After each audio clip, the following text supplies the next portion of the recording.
That's what I do. That's why I bust my ass. I mean, I know I make dick jokes and I burp into the microphone. What's ligma? Ligma balls. But ultimately, you know, there is a reason for all of this. Socialism, Marxism. I have a lot of money. Blam capitalism. Blammo. Booyah.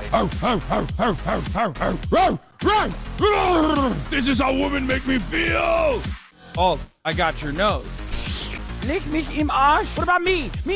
I'm manifesting it. I got crystals shoved up my blammo. Yes, mama. I'm doing Scorpio behavior. Awooga. My Virgo is in rising. Honk. Humana. My Mercury is in Gatorade. My mouth opens up all the way to the ground. My tongue rolls out like the red carpet. There's steam coming out of my nose like this. You know what I'm saying? Just be normal. Okay, little bro. Fight. Boop, boop. Wah. Gatekeeper, girl boss, slay queen. I'm an old person in China. Direkt olarak yani. Yok abi zevk alıyorum ben. Dude, once America is destroyed, I mean, the opportunities are endless. That's crazy.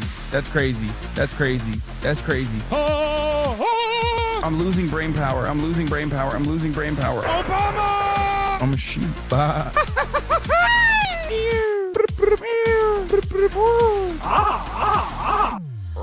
Faded in a hoe. You know what I'm saying? That is insane.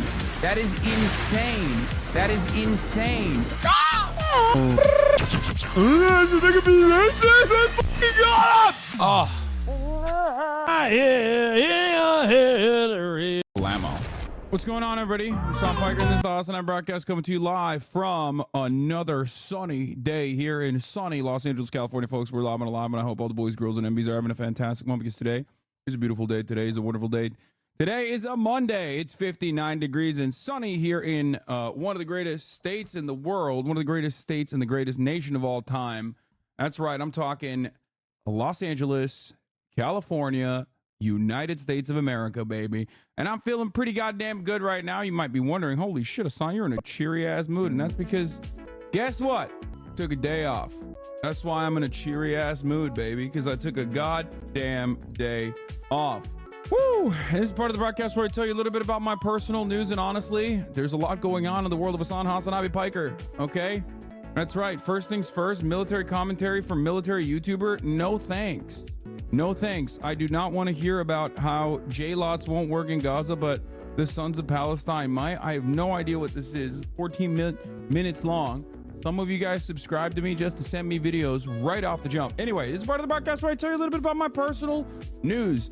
Now you might be thinking, wow, Hassan, you look healthy. You look like you're glowing. You look like you got some sun. And to them, I say, that's because I did. Yesterday was a self-care day, folks. It was a self-care Sunday. And let me tell you, it's all the freaking rave.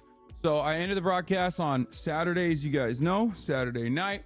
I went out on Saturday night with some friends. I know it's crazy. It was a guy in the hospitality industry's birthday. First, I went to SVB with the boys. Hung out with some friends, saw some old friends I hadn't seen before. A lot of them have like finally moved up in the world. They're becoming producers and stuff in Hollywood. Had myself a big old Hollywood ball. You know, it's Oscars weekend. SVB's popping. It's called San Vicente Bungalow, for those of you who don't know. Anyway, are you fasting, Hassan? No, I'm not. I am the worst Muslim of all time. Don't ask me if I'm fasting. Obviously, I'm not going to be fasting. I haven't fasted since that one time I fasted when I was like 14, I think. Anyway, Ramadan Mubarak, of course. Happy Ramadan to all. But yeah, Sean King, better Muslim. Yeah, I heard that Sean King has found the light of Allah, which is pretty cool. Good for him. Is that part of your new merch line? Yes, it is. I'm wearing my new merch line right now. White dude is suing our local uni on the Texas-Mexico border for demotion and shaming. It was racially motivated. White War Summer's on the way. Love that. Anyway, when is it dropping? Any idea? Soon. You know I never tell you because I don't know. If I knew, I would. And they tell me all the time. I just don't know. Anyway, yesterday was supposed to be a Kaya birthday party situation, but Cutie Cinderella thought it better to move it to next week, which is why we're gonna do it next Sunday. But anyway, so yeah, Saturday night, as I was saying, Saturday night, I'm at San Vicente Bungalow. I'm wheeling and dealing. Okay, I'm linking up. I'm building. I'm meeting the Hollywood people, right? Met a bunch of cool people, hung out with them a little bit, ate the most mid food. Unfortunately, San Vicente Bungalow has the worst food. Oh my God. Had the grilled chicken because I wanted to like keep my shit locked down. You know, the diet's going pretty good, right? So I went and got the goddamn grilled chicken, and it is the worst. I mean, the grilled chicken is already pretty bad anywhere you go, right? It's like if you're a loser and you're like, oh, I really want to eat something healthy, like you get the grilled chicken there. And god damn it, dude, the food already is like kind of mid. The grilled chicken was like really bad. The chicken paillard is what I had. Never order the chicken at any restaurant is what I mean, chat. Okay, don't. Just make your own chicken at home. It's so much better. It's very, very annoying. Like automatically everybody knows what you're doing and the chef will spit in it. Probably not, but it just like sucks. Why am I so early? Joel Seaver, thank you for the 521 give the subs. Why am I early? Because I was excited. Dude, why am I early? Because I'm excited. Okay. I took 24 hours off my stream and I was like elated. I was trying to get back. I was trying to get back to the stream. Like I actually missed you guys, which is weird. Oh, daylight savings. Oh, I think it's also daylight savings. I'm not an hour early. It's daylight savings here, baby. That's why. Oh my God. I didn't even realize that that's probably your EU's like, I don't understand it, mate. What's going on then? Indian restaurant chicken is goated though. Yes.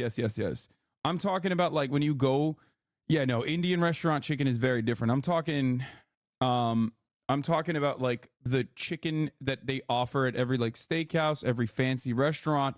Oftentimes that is just like literally the most basic ass thing you can get at the restaurant. It's like a fuck you to the chef. Anyway, whatever. Yeah, your boy went to the birthday party, didn't even say hi to the dude whose birthday party I was at, immediately left the birthday party. I was like, because SVB is fine because that's like more of a club. It's like Soho House, but actually exclusive. You know what I mean? So there's more of a chill vibe there. And as a 32-year-old man who feels like he's 75 years old, it basically bricks my brain, like I've talked about before, when I try to socialize after 9 hours or 8 hours of streaming. And I'm just like, I'm dying, but at least like chill place, I could get away with it a little bit because it's just like a dinner spot. But then when we went to the actual like lounge club area, I was like, nope, I'm out. I fucking pieced out so quick out of there. I was just like, no shot, no fucking shot, dude. Hardest worker in the game is out. You know what I mean? Like, is there a dude who works at an oil rig here? I'm gonna go yell at them and tell them I have a harder job than you, because that's what people think I said. Anyway, what was I going to say? You gonna talk about the director of the Oscars that called out Israel and all the Zionist freaks are saying he's a self-hating Jewish person? Yes, I will be talking about Zone of Interest and Jonathan Glazer. Obviously, it was a huge moment in the Oscars history. And yeah, I don't care what people say about him. They're fucking freaks. They're losers. They're insane. So yeah, good. Keep being a psycho. Okay. You're doing horrible for your cause, which is genocide anyway. So I'm glad that you are being an absolute out and about freakazoid, like that everyone can see and will go, okay, I don't want to associate with this guy's cause. Seems like maybe I didn't have an opinion on genocide beforehand, but now your vibes are really fucked. So maybe I'm anti-genocide is what I assume people will say. Anyway, Zone of Interest, I haven't watched yet. I really want to watch.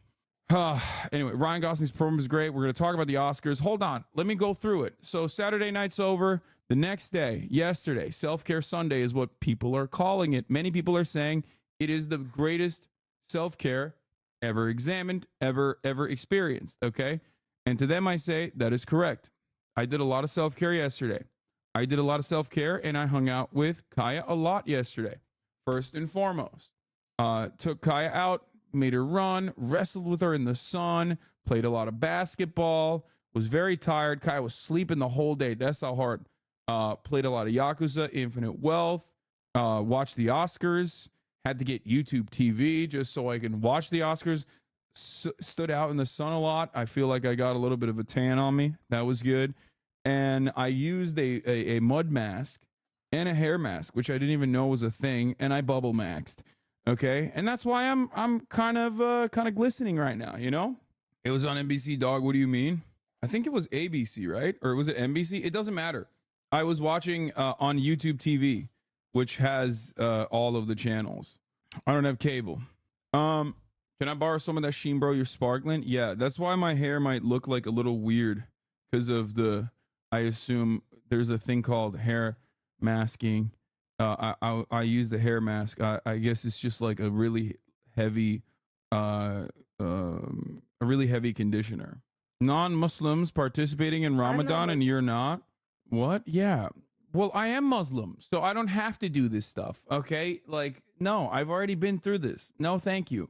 To all the whites out there who want to fucking do the Ramadan thing, congratulations. I love that. I'm totally on board. Okay? I already did my part by being born as a Muslim. Okay? So I'm good. I'm good. I'm good. The whites probably think the fasting is just like you can drink water and stuff. You can't. Just so you know, you can't even drink water from sun up to sundown with crazy stuff. Anyway, support bees, Onra charity stream. He's going for 30K and is already 22K in under an hour. Yes, we'll do that later. Compulsory Ramadan meme. Okay, here. Yes, Ramadan Mubarak. By the way, Ken Klippenstein mentioned you in the article, bro. He didn't mention me in the article. He interviewed me for the article. I know. He asked me for a quote, which I gave him, which is in the article. It's so funny. You're like, wow, Ken Klippenstein mentioned you in the article. It's like, no, man. This is called a quote. Okay. I said, all I can think of is the awful track record for the FBI when it comes to identifying extremism. Hassan Piker, popular Twitch streamer who often streams while playing video games under the handle Hassan Abi says of the mechanisms. They're much better at finding vulnerable teenagers with mental disabilities to take advantage of. Yeah. Hit him with that. Hit him with that sauce. Often in video games, why you lie to him? That's what Ken wrote about me, which is funny. Ken's journalistic integrity is called into question after writing a lie that Hassan Abi Piker plays video games often. Fake news media. Anyway, so what was I gonna say? Yeah, I guess that's all. That's like I had a day to myself and I feel pretty good. I guess the one thing is like this was the first day I've taken off in months. When is the last time I took a day off? Like it's been a couple weeks. Like I've been just going 7 days. I think it might have been like a month, maybe. Super Bowl, true. Yeah, that's right. Super Bowl. Last time I took a day off was the Super Bowl. And it's like, and I just keep doing 7 days nonstop. You literally work a 9 to 5. I work an 11 to 7, and I do it 7 days a week. So yeah, we're going to talk about Kate Middleton too. Don't worry. Did you take a day off just to dodge watching the hot score TikToks? No, of course not. Anyway, so yeah, that's it. That's what's popping. Oil rig 24/5 365. Wait, what? I thought oil rigging was literally like 3 months in, 3 months out. The fuck? I mean, I guess that guy's memeing. Anyway, did you hear about Alperen Şengün? I hope he makes a speedy recovery. I did hear about it. It makes me very sad. That's offshore rigs. True. The video of the dog actor got our episode copyright strike. Wait, what? So we don't fuck with him anymore. If I see that dumbass dog, it's on site. No, it was January 27th. That's the last day I took off. Last time I took off a day. I mean, I did technically. Did I stream before the Super Bowl? I can't remember. Hassan, are you fasting all? No, of course I'm not fasting. Is Kaya afraid of the bed and not scared of the bed? No, she still is. I just forced her on there. I forced her ass on there. I realized that personally I was letting her lay on the ground, which is fine normally, and I thought it was fine. But actually, because she's such a big girl, laying on the ground all the time, her elbows actually like cause issues with her skin. They like her bones are touching the ground basically. So then that's how you get soft sore spots, like hot spots that she licks over and over again. So I need her to be on like something more comfortable so she doesn't get that dryness, the elbow dryness. Is Kaya fasting for Ramadan? No, she is not. I am so mad about the Oscars. Poor Things was disgusting. Justice for Lily Gladstone. That's crazy. So yeah, let's get twisted. Let's get it twisted. Let's get it popping. I will tweet out that I'm live and alive. Okay. Ramadan Mubarak to Sean King. Biden puts forward red lines that Bibi immediately says he'll cross.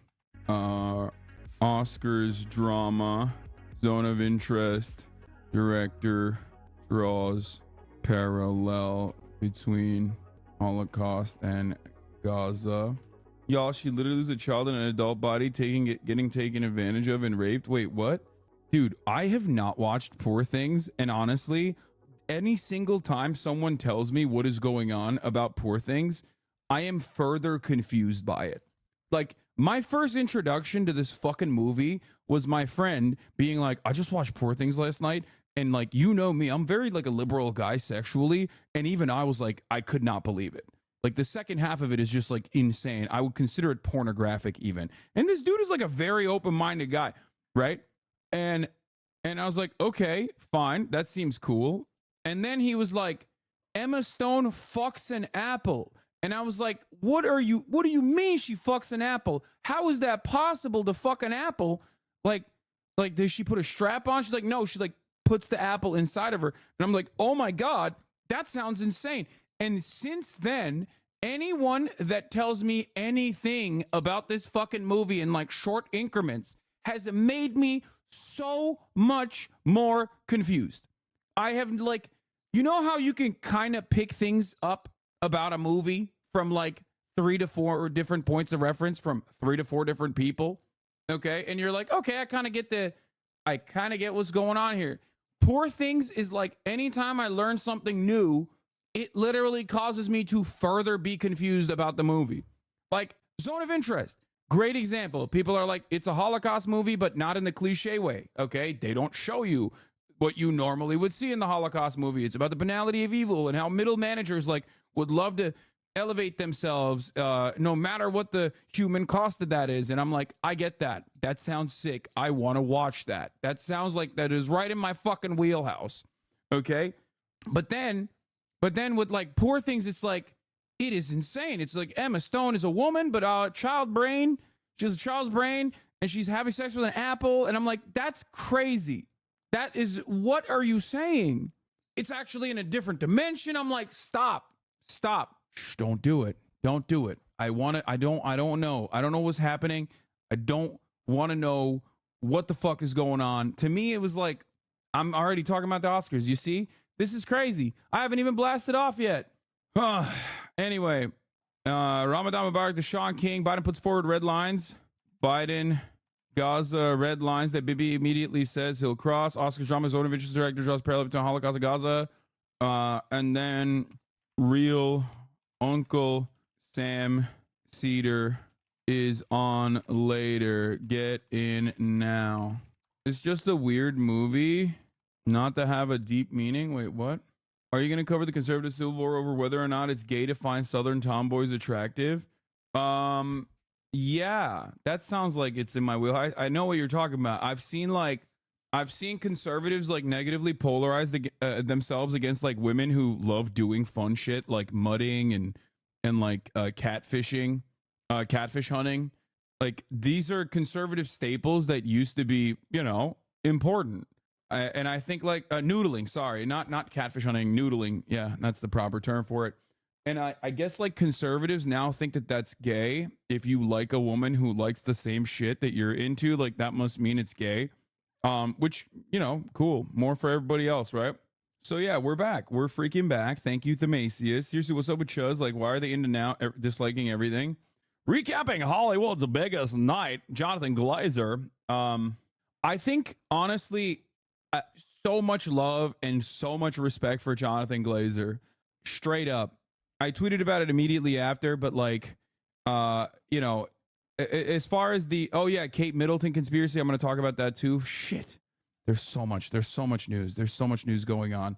But yeah, let's get started with the Oscars. Okay. First and foremost, massive protests outside of where it was supposed to take place, which apparently caused some of the glitz and glamorous Hollywood stars to actually walk the streets in their outfits, in their little outfits, because there was, they shut down access to it. So let's took over multiple intersections in Hollywood, calling for a ceasefire in the Israel-Hamas war, causing some stars to show up late to the 96th Academy Awards. At least one protester was arrested. The red carpet leading into the Dolby Theater was cordoned off for several blocks in every direction, with a security checkpoint on Hollywood Boulevard. This is just such like police state shit, honestly. Such police state shit. Straight up. Gay sex is least harmful for the environment as you have 0% chance of producing a kid. Suck a cock for future generations. Thank you. Why haven't you talked about Joe Rogan guest who cut up a whole body and hid him in his freezer? I don't know. What? That sounds insane.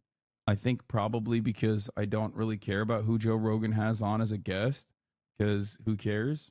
Yeah, all right. This is cool. This is fun. Big Oscar year for the whites. Dude, I'm sorry.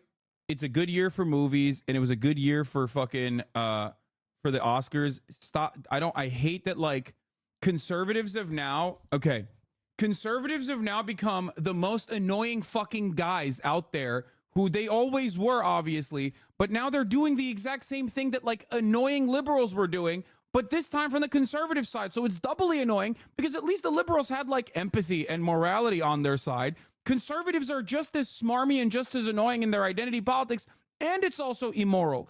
So shut the fuck up. It's just like doubly shitty. It's doubly shitty. How did you do this? How did you arrive at the worst possible fucking position on this issue? Like, they went from Oscars so white, Oscars so woke, to like, Oscars literally so white, and it's awesome. Shut the fuck up. Just make movies, watch movies, enjoy movies. I'm sick and tired of this fucking nonsense. Oh my God. Oh my God. Oh my God. They are the Radlibs now. Just fucking enjoy shit. Why can you not have fun at all? Why? Why is it like impossible to have fun? Movies bad though? No, they're not. Movies very good. This year, great year for movies, even though there was massive fucking strikes happening. And this upcoming year now, 2024, already started out with a goddamn banger with Dune 2. Okay? Movies are back. And everyone is saying it. Everyone is saying it. Once I saw Barbenheimer double feature, I was like, that's it. Movies are fucking back, baby. They're back. They are. Whether you like it or not, they are so back. Okay? In a big way. Doing two bitches at the same damn time. That's what I'm talking about, dude. I love that they're erasing the historic and well-deserved win of Davine Rudolph from The Holdovers. Yeah, it's just like, it's lame. Please talk about Al Pacino announcing Best Picture like he was reading a menu. Yeah, I know. Well, he's Al Pacino, so he can do whatever the freak he wants.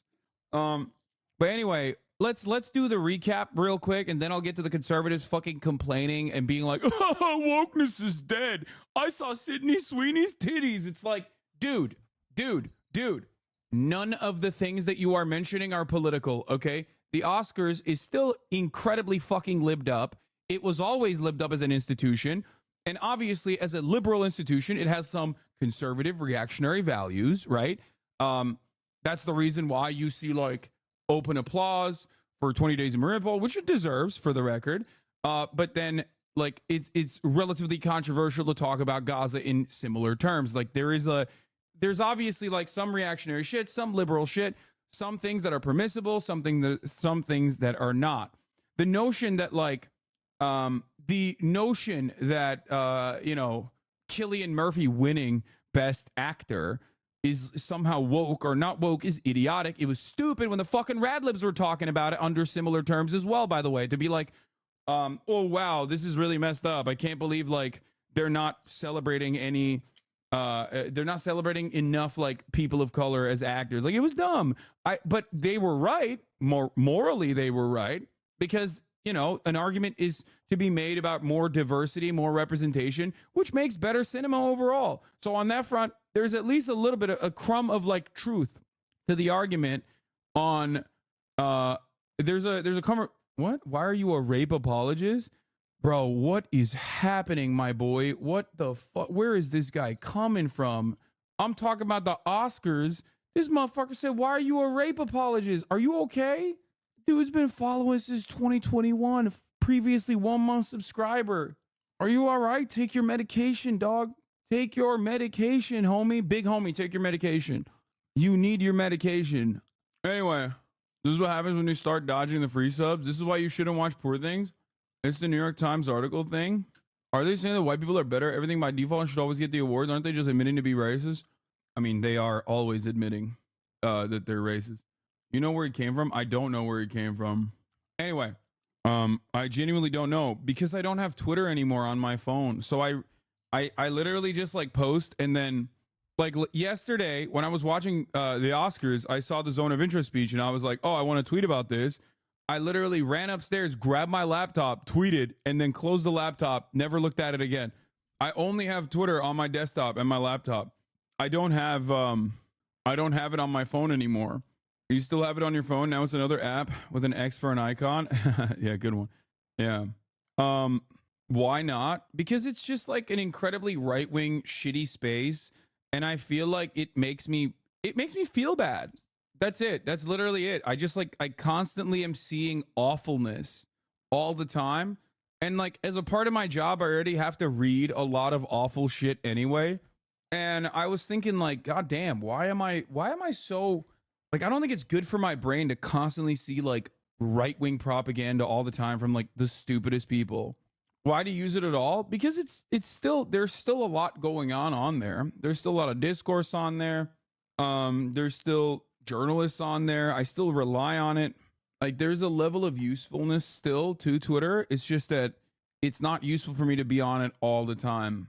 In the past, I felt like it was useful for me to be on it all the time, but I can live without the constant like Nazi propaganda. What? Everything Now Show, just a fan of yours from 2010's Comedy Tumblr and Twitter, Andrea Streeter. Cheers. The fuck's going on? Chatters are talking to one another. Shouts out Andrea Streeter. What is happening here? Stop talking to one another. This is I feel like when the class is talking to each other, calling everyone Nazi, of course. Yeah, I know. I can't believe I'm doing that. Like, what's next, dude? Are you going to say VDARE is a white nationalist institution? Wow, dude. They're just National Socialist, okay? Except they're not even socialist at all. They're just nationalist and just want to restrict immigration to whites only. What do you mean? That's like perfectly valid position, I think. Anyway, how do you say teacher in Turkish? It's a hard one. Öğretmen. There's like 4 letters in there that you don't have in the English language. Move over to Blue Sky to get inundated with drama posts and dick pics. No, I hate Blue Sky too, because Blue Sky also has the same. Blue Sky is like the mentally ill leftists who are like all radlibs who say stuff like, you know, it's ableist to talk about Gaza or some shit. I don't fuck it. I can't even come up with something clever. Okay, no, it's just I don't care. I don't want to hear about like Blue Sky liberals either. Blue Sky's for the 37-year-olds who everyone else muted in 2018. Yeah. So, Anatomy of a Fall cast wearing Palestine pins. Yes, everybody was wearing Palestine pins. They were wearing Artists for Ceasefire pins. Like there was a lot of pro-Palestine messaging, which was genuinely shocking to me, I think. Because like, let's be real, dude. Oscars is like one of those institutions that's ride or die, okay? Not for Israel in general. I'm talking like whatever the American State Department says goes. After all, these are institutions that literally work with the military, right? Like, and do a lot of promotion for the military. So seeing a lot of the actors beyond like the Mark Ruffalos of the world, who you expect to be like woke, it was cool. It was really interesting. It was cool. It was cool to see. I think it speaks to how unimaginably cruel the situation is, that like you have more people now demonstrating the bravery of taking on a position that is like anti-Israel and pro-Palestinian. This is, I think a lot of people were afraid after October 7 to say anything for understandable reasons, because, you know, it was very brutal. It was violent, and it was something that shocked people to the core. But seeing, wearing a ceasefire pin but not saying the actual word is the same equivalent as when celebrities were posting black squares on Instagram worthless. No, it is not the same of wearing black squares on Instagram. No, I don't think so at all. No, I think it's a pretty fucking solid statement. At this point, it's not even anti-Israel to say ceasefire. It's not, but pro-Israel people do regard it as anti-Israel because fucking it's insane. Yeah, they're saying like Billie Eilish is a dude. I'm telling you, she's wearing an anti-Semitic Hamas supporting red button. She's a bigot. Like that's what I mean. There is a lot of like psycho shit that we're gonna talk about in a second. Let me just go through this. Inside the theater, Al Pacino made everyone nervous with the way he casually mentioned Oppenheimer while announcing Best Picture. Here it comes. And my eyes see Oppenheimer. Yes. The biopic about the father of the atomic bomb also won Best Actor, Best Cinematographer. Let me tell you something, okay? You know who I actually was shocked by? What I was expecting more from? Cillian Murphy. When he said, I'm Irish to the bone, I was like, oh my God.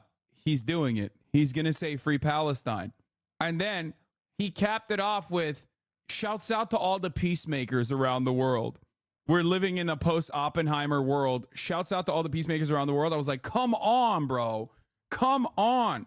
You're literally Irish. Your existence there on stage is like, this is the most pro-Palestinian country on the fucking planet in the Western Hemisphere. What are we talking about right now? The global north. When someone says I'm Irish to the bone, I immediately assume, okay, you know, he's about to say some shit about Palestine. That's what I think. Anyway, Irish people aren't that left-wing law. Look at the history of the Irish Free State. Irish people, left-wing, right-wing, doesn't matter, have historically been in support of Palestine. Like, it doesn't matter. You can be like homophobic and anti-abortion, right? And still be pro-Palestine, which I just described like half of the Irish government's position. Well, not the government, but like the Irish population's position just now. Like they've always seen Palestinian oppression as a dual struggle, like in a similar vein to the oppression that they faced from the British. That's it. Nah, Quebec is the most free Palestine country in the West. Maybe because of Denis Villeneuve.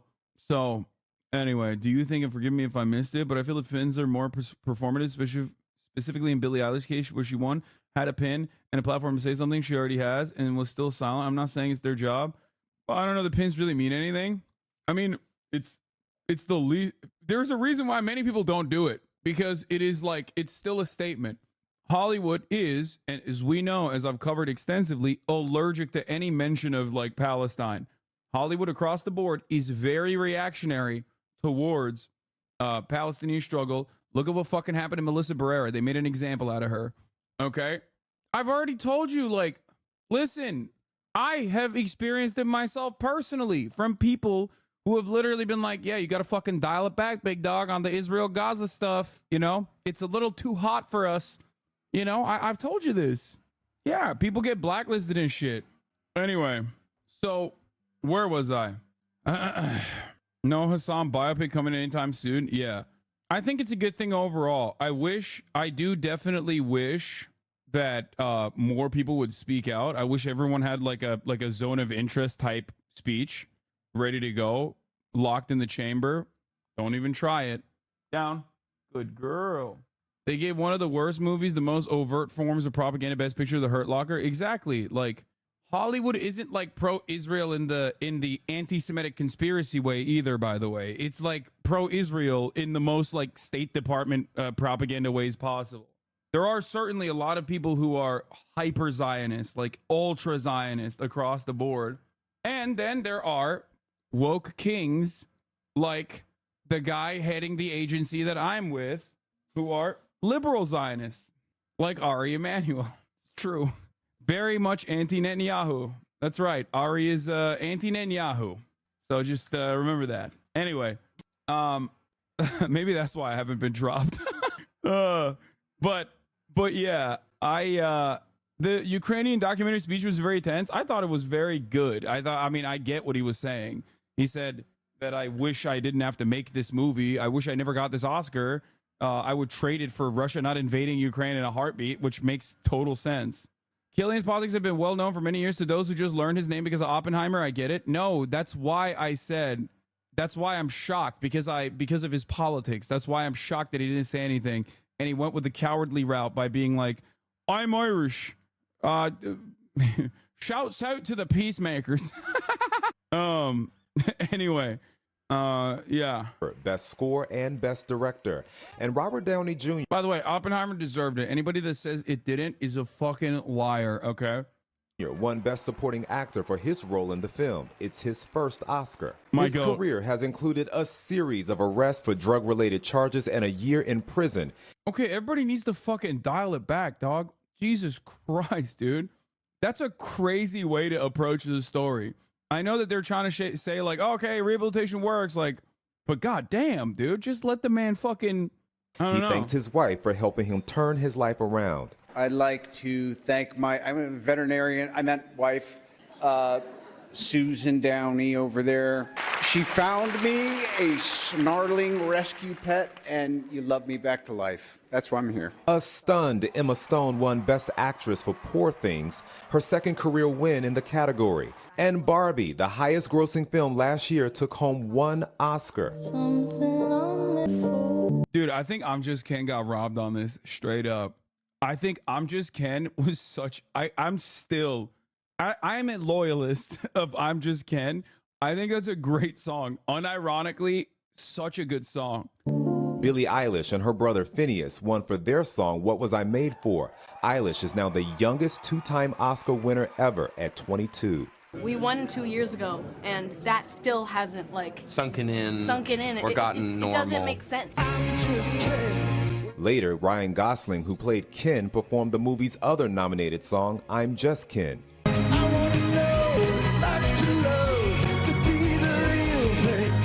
Dude, Ryan Gosling is crazy, dude. He is so fucking.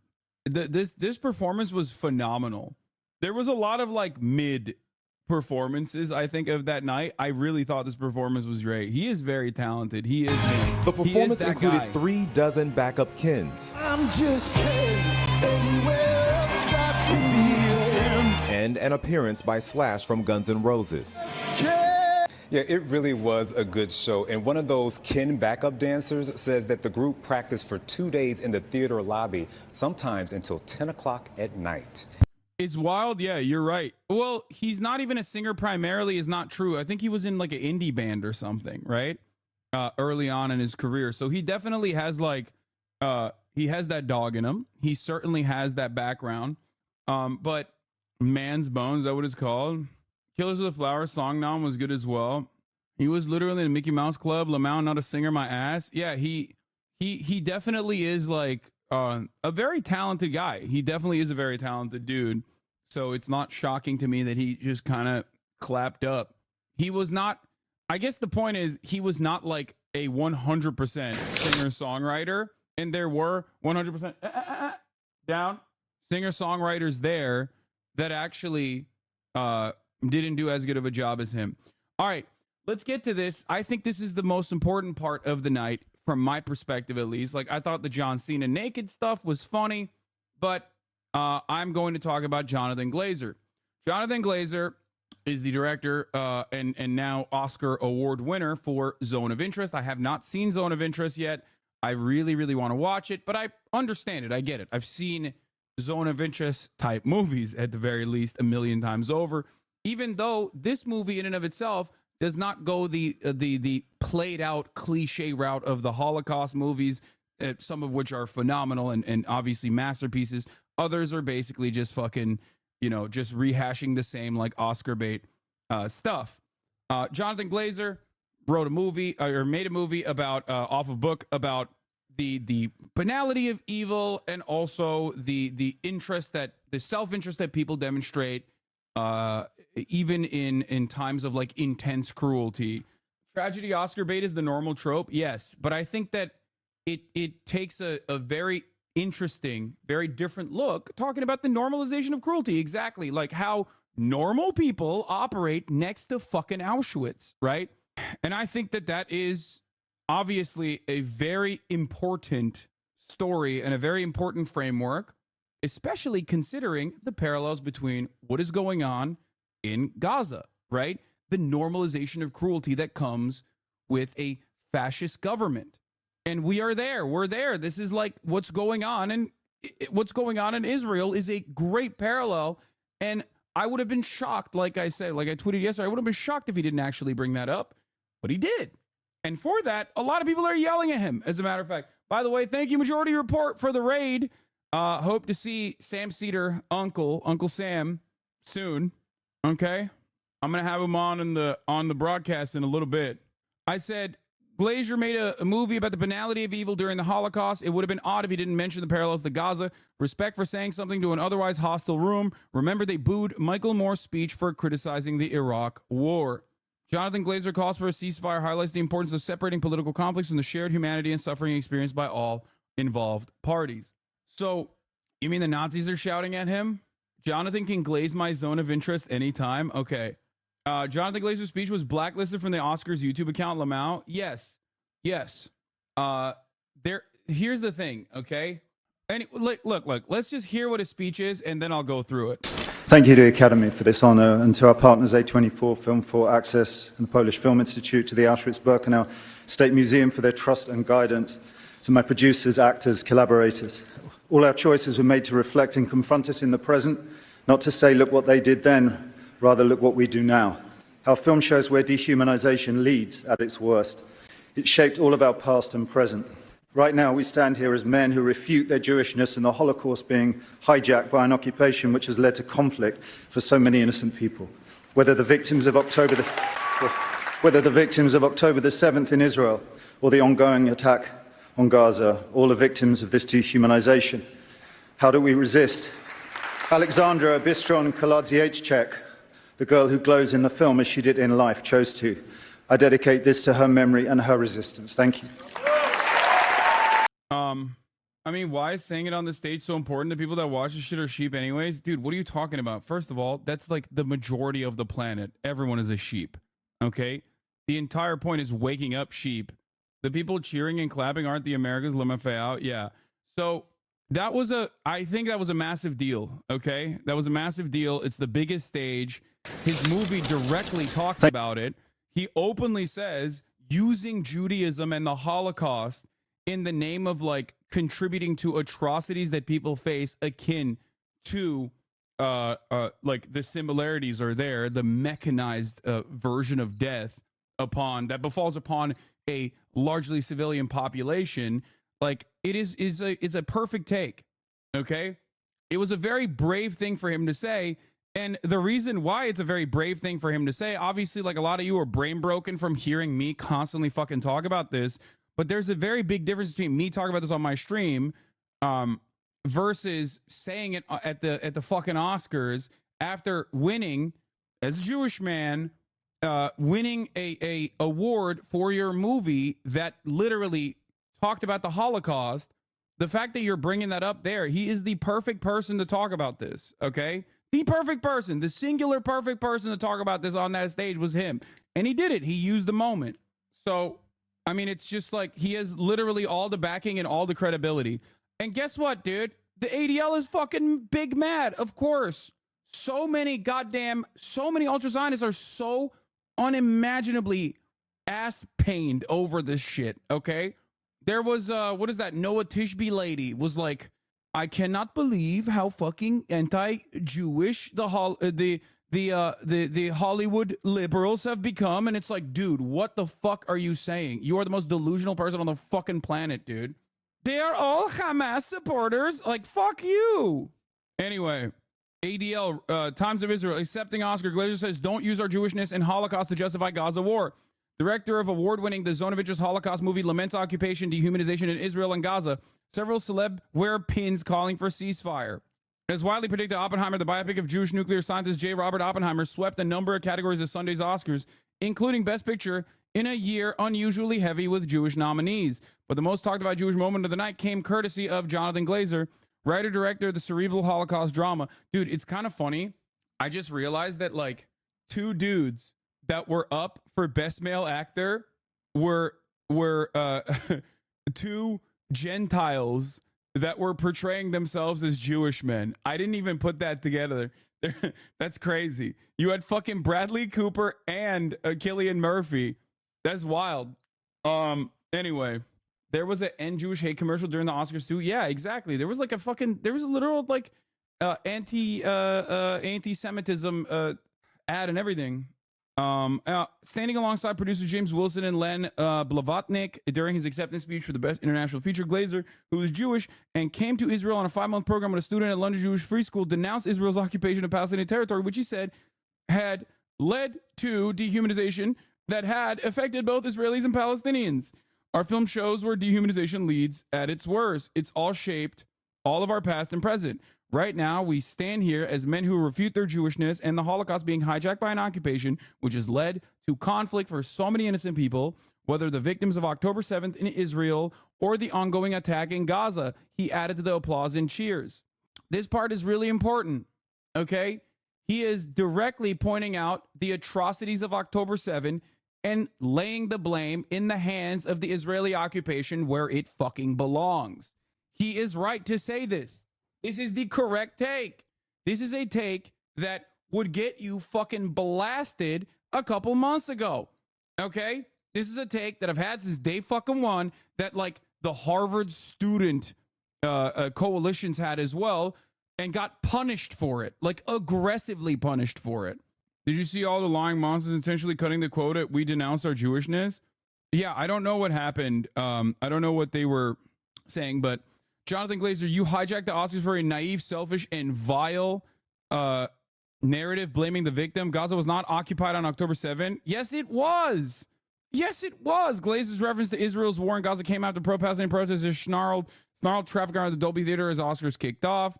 In a previous acceptance speech last month, Wilson criticized innocent people being killed in Gaza as something people should face head-on rather than from behind. The walls we construct in our lives, which we choose not to look behind, in an allusion to the film's depiction of Nazis and their families as willfully ignorant of the murder of Jews just beyond their gardens. So the entire fucking point of like Zone of Interest is literally you can smell the crematoriums in Auschwitz.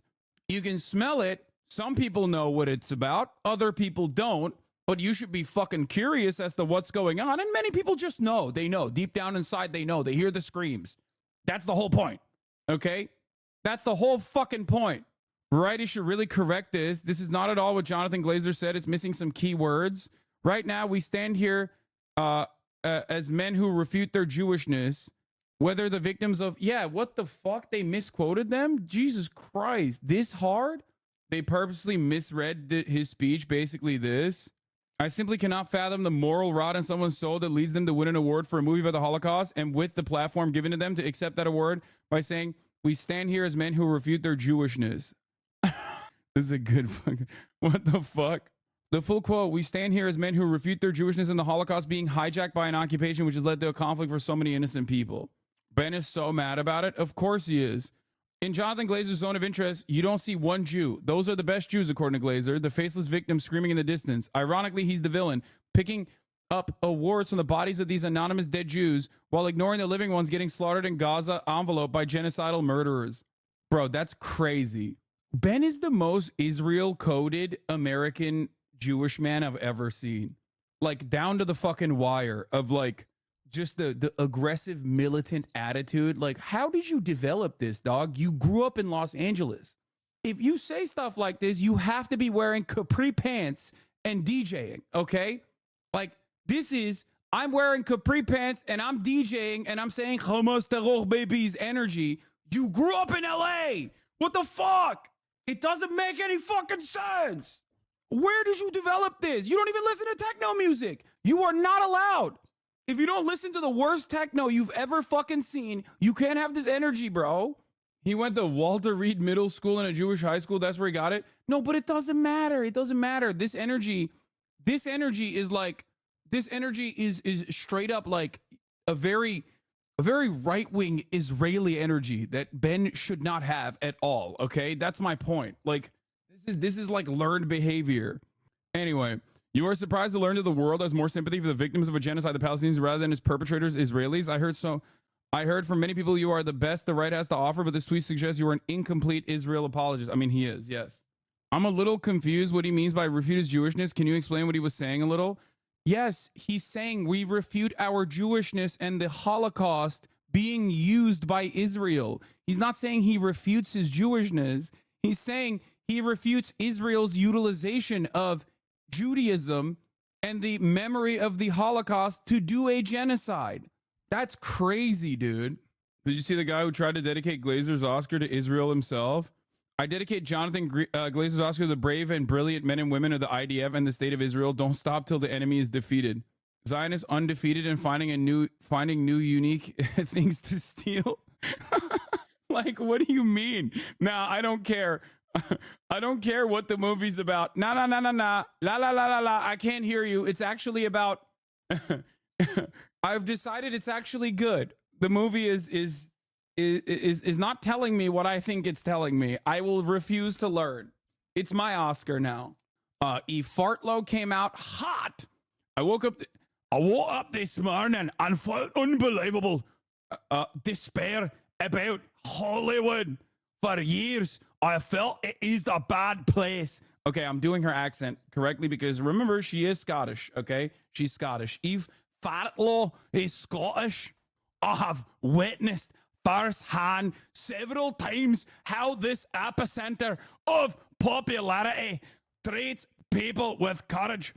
Last night, it rewarded people with cowardice.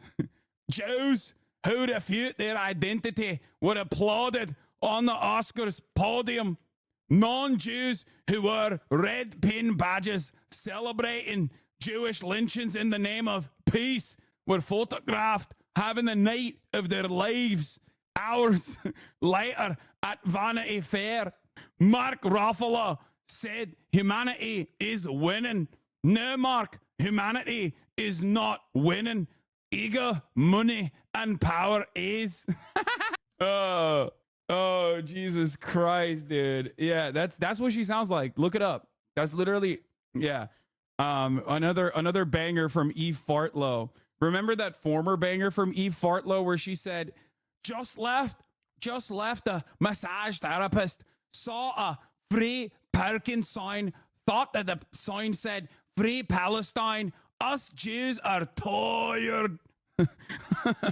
Free parking. Jews are tired. Yeah, Amber Heard's bestie. Oh, yeah. Anyway, you have Brianna Wu falling for Hasbara stickers. Babies are occupiers too. Free Palestine by any means necessary. There is no fucking way this is real, man. Oh, God, she's so stupid. It's crazy how stupid she is.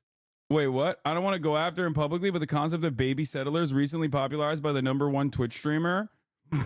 Then that person ever been in Twitch? Wait, what? Yeah! That's right. That's me. Classic. Thank you for acknowledging that I'm the #1 Twitch streamer on the planet. Everybody stop saying Kai Cenat. Guys, stop saying Kai Cenat. No, she means me because I'm the #1 Twitch streamer. I sent another one of those earlier. It's so fucked. How do people not see this as fake? Yeah, dude, because okay, how much you want to fucking bet this is literally a Black's Rule moment from some Hasbara operation? You only fall for this if you are A, the dumbest person on the fucking planet, like literally just like barely kept alive by modern medicine, or B, you have a lot of motivated reasoning to feel like it. Okay, like you feel like that is exactly what Hamas is all about. That is exactly what the Palestinian struggle is all about, and therefore this is just like reinforcing your fucking biases. That's it. Is Brianna subsentient or evil? I think she is literally a unique case where she has a little bit of both. I do personally think she's a little bit of both. Like on the one hand, I think she's very, very, very dumb, considering some of the things that she said, including, but not limited to, talking about Moses parting the Red Sea as though it was a real historical event. She did that. That was crazy, right? So stuff like that leads me to believe that she actually is kind of dumb and not actually, or Houthis, that was another good one. Like stuff like that makes me feel like she's not acting, right? Like she is actually kind of very stupid. But I do think that it's, you know, there's a level of like, there is a level of clout engineering that plays a role in her behavior as well, considering that like she didn't have any positions at all on this stuff until recently and realized like this will give me an opportunity with like, I don't know, maybe like DNC staffers or some shit for Rebellion Pack. So I do think that it's like a careerist moment for her too. Anyway, It did happen. He did it with a Beyblade. Yeah.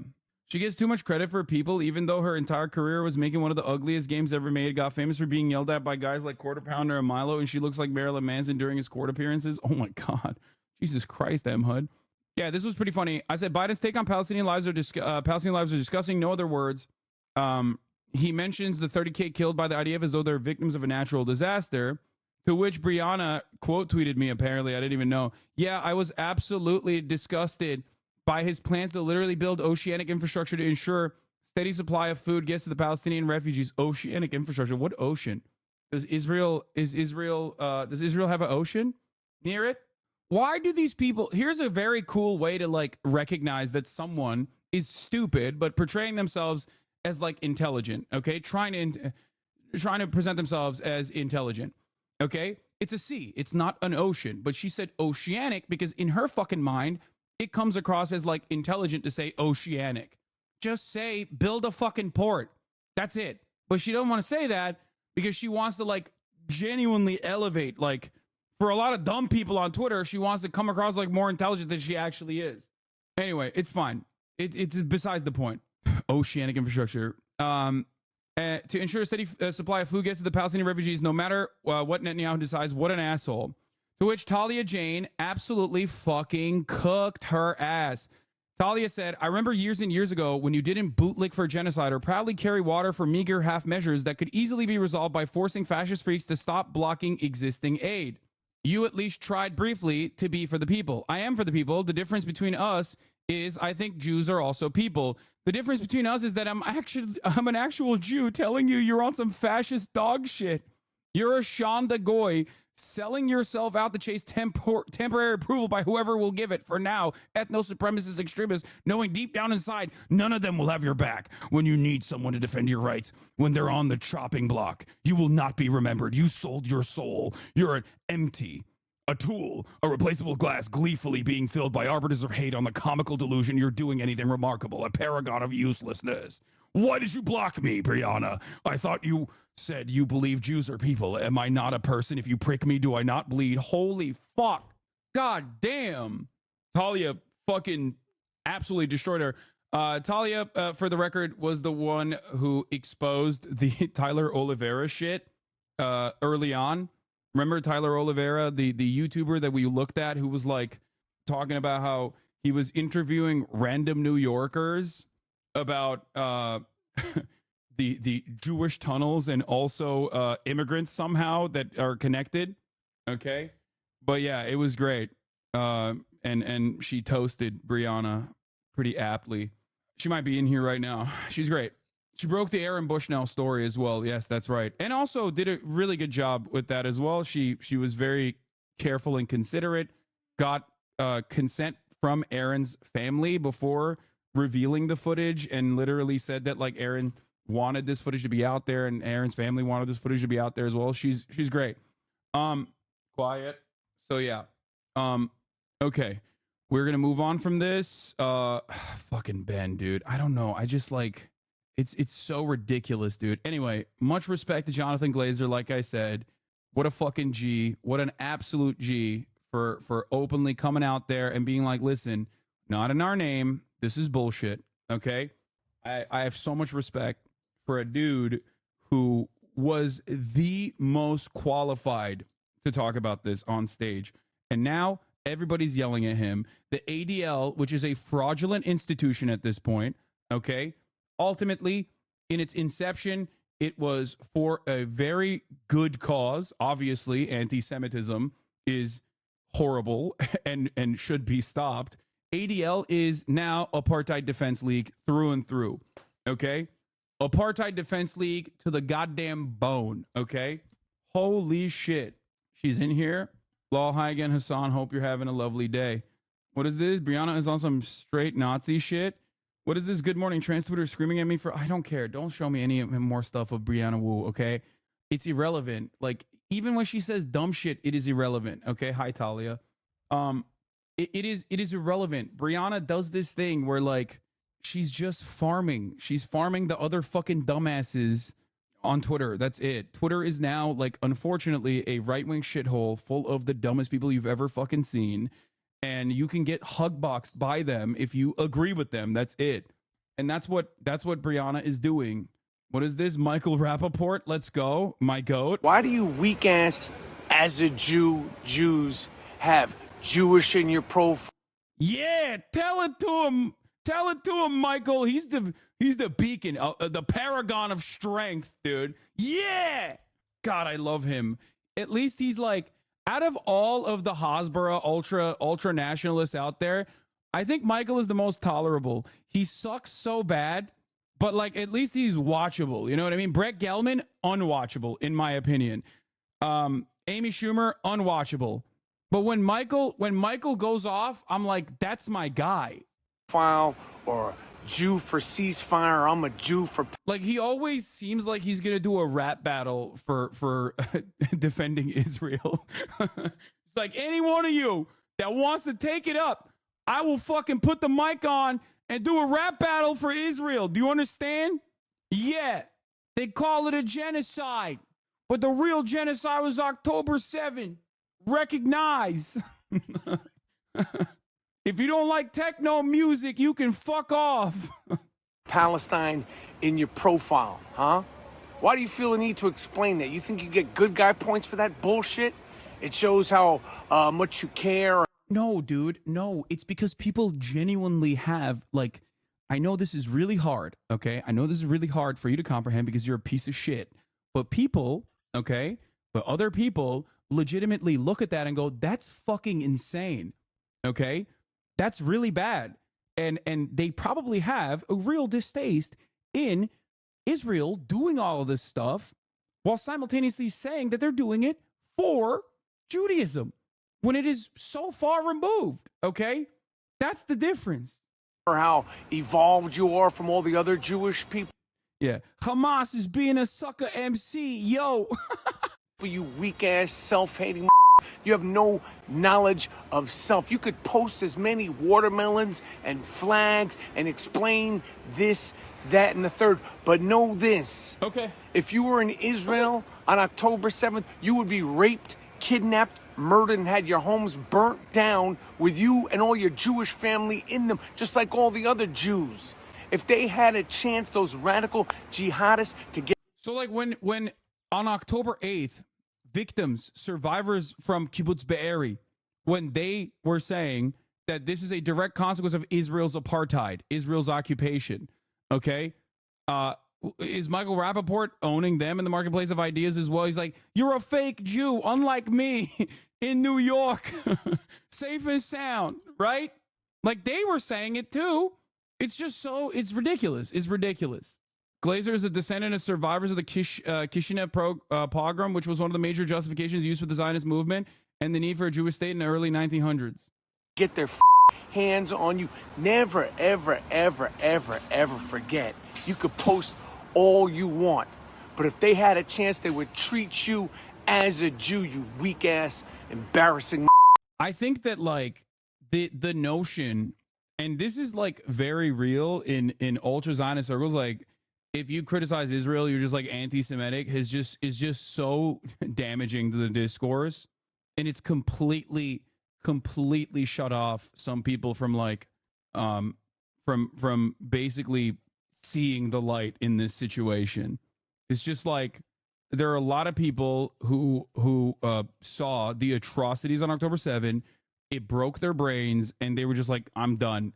No, it's over. I'm looking for only people who agree with me, and anyone who disagrees with me on this issue it must be straight up an anti-Semite. And it's like, no matter how many Israelis, Jews, Holocaust historians, like no matter who is like, hey dog, this is an apartheid, he doesn't want to listen to it. Okay, that's it.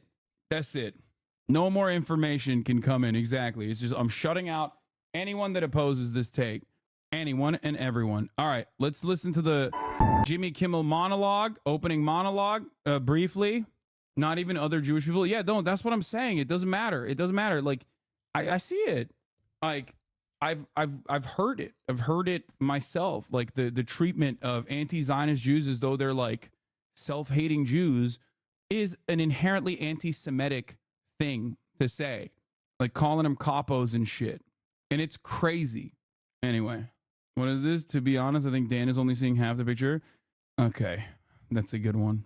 Bars. Dan is always seeing half the picture. I hate Jimmy Kimmel. Did you see Emma Stone call him a prick? Emma Stone should be celebrated and defended and cherished. She's incredible. She must be protected at all costs.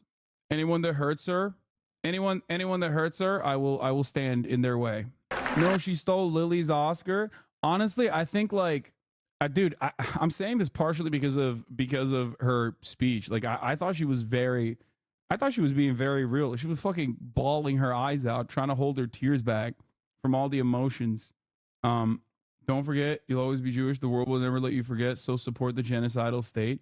Is that what Michael Rappaport said? I don't know. Anyway, here. Also, I forgot to run the top of the hour ad break, so I'm running it now. And you can subscribe to avoid seeing those ads. The 3-minute ad break at the top of the hour. You're so beautiful. I know. I was just thinking that. I haven't eaten in 3 weeks. Emma Stone disrespected people struggling with anxiety disorders. Fuck her. That's awesome. I'm so hungry. I have to go host the Oscars. Live from the Dolby Theater at Ovation Hollywood, please welcome tonight's host, Jimmy Kimmel. Well, it's very kind. Thank you. Thank you very much. Thank you for that partial standing ovation. And welcome to the 96th Oscars, everybody. Look at these beautiful humidors. What an honor it is to be here. Thank you for having me back, and congratulations to each and every one of you for making it to the Academy Awards and for making it on time. The show, as you know, is starting an hour early this year, but don't worry, it will still end very, very late. In fact, we're already 5 minutes over, and I am not joking. I'm not gonna lie, it's gonna be a long night after what was a long year. It was a hard year, but it was also a great year for movies, despite the fact that everything stopped. The people in this room somehow managed to come up with so many excellent films and so many memorable performances. This night is full of enormous talent and untold potential, but so was Madam Web, so who knows? Are we off to a bumpy start? Okay. This is a meaningful occasion for most of you, I know that. And I know that winning an Oscar is something you dreamed about since you were a kid. And now here we are, all dressed up, celebrating the best of the best, beginning with the biggest movie of the year, Barbie. Barbie was, what a thing, what an achievement to take a plastic doll nobody even liked anymore. I mean, my wife, before this movie, you'd have had a better chance of getting my wife to buy our daughter a pack of Marlboro Reds than a Barbie doll.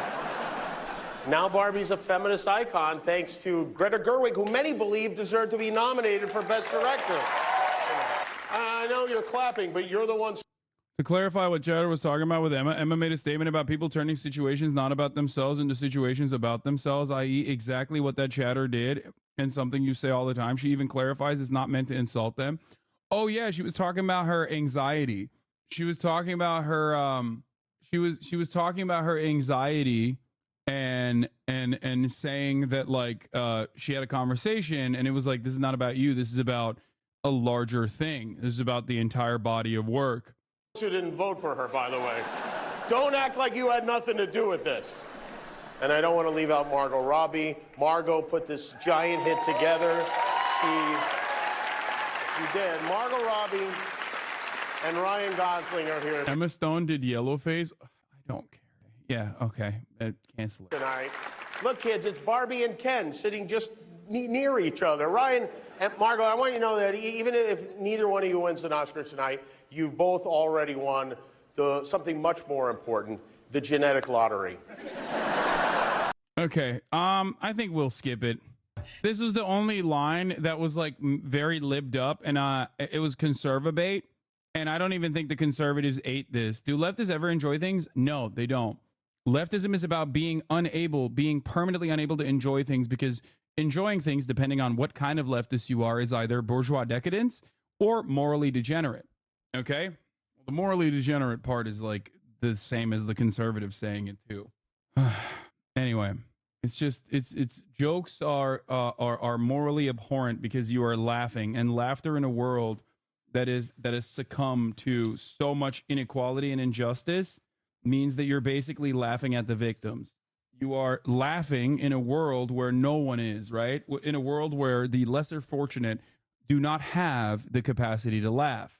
So if you have fun, if you enjoy things, you are basically enjoying the death and destruction all around you. That's how I see it. That's what being a leftist is all about.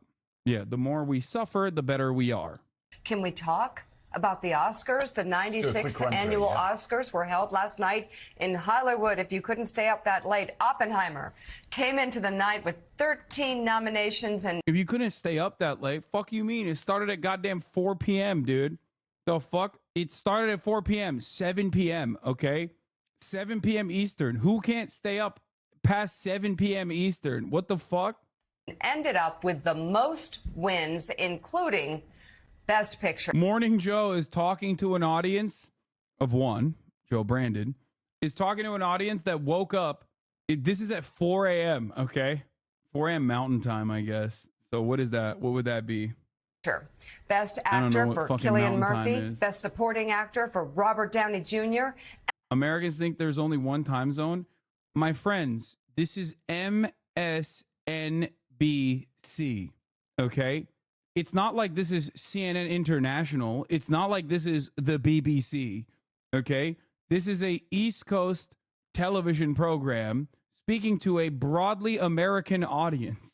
So the notion that like this was too late for the East Coast is hilarious. They specifically made it earlier, I think. Emma Stone won Best Actress for her role in Poor Things, and Best Supporting Actress went to Da'Vine Joy Randolph for her role in The Holdovers. Damn, she did a great job with that name. That was amazing. The Oscars also featured show-stopping performances from singer Billie Eilish and actor Ryan Gosling, both performing songs from the Barbie soundtrack. And at the end of the night, Jimmy Kimmel took a minute to read former President Trump's reaction to his hosting. I just got a review, and I think there's something to be said about Donald Trump's poetic writing being funnier inherently than Jimmy Kimmel trying to make a joke out of it. Has there ever one's a natural, the other one's trying too hard, is what I mean. Been a worse host than Jimmy Kimmel at the Oscars? His opening was that of a less than average person trying too hard to be something which he is not and never can be. Get rid of Kimmel and perhaps replace him with another washed up but cheap ABC talent.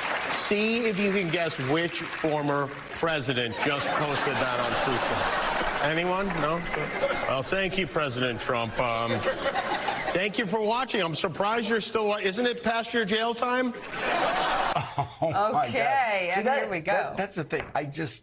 He just does. I guess he doesn't understand. He just keeps walking into traps. He keeps. You know, again, it's like an old fighter that's past his prime. The things that may have worked, that may have been disruptive, 2016. Everybody knows what's coming. So he's the butt of the joke for millions and millions of people last night. Well, two things can be. Yeah, Oscars never famously made fun of Trump before. This is the first time. True, because while he keeps losing and having problems along the way, especially legal problems, he's developing a whole new bench, a whole generation of young, I would say Republicans, but I think it's safer to call them Trumpers. Yeah. Who lie like he does, and they don't care. And who will lose? Like Katie Britt. Who will lose? We'll get to that in a minute. Yeah. What actually pissed off right-wingers was the joke Kimmel made about RDJ's former drug use. PBD tweeted about it. It's all very silly. Conservatives are desperately looking for things to get angry at, and I think that and I think they're failing to find stuff, and that's what's going on here. You know what I mean? Yeah. But they'll lose too. I mean, this is the pathway to loserdom. And we've been seeing that over the weekend. You've been seeing the reaction to Biden's State of the Union address. You've been seeing really stupid reactions from people that said he was going to be asleep. Now it's like, oh, he's too jacked up. And, oh, he's like, that's all what is certain it? Which do you want? networks had. Yeah, exactly. Do you want him to be? Yeah. Okay. Yeah. Good cut. All right, let's get to some serious news in the next 30 minutes. Well, actually, you know what? Let me see if I can have Sam on right now. Let's see. Uncle Sammy. All you need. They're saying John Cena was going through a humiliation ritual to join the Illuminati. Oh, that's funny. I love that. Tension between President Biden and Israel's Benjamin Netanyahu over the war in Gaza. The Israeli prime minister is pushing back against the president's comments last week when Biden said Netanyahu is hurting Israel more than he's helping. Chris Lipset. Yeah, we're going to be talking about Biden's interview. Okay. This is the RDJ clip while we wait. Wait, okay. And congratulations to Cillian's co-star, Robert Downey Jr., who is, this is the highest point of Robert Downey Jr.'s long and illustrious career. Well, one of the highest points. But Robert has been was that too on the nose, or was that a drug motion you made? Well, look at him. I mean, look at this guy. He's so handsome, so talented. He's won every award there is to win. Is that an acceptance speech in your pocket, or do you just have a very rectangular penis? What is... Ugh. A qualified dirtbag joke that wasn't even funny. Jimmy Kimmel does this on the night Downey wins his first Academy. It's people like Jimmy Kimmel that turn people off from watching this garbage. It's as if Kimmel is envious of how much RDJ is loved. Yeah, I think it's like a whack ass joke, but who gives a shit ultimately? He was being a decent sport about it. It's a bad joke in general, but like, I don't know, getting fucking this mad about it is like pretty funny. As you say, everyone is a lib. Exactly. Every single person is a liberal at the end of the day. My uncle smoked crack with him in MacArthur Park. That's awesome. Did you see Mulaney cooking his bit? I did. John Mulaney did a pretty funny bit. Even made fun of Madam Web. And then the John Cena joke was like pretty funny as well. It's like a classic overall. Yeah, I mean, it was fine. It was fine. The one redeeming quality theater kids have is their ability to not be themselves, and these award shows are them being their hollow selves, which is why it's so cringe and terrible to watch. I like the glitz and glamour and the celebration of cherished artists and art in general. I do think cinema is art. I do think movies are art, and it's a pretty valid form of art. So, it's fine. I don't really give a shit. I have not personally seen, Nolan's, speaking of art, Nolan's bit about it was pretty good too, saying that this is a 100-year-old medium, and the fact that like they are cherishing, like he said he doesn't know where it's going to go. Like imagine theater or painting 100 years in, who knows where this will go, but the fact that you think I have played a significant role in this process is phenomenal. And I thought that was really cool. Like that was a great testament. That was a great statement in general. Oppenheimer has really made me forget that he made Tenet, is what I mean. It's just great movie overall. Totally made me forget that he made Tenet and is secretly trying to make everyone as deaf as he is, personally. Oh, Tenet is great. You are just wrong. Yes, dude. It's so great. It's so sick. I love watching Memento with worse and increasingly worse audio. I love watching a phenomenal movie and in worse versions of the same movie that is phenomenal. Nolan's legacy on audio makes being awful. I mean, that part is true. Unlimited budget after a banger is a Hollywood trope. Yeah. Instead of the story moving backward, the audio does. Dude, listen, I 100% believe that, oh yeah, thinking must hurt. Sorry, you're a himbo. Yeah, dude, it's so, Tenet. It makes you question everything. Yeah, it did. It made me question why it is so hard to hear the characters. Okay. On OTT platform, the audio is good, but I don't know why in cinema the audio is pretty messed up. No, it wasn't pretty good. I watched it OTT platform. Here are the pins for Palestine. Artists for ceasefire. Guys, in the center. Straight ahead right here, please. Thank you. And Billy right here, Billy. Guys, together, straight ahead. And looking right here. Yo, bro. This pin? I watched Tenet's IMAX reissue. It was just as bad in the theater. Yeah. Anyway, what? Seen people reacting to the pins because of this? Is this accurate? I'm out of touch. What?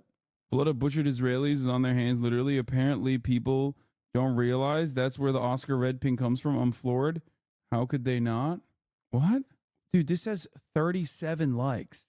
What do you mean? Like, you saw a tweet with 37 likes and you were like, this is discourse?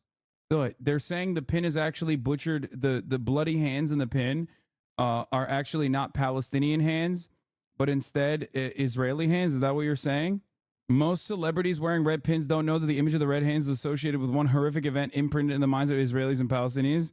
The 2000 Ramallah lynching of Israelis. This symbolism isn't a coincidence. Yeah, that's, I mean, dude, it's not that shocking. Yeah, dude.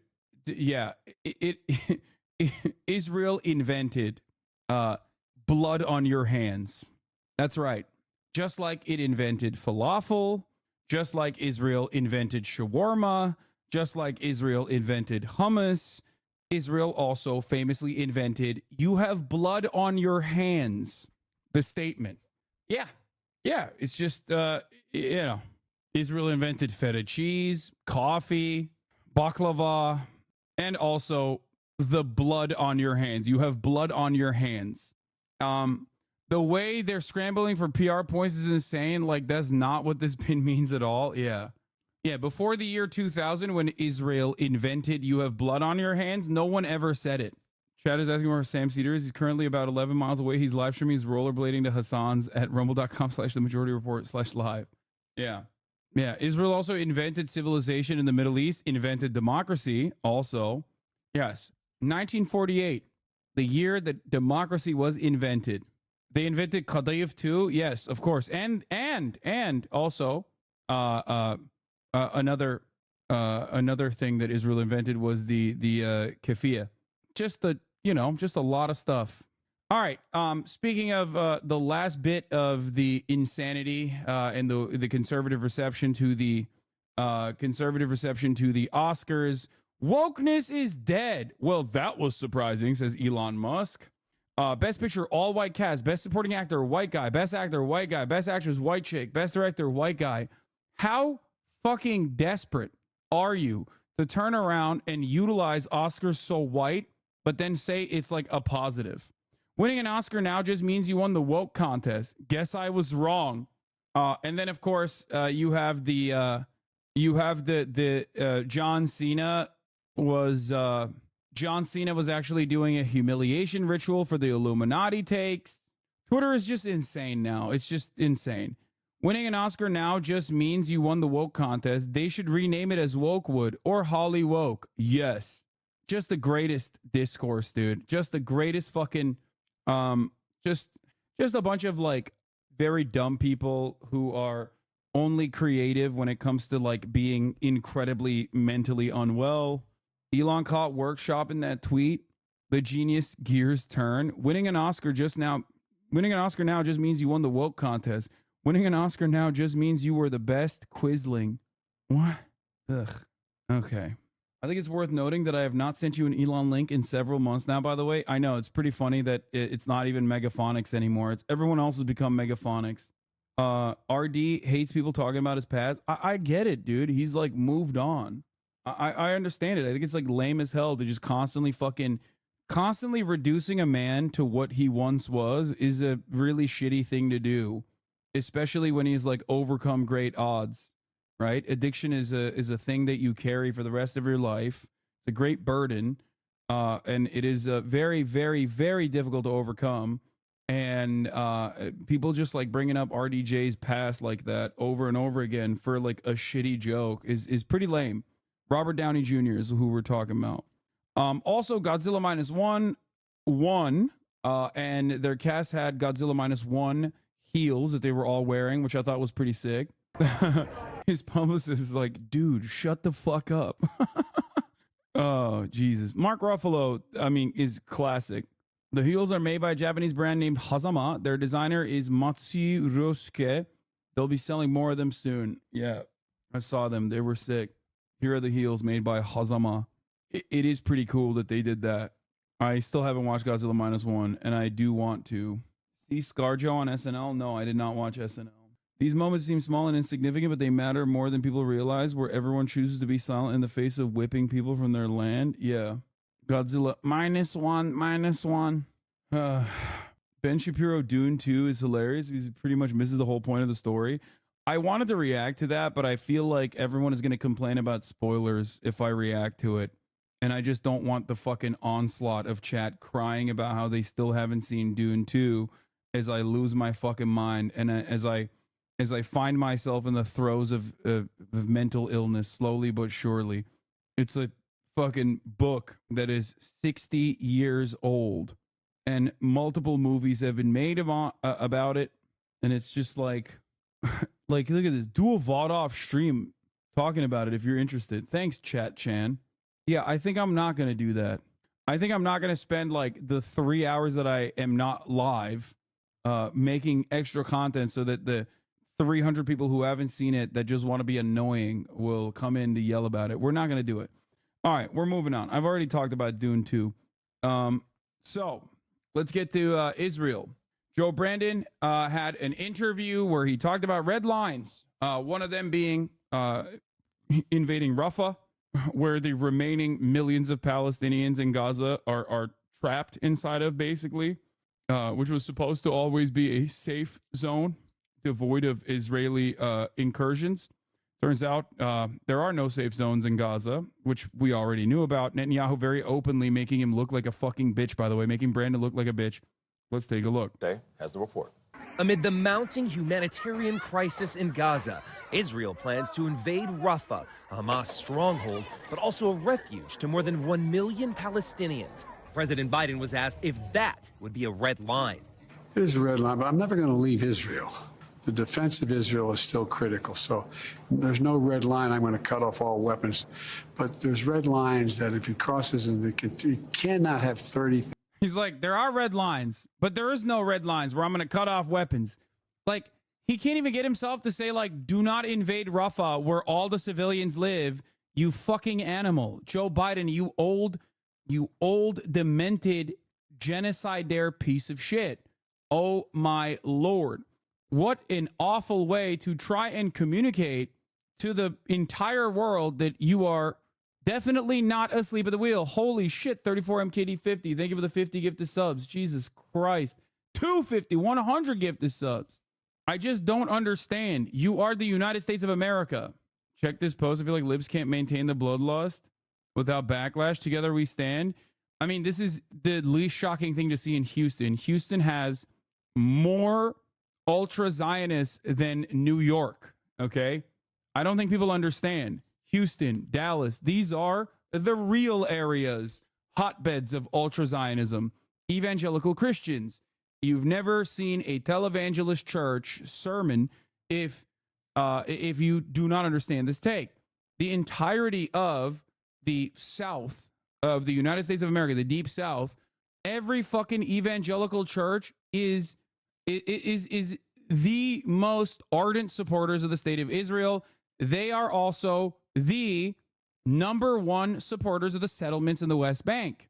There is a theological justification from their perspective. We've talked about it a lot.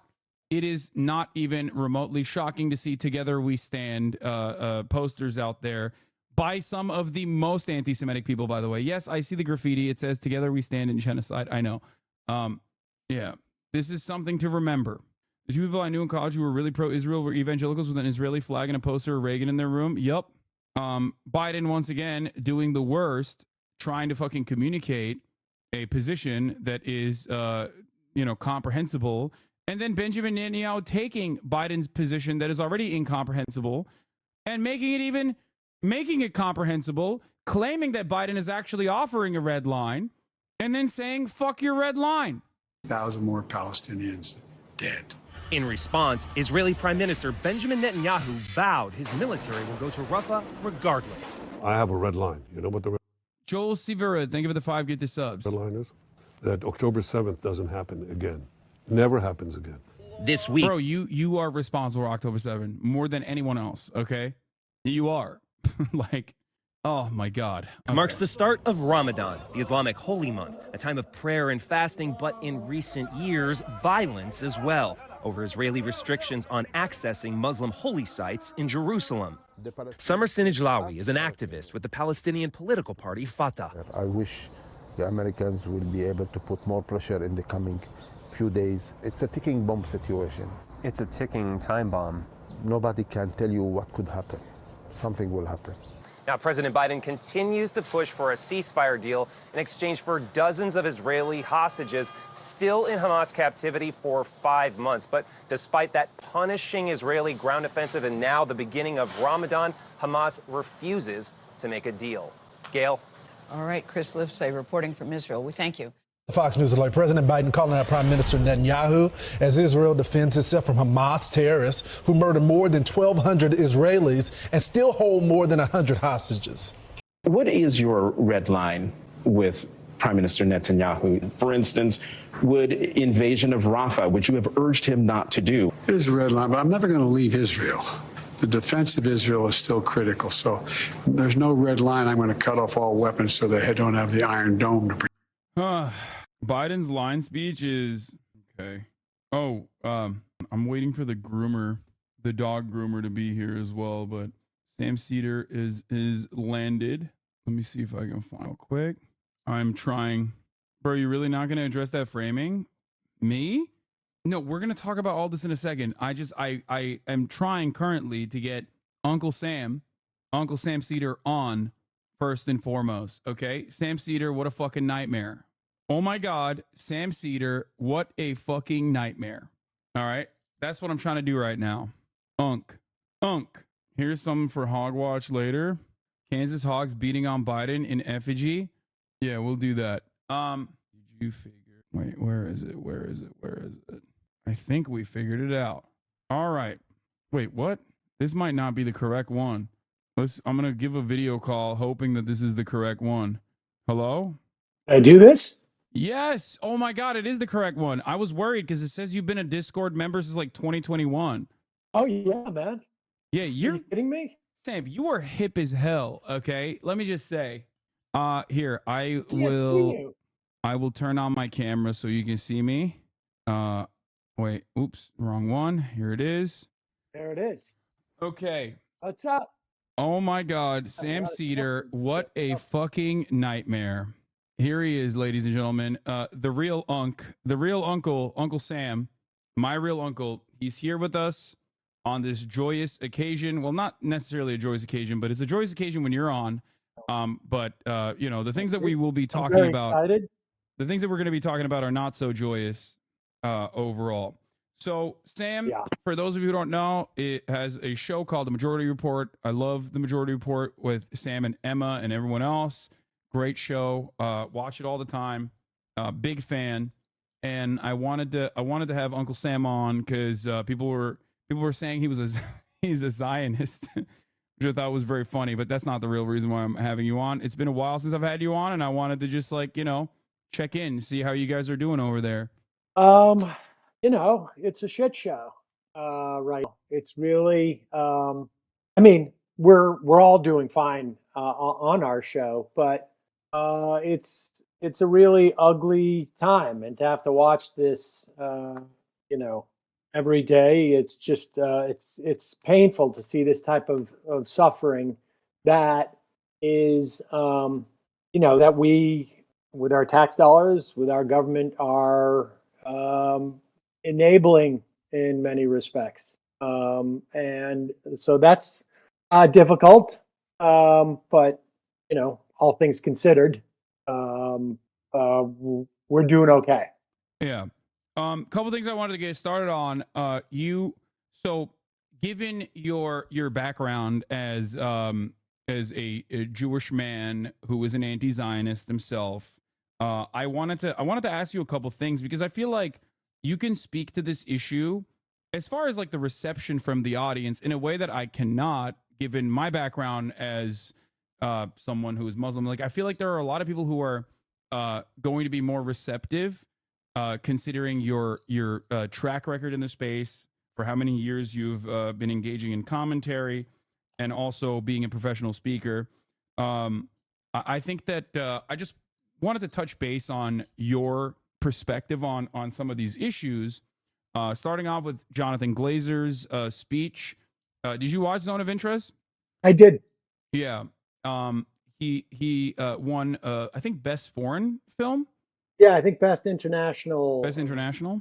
I mean, I don't watch the Oscars as a rule, but I did see his speech. Obviously, it's clipped, and I mean, I certainly, the big part of his statement, which was, I think by some people misconstrued and other instances like purposefully misconstrued, was that he had said, and I'm sort of paraphrasing, but he said, "We stand here." Now, of course, the guy, he's just done. I think it was like a 7-8 year long project for him. Stone of Venture could have been 10 about Rudolf Hess's, based upon a novel about Rudolf Hess, who was the commandant of the death camp Auschwitz. And his family lived right next door to Auschwitz. And the film is really like a commentary on sort of the banality of evil, to use Hannah Arendt's title when she wrote about Eichmann.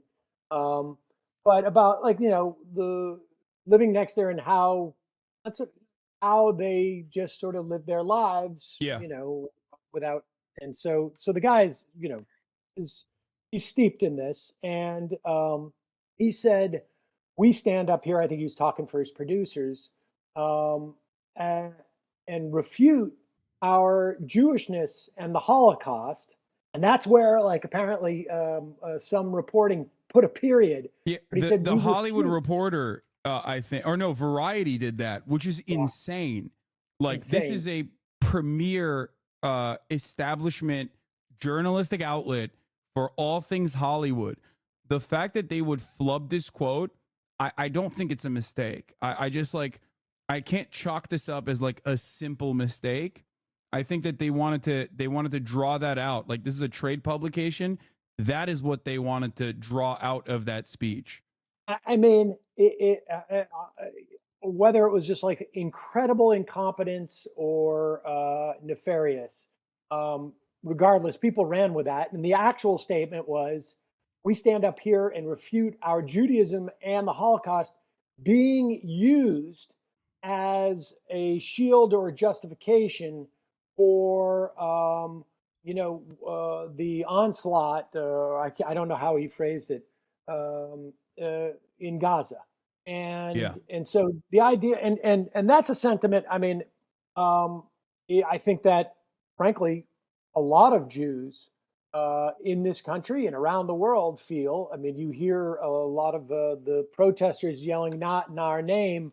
That's what they're talking about. Is that the idea of killing civilians and what Israel is doing is really fundamentally contrary to, I think, a lot of people's perceived ideas of Judaism. Yeah. Aside, and certainly to see the Holocaust, which is, I went to Hebrew school 3 times a week as a kid, but Hebrew was about like number 3 or 4 on what we learned. We learned about the Holocaust. We learned about Israel. Then really cultural things about Judaism. And when I went to Hebrew school, it was only 30 years out from the Holocaust. I mean, I was 10 in 1975, and so I had teachers, Hebrew school teachers, with a number tattooed to their arm, and the message of the Holocaust, at least that we were taught, was never again. But it wasn't just about Jews. It was supposed to be, never this type of wholesale slaughter. And so to see these things invoked as a defense or a justification for this genocide in Gaza is beyond the just sort of, I think, you don't need to be Jewish or religious or anything to find what's going on there abhorrent. But it's one more sort of indignity. Yeah. I wanted to show you another thing from Variety. I'm going to share my screen with you right now so you can see it. You can see what I'm seeing, at least. Here it is. Hold on, let's put you back up top. This is the same Variety trade publication that claimed IDFA's artistic director apologized after protesters crash opening night with banner calling for destruction of Israel. Now, the banner that was calling for the destruction of Israel, of course, read, and this is back from November 10th, was, of course, from the river to the sea, Palestine will be free. Now, obviously, discourse has changed from back then, but if you recall, this was around the same time when Rashida Tlaib was censured. But as a trade publication, they still went along with this narrative that, like, saying from the river to the sea, Palestine will be free is actually calling for the death and destruction of Israel at a time when this was the hot button issue. So. Right. Just some ways in which I think even areas that you would not expect being political while using neutral language and objective reporting from a trade publication that, like, is supposed to cover Hollywood, still making an assessment, making a statement, and showing bias, in my opinion. Oh yeah, I mean, without a doubt. I mean, you don't need it to see it just in the context of Hollywood. I think particularly, there may be a slight change in tone in some of the news media, I think, as of late. But certainly at the beginning, and there's always been this sort of deference to Israel. And, as someone who was steeped in this as a kid, it took a long time, I think, for me to, to be fully conscious of that, of just how, steeped it is. I mean, I always knew there was a bias, but I think, like, you're really seeing in this conflict, because everybody seems to be weighing in. I mean, you mentioned I've been doing this for a while. It's actually going to be the 20th anniversary of the Majority Report in like 2 or 3 weeks. Wow. And when we started it on radio, Janine Garofalo and I co-hosted the show, and I think we were one of the few. I mean, it's certainly even on the network, without a doubt, but anywhere on commercial media, I think we were one of the few outlets where we would regularly criticize Israel. It was not necessarily in vogue. No, it definitely wasn't in vogue. But my critique, I think, has gotten more sophisticated over the years. But we got a call the day after we said anything negative about Israel from the Israeli embassy, and they wanted to send the ambassador onto the show. A guy named, I think it was Pincus, and I think he ultimately did come on to the show and listen to our critique. I mean, I was very critical of Sharon and at that time, and the occupation, broadly speaking. But I don't know that I had as much clarity on the history. I mean, I had a good friend who did a documentary about. To be fair, I will say this.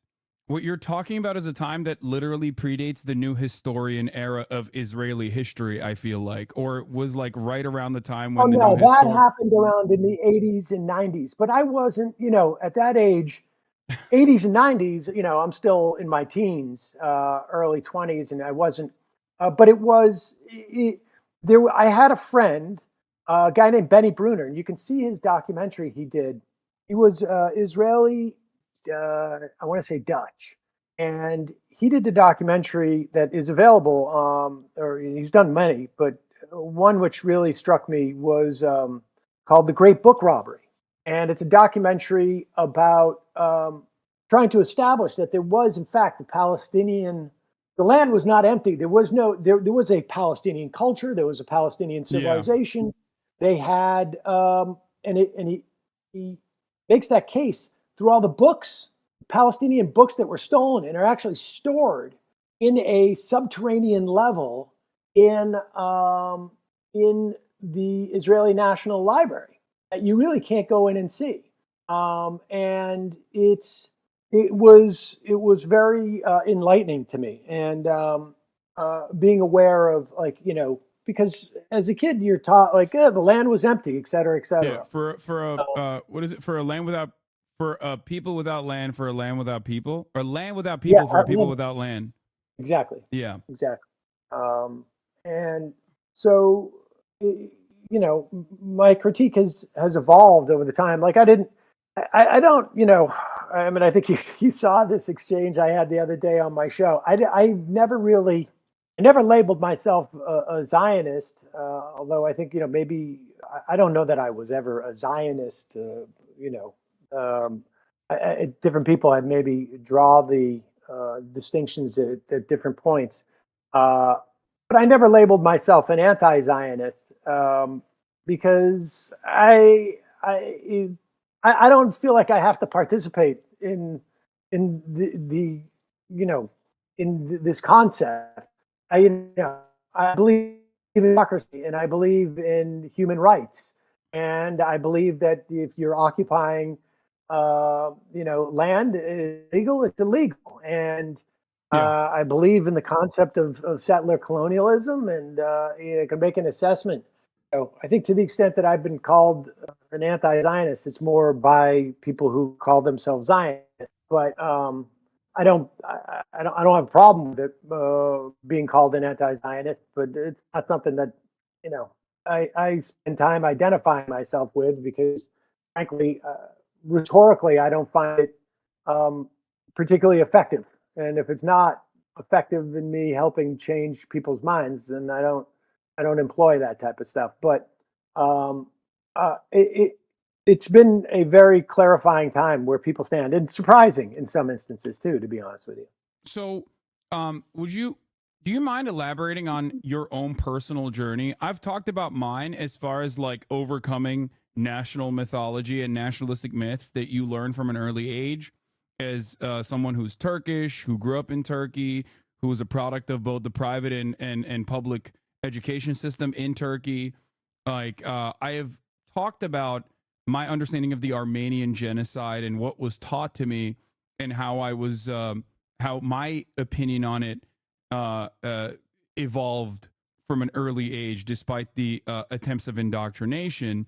And I was wondering if you, because I think there's a very good parallel there with respect to the Nakba and also Israel's ongoing occupation as an apartheid regime, and the way that this has evolved into full-blown fascism, in my opinion, in the words not just of mine, but also a friend of both of our shows, Dr. Ofer Kasif. I think that it could be illuminating for people who are on their own journey of self-reflection and education, for those who are maybe on like the precipice of understanding, despite indoctrination from their schooling. Sure. Yeah. Like I said, I'm 57, so it doesn't show. When I well, thank you, I appreciate that. But when I was in elementary school, I mean, I went for Hebrew education 3 days a week after regular public school, and until probably I think I was like I think I went through most of high school even, and Reform Jew, and the people 30 years out, I mean, we're still very much steeped in the Holocaust, and the idea of Israel that I was taught was a plucky sort of like David and Goliath story, and Israel surrounded on all sides by its enemies, and how much the Arabs hated the Israelis and the Jews, and it was presented as if this was a sort of like an eternal struggle of religion, and that the only thing that really saved the Israelis was their sort of like their superior will, and they were lucky because their enemies were not terribly smart. Like, I just remember being taught this story about the Golan Heights, about how like the Israelis had spies who convinced the Syrians to grow trees on the Golan Heights because it would provide shade when they were fighting. And so the Israelis knew where to fire their weapons. I don't know how that story worked, but this is, you hear it as a child. Mm-hmm. And the idea of questioning, like, wait, how did the Jews get there? or like how many, like it was all just the Holocaust happened. The UN said, here's Israel. And then the Arabs were mad because they don't like Jews. There was no sort of material analysis of like, hey, wait a second. How did they, we were told it was just a desert. And they came in and they created irrigation. They grew stuff and turn the desert into, a fertile land or whatever. Exactly. And I was 15 or 16 and went with my Hebrew class for the summer to Israel, which is like a confirmation class program. And we traveled up and down the country. We worked at a kibbutz for a period of time. And it was in 1982.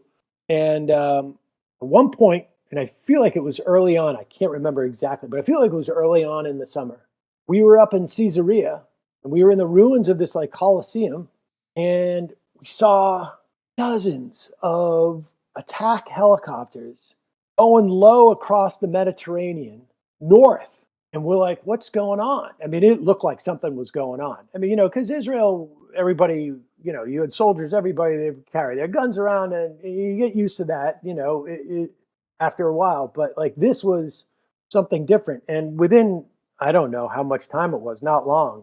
Maybe we got into the bus, or I can't remember. We found out that Israel had, I think, had attacked Beirut. And I just remember, I was crying about it. I got into an argument with my rabbi because prior to then, it was a preemptive war in '67, but it was being sold like it was imminent, and the Israelis just got the jump. The idea was that it's the Israeli Defense Forces. They don't start wars of choice. That's not what Israel does. And that was my whole sense. And I think that was probably the beginning of me becoming, increasingly more skeptical and curious as to like, how did this form? And, I went to college and there was really not much, for whatever reason, I don't know, it was not, I don't remember studying much about it in college, but I was aware, I think through the first Intifada, that this was, things felt like they were changing maybe a little at that time. And then I remember when Sharon went on the Temple Mount and basically lifted, basically lit a fire, and became increasingly critical of Israel during that time. And I think the Bush administration was the first administration where I became aware that they were, and probably through interviews I was doing with people on the show, that they were not fulfilling the role that the U.S. had in the past, which was to sort of like pull Israel's worst inclinations back from the brink, but we're instead sort of like pushing them, like giving your, not just pulling the keys away from your drunk friend, but,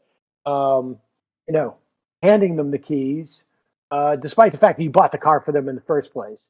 And for, by, the Obama era, it was, I would talk about Israel to some extent. To some extent, it was farmed out to Michael Brooks, who was, by the time we got into like the end of the Obama administration, was hosting the show once a week.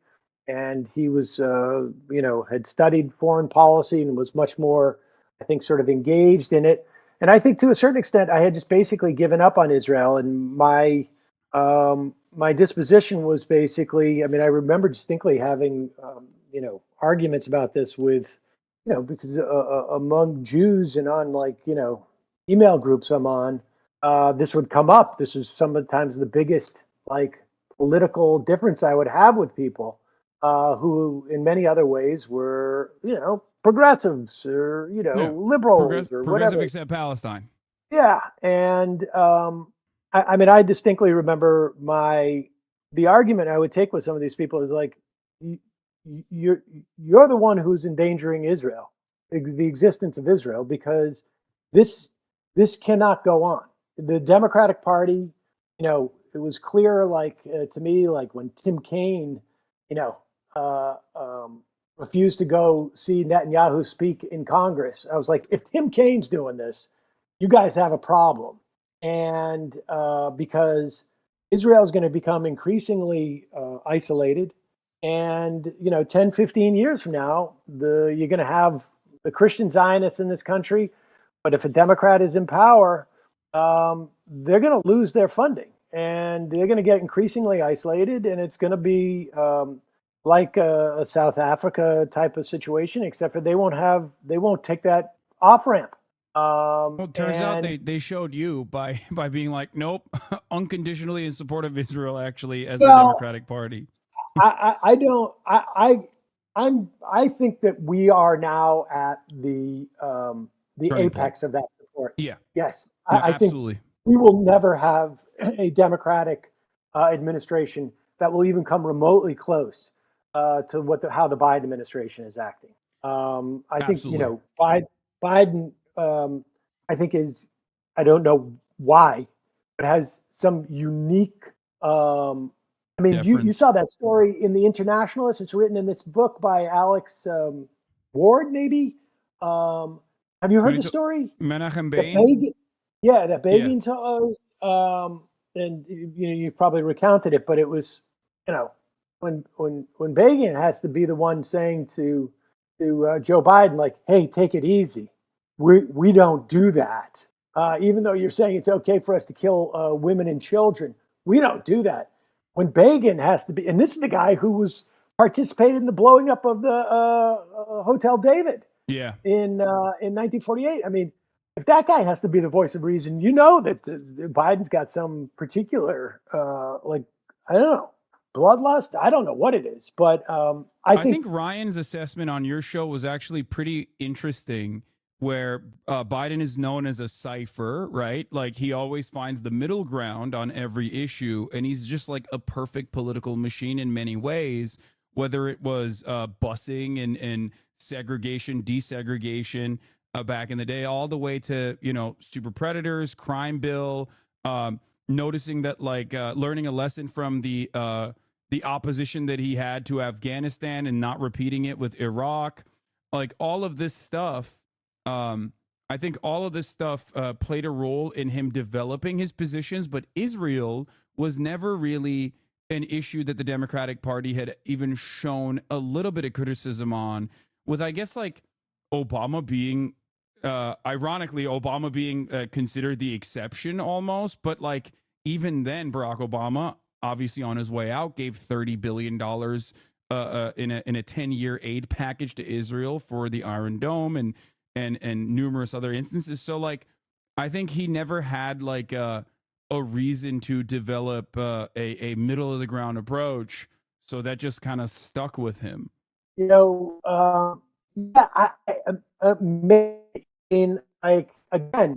that story about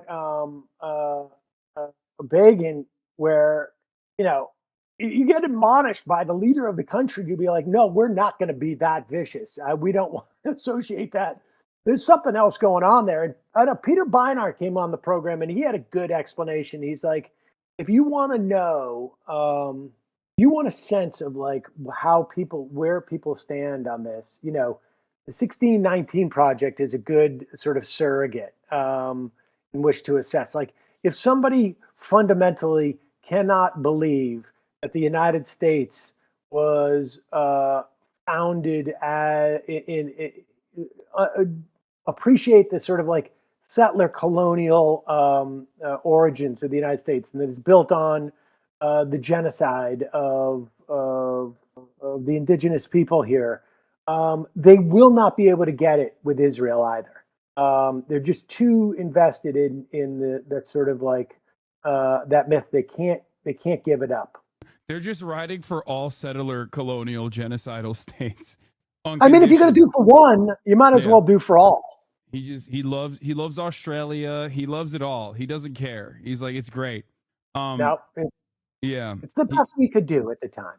He needs that Neil Gorsuch approach, and just like being the one pet issue that he cares about that is the exact opposite of what you would think from him. Yeah, But it's it is interesting because like he claims to be Irish, he claims to be Catholic, and these are like currently with the Pope and also with Ireland being historically an ally to the Palestinian plight.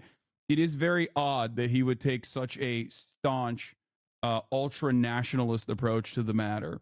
And the thing is like it is. I mean, I don't think donors explains it. I mean, I know that he's got some big, Haim Sibin or Sibin Of or course, whatever that but guy's that's name is. consistent.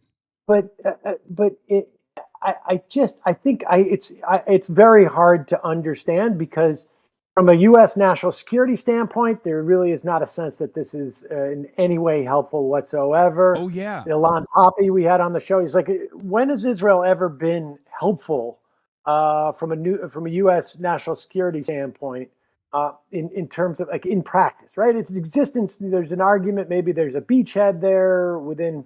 And one more opportunity to control, the oil of the neighboring countries. But I mean, I don't think he would have paid any type of like political price if in November 15th he had said we're calling for a ceasefire. I don't think he would have paid a political price. We're going to start to pull back on aid, or we're not even going to put an aid package on the table. I mean, it really is hard to understand, and it is, just from a political standpoint. Yeah, I mean, I think that like the Lloyd Austins in his corner, I think are like genuinely warning him of the backlash and the destabilization that Israel's actions are causing, because it is like Israel's aggressive ethnic cleansing campaign is now far beyond the point of maintenance and avoidance. We've now gotten to a point where it's like it's an issue that you have to tackle head on. But beyond the lack of like Israel's position as an apartheid ethno state is actually helping America with a beachhead or a forward operating base with like its own espionage tools and whatnot.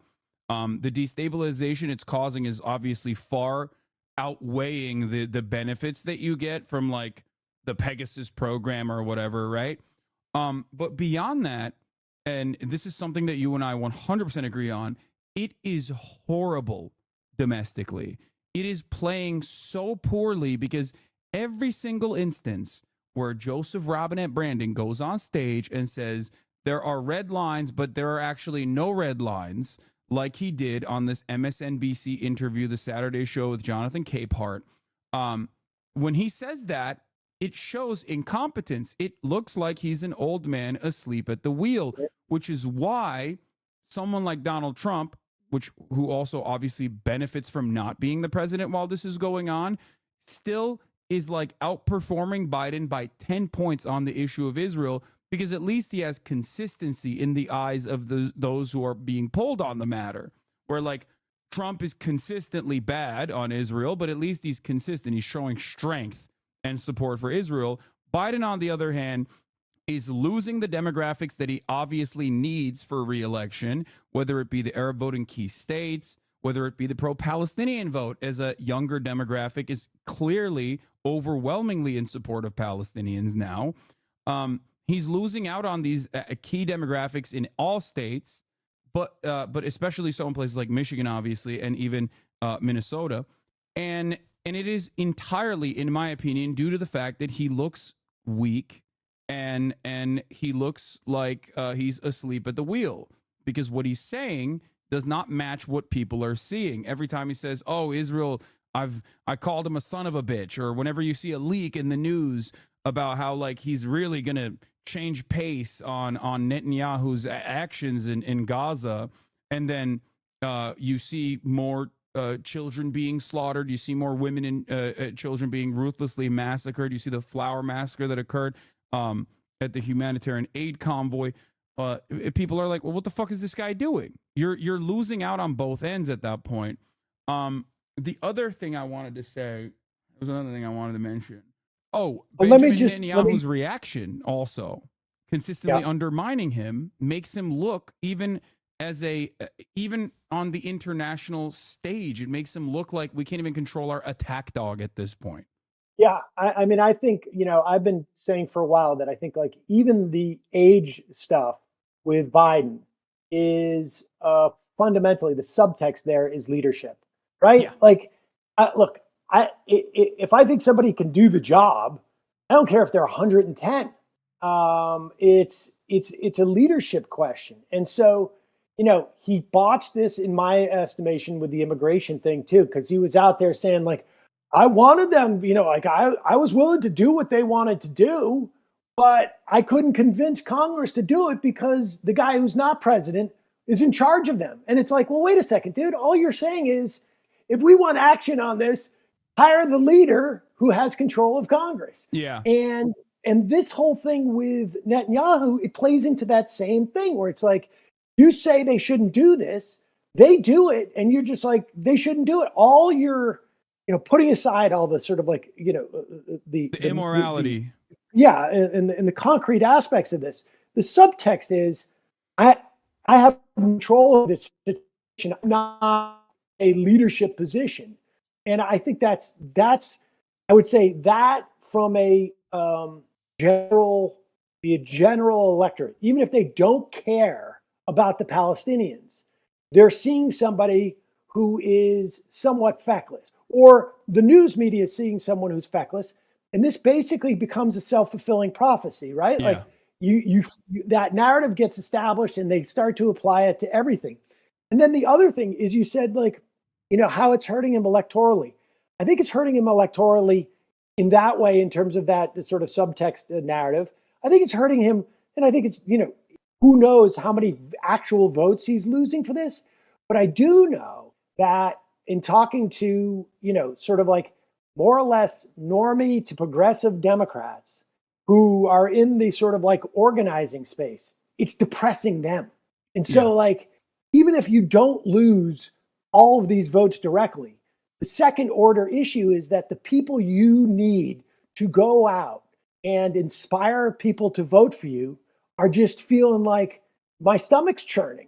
Because, and these are the people who are paying the most attention to what's going on. Yeah, that's why the Vote Uncommitted campaign is so significant, in my opinion, which the media is now like no longer covering as much, in my opinion, after Michigan, which I suspect could be deliberate because it is the exact type of drama that they love, that brings in ratings and like shows a little bit of chaos going on.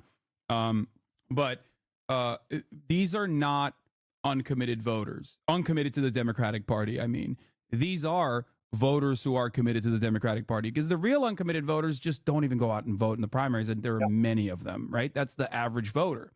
That's the reason why the primaries are not attended as broadly as the general election. And these are the people who lead the activist base, the progressive base of the Democratic Party, who are likely Democratic Party voters, in my opinion. And regardless of our opinion on this matter, that assessment has also clearly been made by the Biden administration as well. Like I think they are genuinely seeing that, and it is definitely causing a little bit more chaos and a little bit more fear, even though it seems like Biden personally is like a very vindictive and very stubborn person. If we're going to get into the palace intrigue of it all. And I think that is what's motivating him, given the New Yorker magazine piece that came out like last week, where he openly said, well, I don't care about the polls because guess what? They were wrong in 2022, which they really weren't. And that they and they were wrong in 2020. So why should I listen to them now? I don't know. It's just, it is very terrifying that they're banking on people just simply forgetting what is going on in Gaza by the time November comes around. Yeah, I'm with you 100% on that. I mean, I think like, having,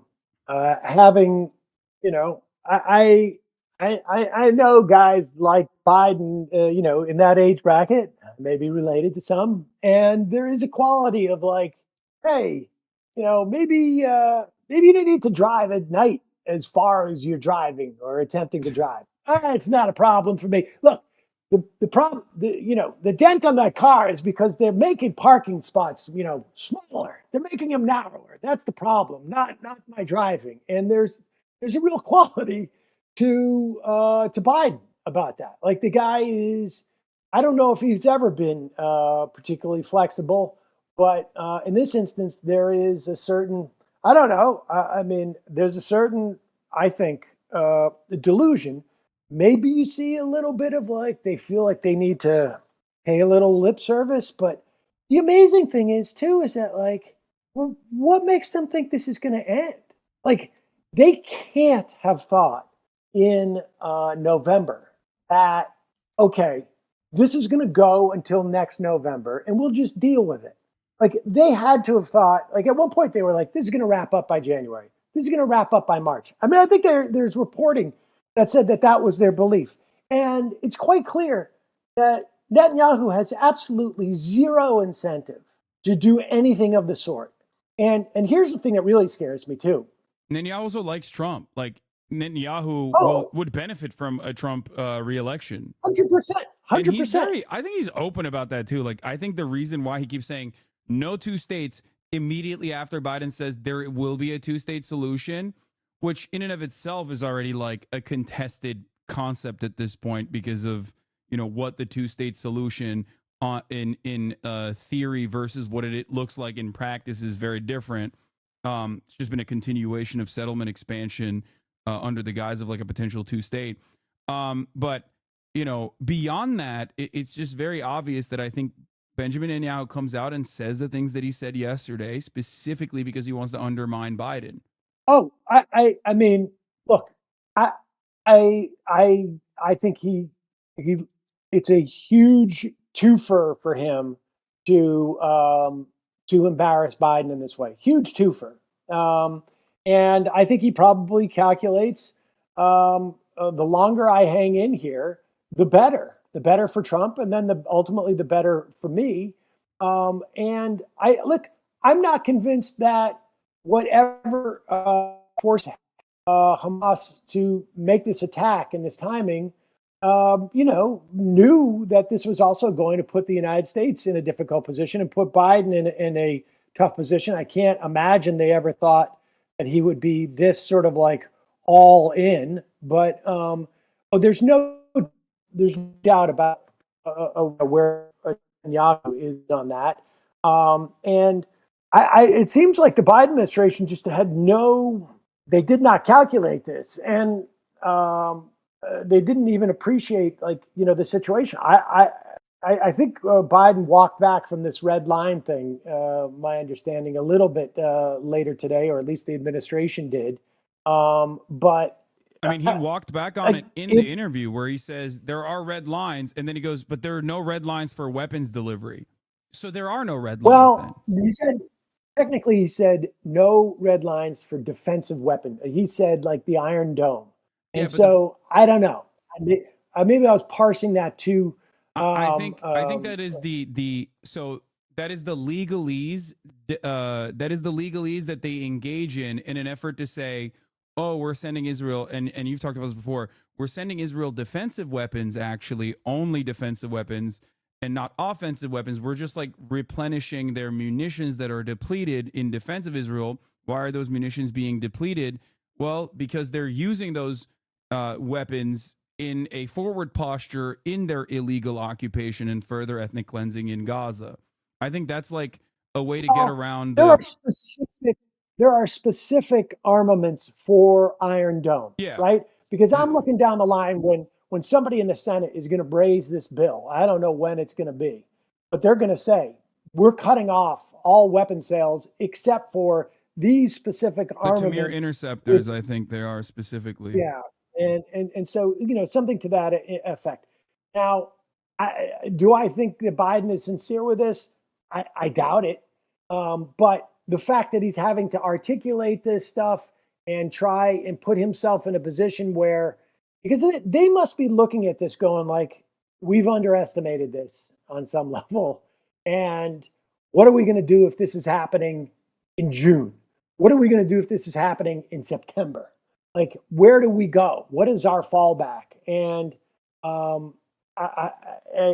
but here's my big fear too: is we're going to put within a month or two, we're going to have this temporary pier built so that U.S. ships can come and offload aid.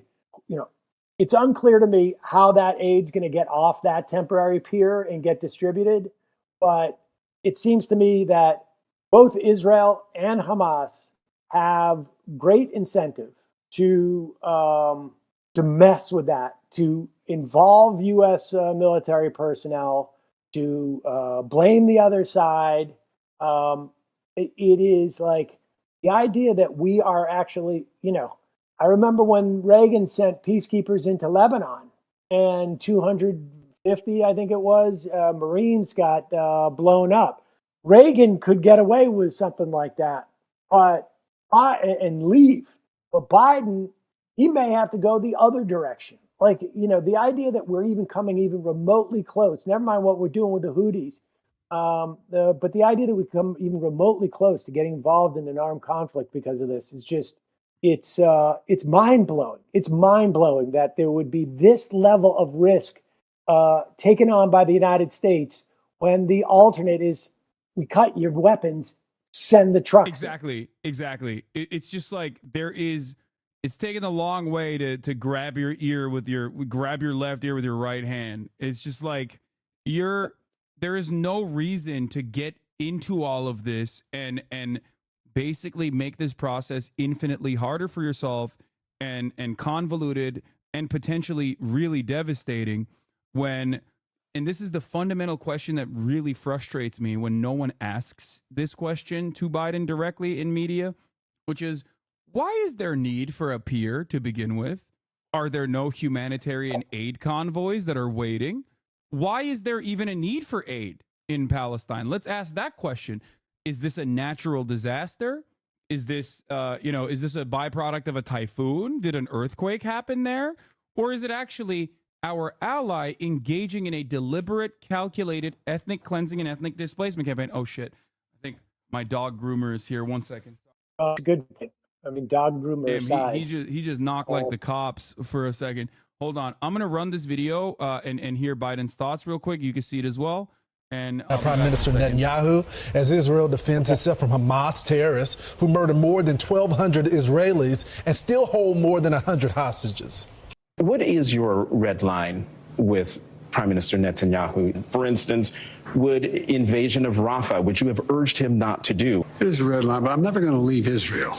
The defense of Israel is still critical. So there's no red line. I'm going to cut off all weapons so they don't have the Iron Dome to protect them. There's other ways to deal with the trauma caused by Hamas.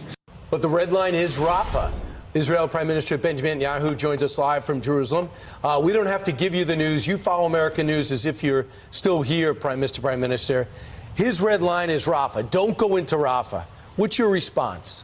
Look, the president and I have agreed that we have to destroy Hamas. We can't leave a quarter of the Hamas terror army in place.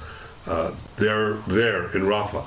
This would be equivalent to saying, after the Allies fought back, gone through Normandy, went through Germany, and you'd say, well, we'll leave a quarter of the Nazi army in place and we won't go into Berlin, the last stronghold. So I think that if the president means by that we should first enable the safe departure of the civilian population from Rafah before we go in, we agree with that. We don't need any prompting. That's not what he said. Let's make sure that they that's not what he said. He doesn't want you to go in. I think you have to ask him what he said, because he agrees. He said that he agrees that we have to destroy Hamas as a fighting organization. That's what we intend to do. Look, it's either Israel or Hamas. There's no middle way. I mean, we have to have that victory. We can't have 3/4 of a victory. We can't have 2/3 of a victory, because Hamas will reconstitute itself with these 4 battalions in Rafah, reconquer the Gaza Strip, and do the October 7th massacre over and over and over again.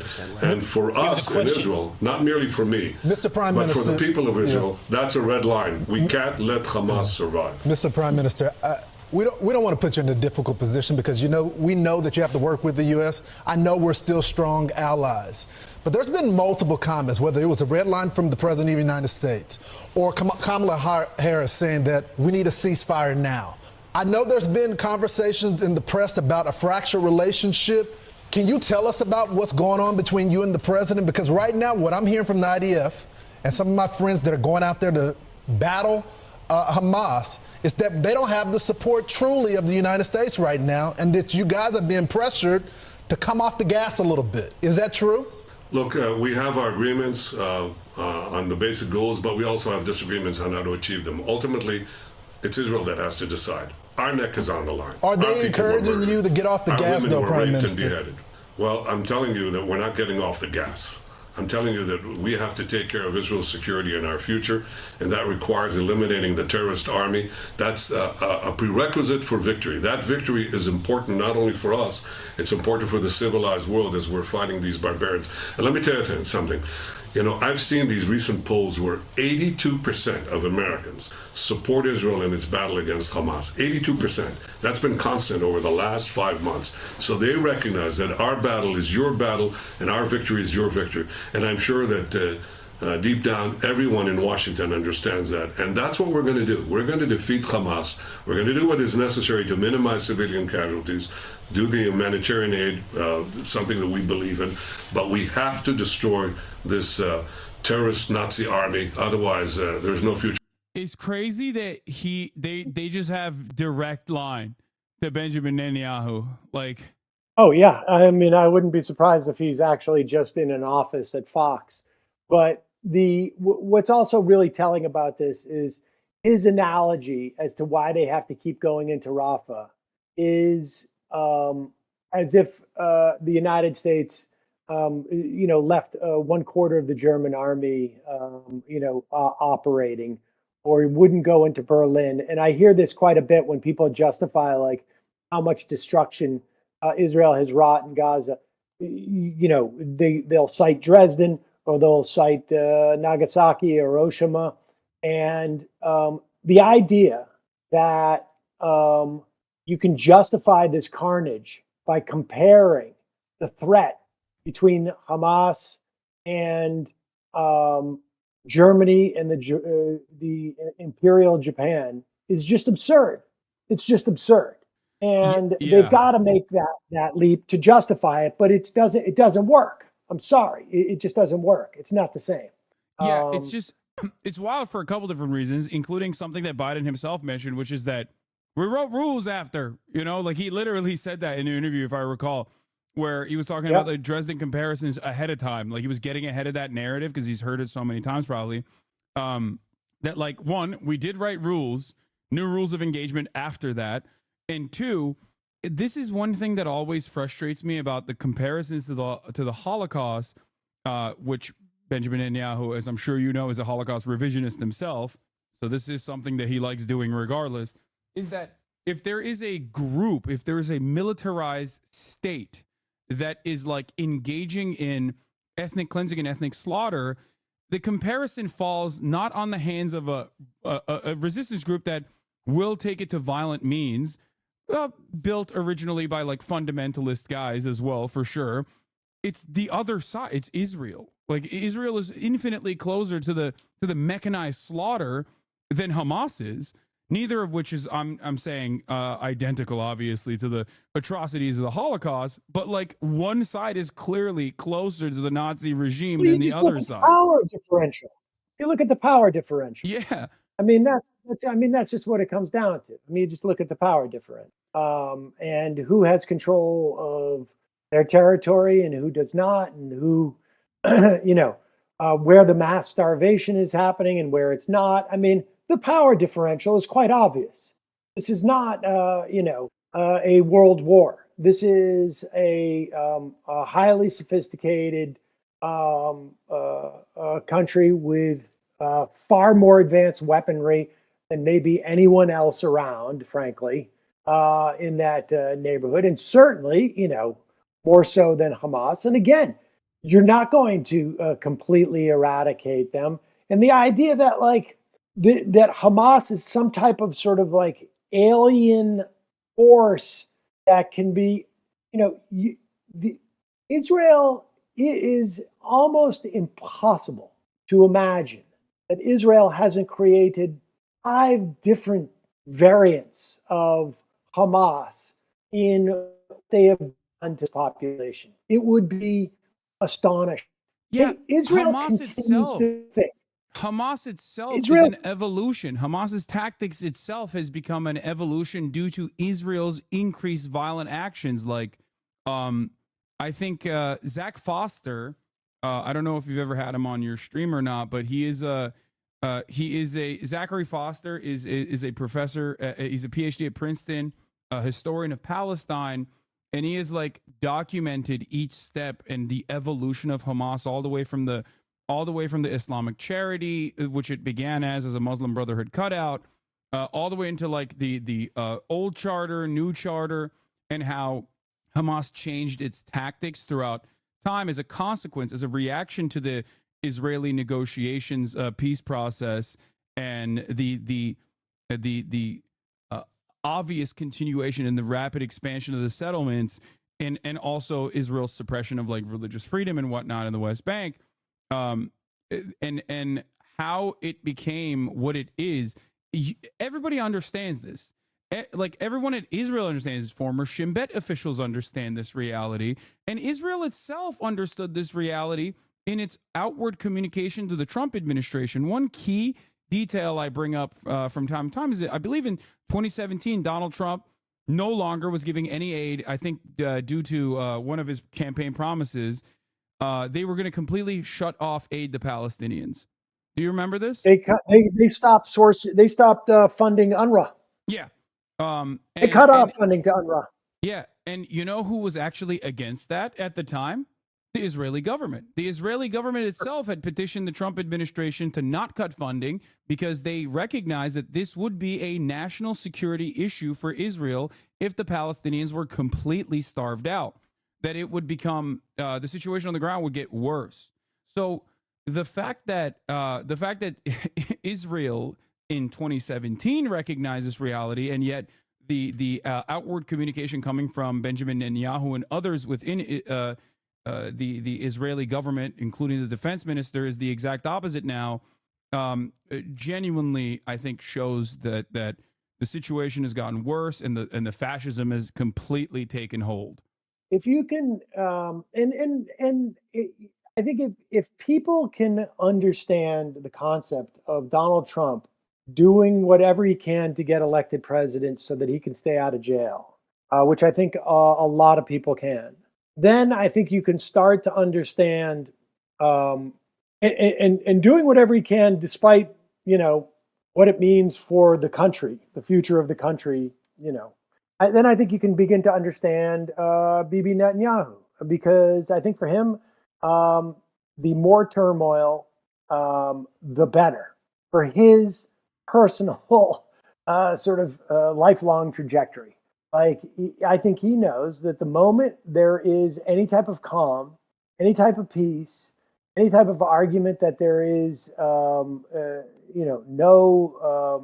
immediate threat, I think he knows that his chances of going to jail are, through the roof at that moment. And so I think he's going to maintain as much belligerence as possible. I don't know if Joe Biden can't see what just about every observer of, I'm talking Israeli. Yeah. The Israeli press knows this. Netanyahu is hated, but they're not going to get rid of him until this, war is over. Yeah. And so he is completely incentivized to make sure that never happens, regardless of whether it's in, whose best interest it's in. It's a disaster obviously for the Palestinian people, but it's gonna. I think it's a disaster for Israel, and it's a disaster for the U.S. No, absolutely. At the same level, but I think here one last thing before I let you go. Thank you so much for coming on for as long as you have. One last thing I wanted to talk about is, I guess, like, liberal Zionism used to be the primary communication to the Western world, and I feel like post October 7, but even before October 7, like in the last couple of administrations, liberal Zionism kind of like went away as far as like a Hasbara mechanism. And I think it is that arrogance that was born out of the unconditional support that the Western world had shown Israel, and the nature of like reactionary fascist ideology constantly increasing the pressure points and squeezing as much as squeezing the Palestinian population as much as it can and also endlessly propagandizing that in a self-reinforcing mode of propaganda. I feel like this created an attitude that is also playing into Israel's demise, because like without Western support, obviously key Israeli officials understand without Western support, Israel does not exist in the way that it does. No way, no how. Whether it be political cover that America offers, more importantly than anything else, or whether it be the direct weapons shipments. People will say it's only 5% of the Israeli defense budget. Doesn't matter. It is far more important that America is always providing political cover for Israel and also offering weapons. And I think that the liberal Zionist exit ramp here is so clear to me. Lay the blame almost entirely on Benjamin Netanyahu and bring in Benny Gantz, which they're kind of doing now. I think they're positioning Benny Gantz as like the new leader because they had Benny here and talked to him directly, right? Kamala Harris met with him. And yet it's wild to me that Biden has not been pushing that exit ramp that has been given to him that allows Israel to continue being an apartheid state, that allows Israel to continue doing what it's been doing to the West Bank, which then, of course, invokes reaction, understandably, from the Palestinian resistance groups, both in the West Bank, but more importantly in Gaza. And then, you can go back to business as usual, but the bloodlust that you're seeing from Benjamin Netanyahu, and there is one part that he is right on. He might not be a popular figure, but his actions are popular, especially amongst the Israeli Jewish demographic polled consistently on the matter. They want him to be doing ethnic cleansing. They think it's not hard enough. They think he should go even harder. Yeah, so 80% of the Israeli population. I mean, that's the other thing is that Gantz is there, but like, what's the coalition they can put together? I mean, increasingly, Israel's Jewish population, that's it's their demographic terms, not ours. Obviously, it is an ethno state, so right. They has been more and more conservative, fasci, authoritarian. I mean, I think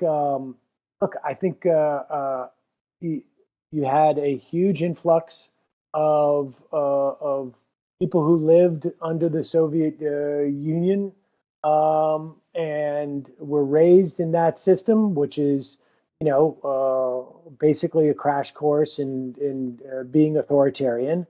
And they're brought over into Israel, and I think that, I think that having a massive influx of folks like that into your body politic will have an impact. I think there was, tendencies amongst the Israeli population, as it were. Also, fundamentalists who've come, 15% maybe only from America, but a very loud and vocal and intense dynamic. Religious fanaticism breeds fanatics. And so all of these factors are working there. I'm not sure that, you would see any change of policy whatsoever with Benny Gantz. I don't know if that's even an option that exists anymore, but it seems to me you could have the Biden administration could have definitely been more aggressive with Israel up to this point and not paid a political price. I don't know what they think they're doing from here on in. It's a shit show, and I can't see how it gets better. I don't know if I agree with you on the USSR take. I don't know if it was the Soviet migrants that came in, considering that there is a massive population of Mizrahi and Sephardi Jews in Israel that came from, like, Arab Jews specifically. They came years and years ago. No, I know, but I feel like in the indoctrination, especially as far as I've read into it, and you're very knowledgeable on this matter.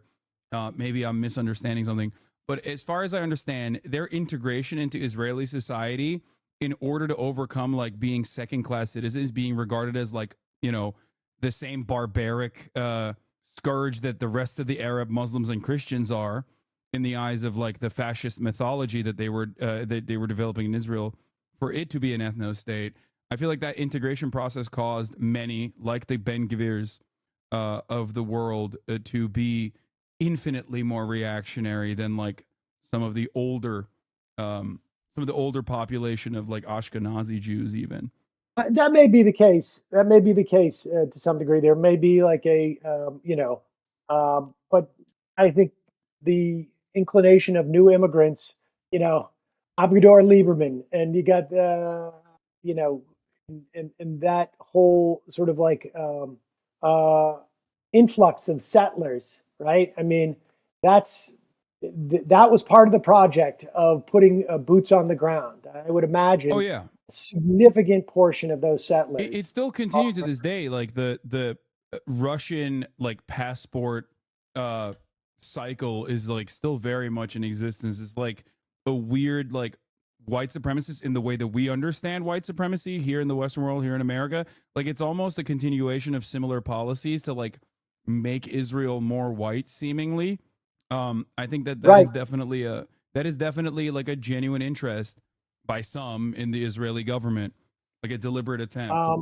Yeah, no, I think so. I would like to see someone do a deeper dive into that. I've always been looking around for like, how has these shifts in demographics impacted Israeli politics, and maybe someone in Israel has done it, but I haven't come across it in these parts. But dude, before I go, let me plug this GoFundMe. Would you? Yeah. A friend of mine has been helping a family in Gaza, and we're starting to see more of this actually. But they're a family that have a child with Down syndrome, and we helped them raise some money to get them out of the country. I'm sure people know the dynamic that's associated with getting out through the Rafah gate. Can you put that link in the Discord, if you don't mind, in the Discord chat, so I can present it here? Yeah, I actually I got a bit.ly of it. Let's see. Where do I just type it in the chat here. See it? Yep, there it is. Thank you. And we got them. They just literally just got footage of them at the Rafah gate, and almost the entire family is out. They're going into Egypt to, they have nothing. There's a video I have of that. Like they have 6 bags, and they were in a tent in Rafah, and so it's a weird dynamic because there's so much pain and suffering there, and to focus attention or help on any individual family, it sort of cuts both ways. But I don't know. It's been at least gratifying to know that you can directly help some people. If even a couple of bucks, help them get settled, and and know that you managed to save some of these people and given them an opportunity to sort of normalize and deal with the trauma that they've been going through. Yeah. I just saw some video of their little girl, and it really is, it's amazing, but it's so horrific. But if folks have the opportunity, please. Yeah, mods are pumping the link in the chat as well. Well, Sam, thank you so much for coming on. Always a pleasure having you here. Great to talk to you, and keep up the good work, man. I really appreciate what you've been doing. All right, thank you. For years now. So my real uncle. Hopefully I'll get out there soon. Sorry, you're cutting off. Can you say that again? Yeah, hopefully I'll get out there soon. I want to hell yeah. see your That'd place. be great. All right, man. All right. Have a good one. Bye. That was Sam Cedar, everybody. My real uncle, Sam Cedar, and not my fake imposter uncle, Chunk Weigert. doing the most. Very reasonable voice. I always appreciate Sam's commentary and takes on the matter because I think he has a way and he has the background of doing this for many years. I think that he has a way with his words, with his commentary that appeals to a lot of people, I think, that are maybe already negatively polarized to the things that I have to say. So, great stuff. I'm glad that he, talked about his own personal journey of moving away from like totally lapping up ultra Zionist, ultra nationalist propaganda, all the way to questioning it and then arriving at the position that he's arrived at.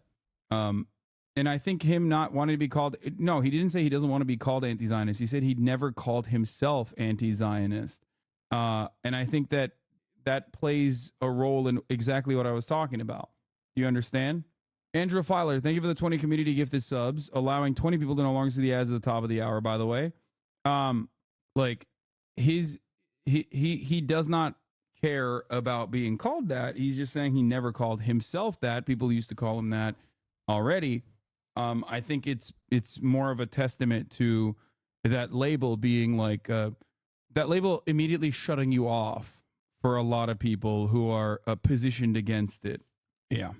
New polling thread, American politics is undergoing a significant realignment. I think this is simultaneously one of the most important. I don't know if this is like a great realignment in the way that people are telling it, but I think this is simultaneously one of the most important social trends in the U.S. today and one that is most poorly understood. Non-white voters shifting away from the Democrats towards the Republicans. Last week, a New York Times poll showed Biden leading Trump by less than 10 points among non-white Americans, a group he won by almost 50 points in 2020. Averaging all recent polls, the Democrats are losing more ground with non-white voters than any other demographic. This is true. People often respond to these figures with accusations of polling error, but this isn't just one rogue result. High-quality, long-running surveys like this from Gallup have been showing a steepening decline in Black and Latino voters identifying as Democrat for several years. I've said this already. I think it's a consequence of like in prior years, Latinos or Black voters that didn't vote for the Democratic Party just stopped voting. Nowadays, there are more and more people in said demographics that are voting in the opposite direction. That is the new part. America's Gold Standard National Election Survey shows a similarly sharp decline, with non-white proximity to Democrats now at its lowest since the 1960s, before the Civil Rights Movement and the 1964 election, which aligned Black voters with the Dems and against the GOP.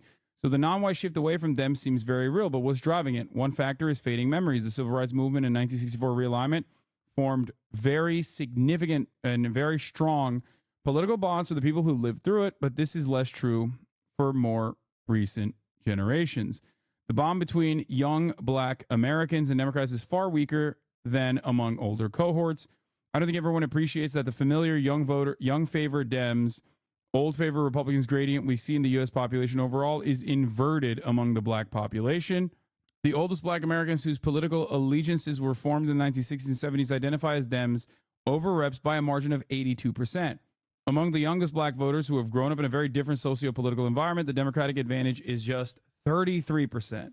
The changing image of the parties regarding class and income is also a factor. In 2020, the richest third of voters favored Dems for the first time.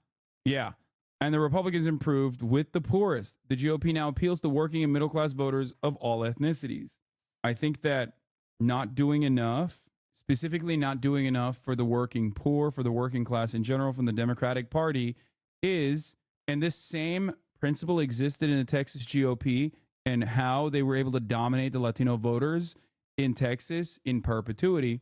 This very same principle exists nationally. Okay? Remember, one side offers nothing to you. The other side at least offers a solution and a fake problem. The same principles behind like showing yourself as a macho candidate.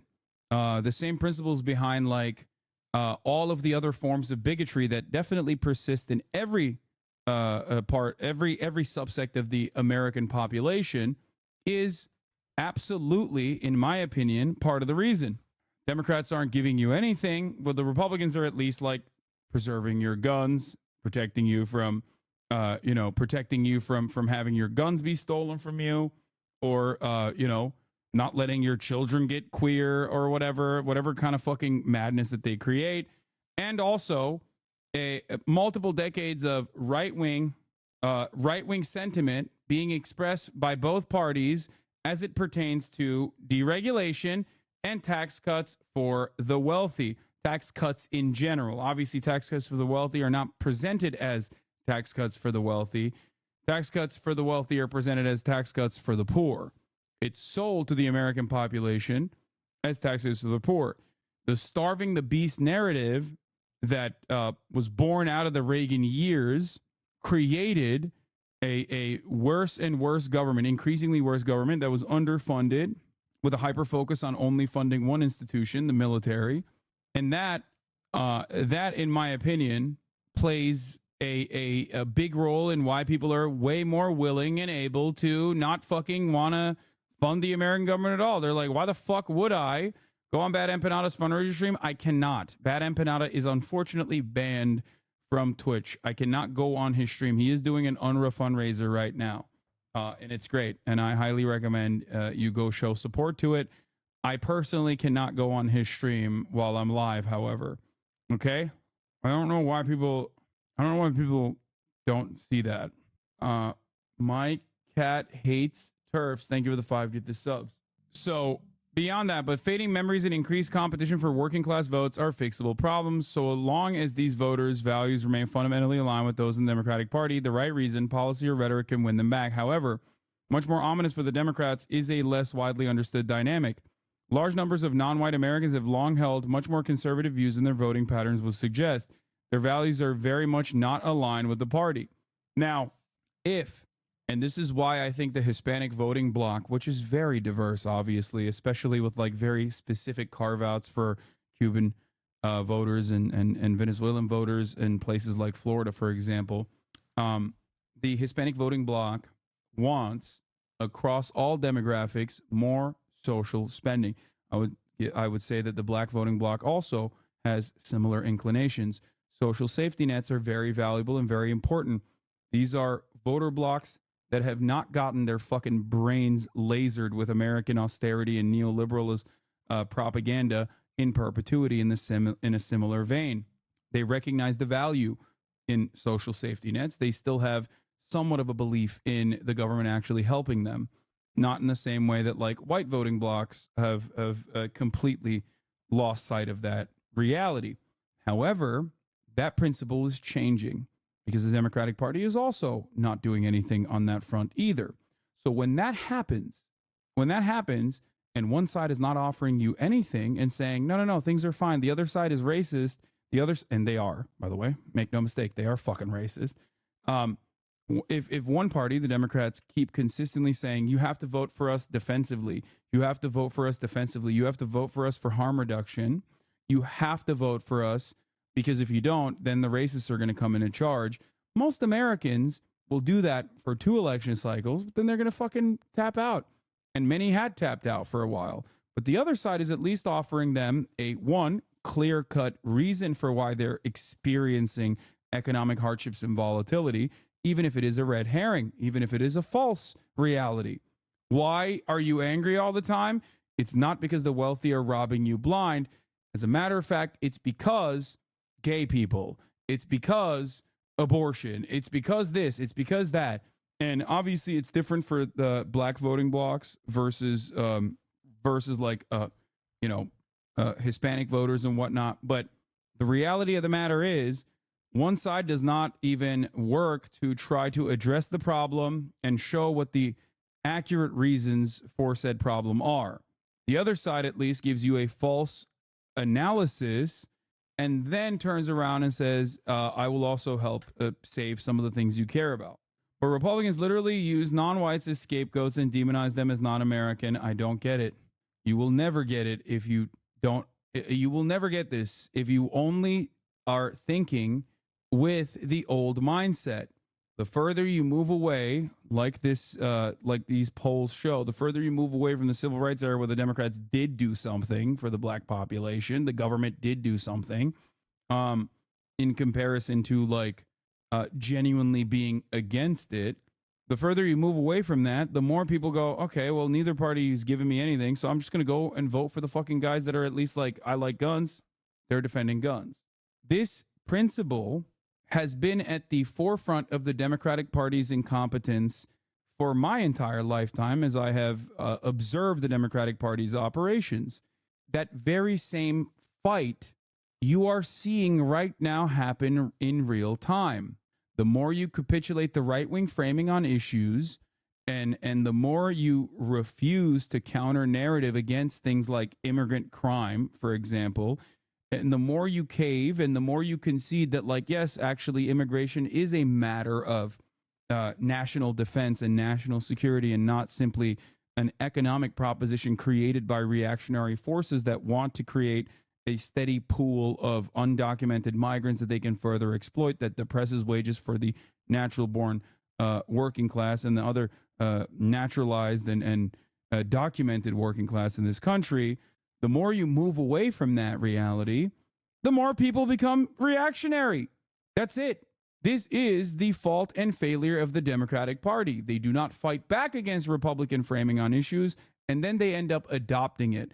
And what do you think happens when they adopt right-wing framing?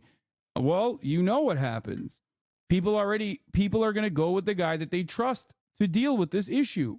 That's why Trump is always leading over Biden by at least 35 points last election cycle on the issue of immigration. And now it's like 60 points. Biden's arguments that they will be the ones who actually fund the police more than the Republicans, and Biden's arguments that they will be the ones who actually, have increasingly more white nativists and stronger immigration policies is a massive failure for this reason. It goes beyond the ratchet effect that we've talked about, or I guess it's a complementary to the ratchet effect. And I don't think people recognize that. That's it. That's it. White supremacist propaganda also impacts non-white people. Internalized racism is a pervasive poison. That definitely is true as well. Wait, sorry, just asking for clarification. The Republicans want illegal migrants for labor exploitation? No, every capital. This is devoid of like the two-party structure. Capital owners want some migrants to be classified as illegal, so they are devoid of rights. So they have no legal avenues to resort to when they're being exploited. That's it. There's a secondary effect in that, in the creation of a temporary, permanent underclass that also ends up depressing wages for everyone in the country. Okay? Because if we truly were a racist nation that like wanted to do Oregonian style intervention in immigration, we would start punishing the business owners that actually hire undocumented immigrants. That would destroy the agricultural industry. That would destroy all matter of food production in this country. Okay? Like, real racism in the Pacific Northwest was being for the abolition of slavery and being for making slavery illegal because you didn't want to even be around black people. Okay? This is a fact. Like, Oregon was a full-blown, no black people allowed state. They didn't want slavery because slavery meant having black people live alongside white people. Okay? It's literally more racist somehow. A reliance on Mexican workers who contribute their labor to the U.S. economic enterprises but are denied access to the benefits that U.S. law affords its citizens has underpinned the economy for over a century. Take by Aviva Chomsky, who I paraphrase almost regularly anytime I talk about immigration. What you mentioned is literally this clip. Trump. ¿Por qué? Muchos inmigrantes, como nosotros también somos inmigrantes, pero no mucho. No más. No más. Llegaste, pero no más. Exactamente, no más. Yep. I don't agree with you on how illegal immigration depresses wages. The academic consensus that illegal immigrants don't decrease wages. No. The academic consensus is that immigration doesn't depress wages, and that is true. The academic consensus is on immigration not depressing wages. Illegal immigration does depress wages. No, both the studies show both. I have the exact opposite sentiment. The exact opposite sentiment that is expressed by those who tackle this issue, especially those who talk about it. Those who talk about this issue in the form of like immigrants are taking our jobs. Okay? immigrants are taking our jobs. Look at it from a framework that is fundamentally flawed. There is no concept such as undocumented immigration. There is a concept, however, of people being refused with the full knowledge that they will enter the country regardless. And our agricultural industry relies on it. Sorry, you got banned because you're not subscribed. Oh, dude, I love this study. Okay. The Cato Institute is a libertarian institute, for the record. I rely on them heavily when it comes to immigration studies. I knew you were going to probably use this one. This doesn't show what you think it shows, first and foremost. Okay? The Cato Institute wants to continue having undocumented migrants. The Cato Institute is the actual institute that loves the fact that they are undocumented. That's why they'll talk about immigrants being undocumented immigrants specifically being not a burden on the economy, but a benefit. It's true. On its face, it is true. Okay? It is. Because undocumented immigrants pay into the taxes, both in the sales taxes, but also pay into Social Security without being able to take anything out of Social Security. Okay? So technically, they are giving significantly more than they take back. This is something that the Cato Institute openly recognizes and sees as a good thing. Anyway, every undocumented immigrant pays into taxes, even property tax, so the notion that they're undocumented is laughable. Yes. A decrease in the supply of immigrants can only increase native wages if immigrants and natives are substitutes for one another. In other words, if they compete for the same jobs. See, this literally is stating that Americans who are documented don't want the shit jobs that are remained shitty as a consequence of having a fucking underfunded labor pool that will always replenish itself, that is threatened to be in that position at the barrel of a gun with the threat of deportation. Yeah, it's true, but this is a pro-capitalist argument. It also proves the point I'm making. It is exactly like I have read the Cato Institute studies as well. Like the Cato Institute will oftentimes say undocumented immigrants do not take anything from these social safety nets, with the exception of the 0.03% that they can utilize in the form of emergency rooms, okay, without paying, right? That's the only thing that they get, which is true. Except I want to fix that structure. I want the undocumented migrants to be documented. Cato, I don't think cares too much about the fixing the documentation structure. They just simply talk about the current way of immigration being the way it is good, or they say it's not as bad as the way Republicans frame it.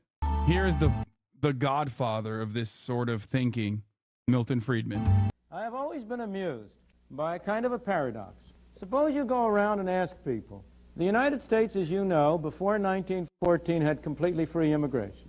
Anybody could get on a boat and come to these shores, and if he landed on Ellis Island, he was an immigrant. Was that a good thing or a bad thing? You will find hardly a soul who will say it was a bad thing. Almost everybody will say it was a good thing. But then I suppose I say to the same people, but now what about today? Do you think we should have free immigration? Oh, no, they'll say, we couldn't possibly have free immigration today. Why, that would flood us with immigrants from India and God knows where. We'd be driven down to a bare subsistence level. What's the difference? How can people be so inconsistent? Why is it that free immigration was a good thing before 1914 and free immigration is a bad thing today? Well, there's a sense in which that answer is right. There's a sense in which free immigration, in the same sense as we had it before 1914, is not possible today. Why not?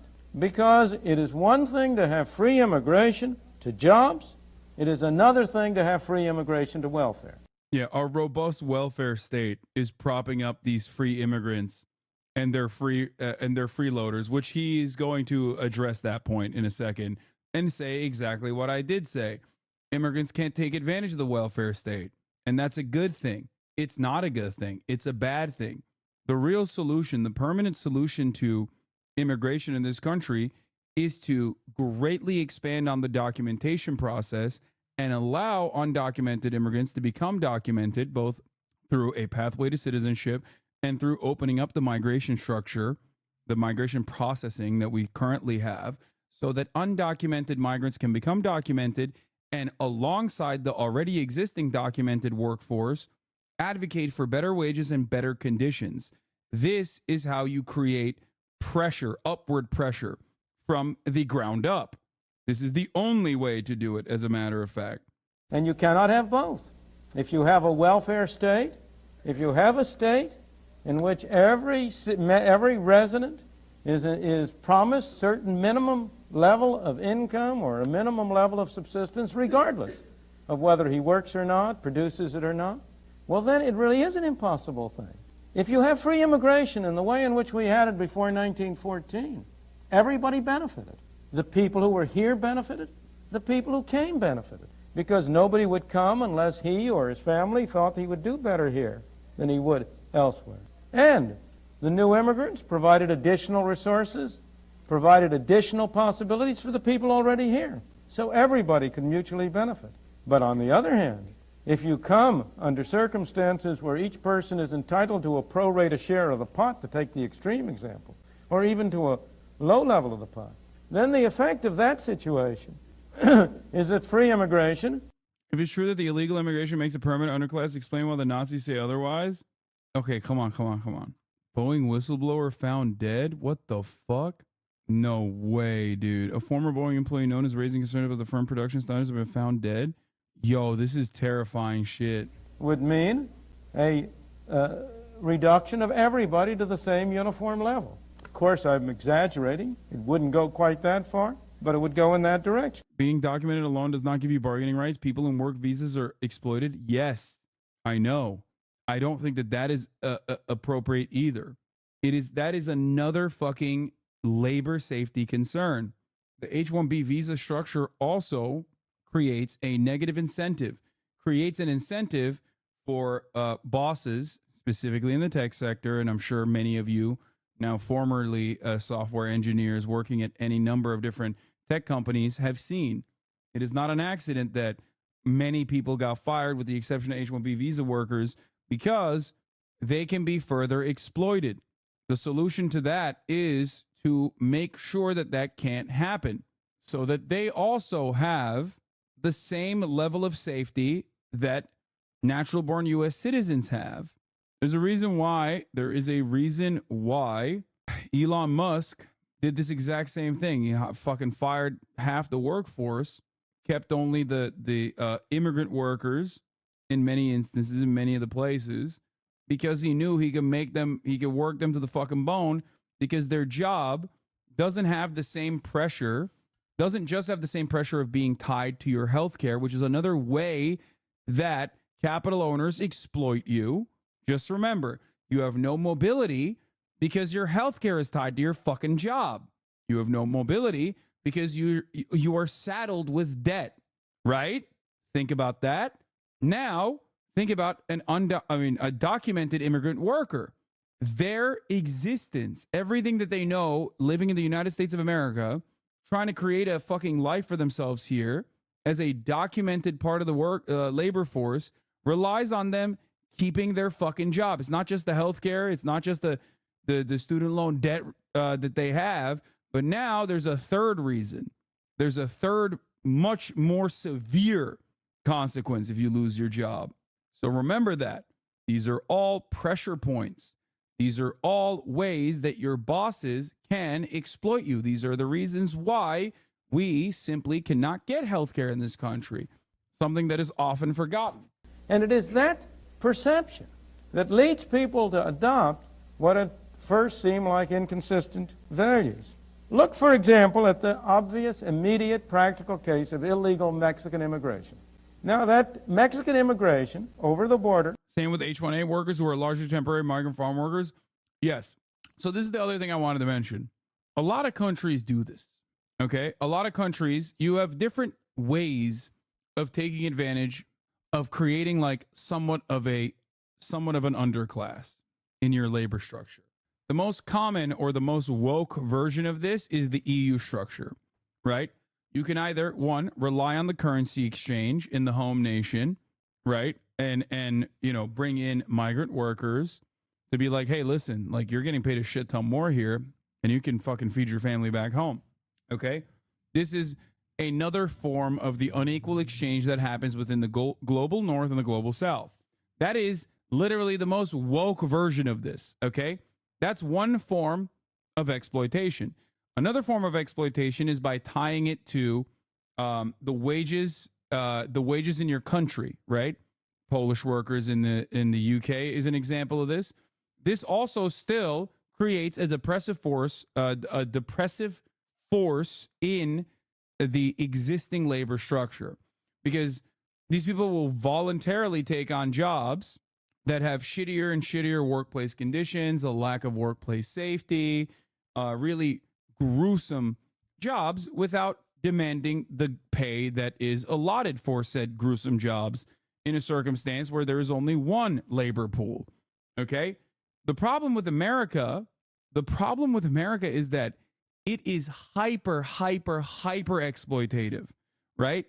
Like it goes beyond. It takes advantage of all of those different forms of depressing wages. It already utilizes the unequal exchange in the form of currency exchange.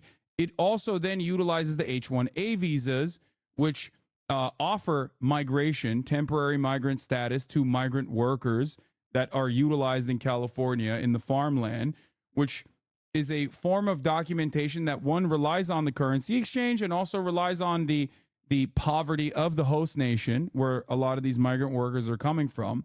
And then on top of that, you have the H-1B visas, like I said, which is another form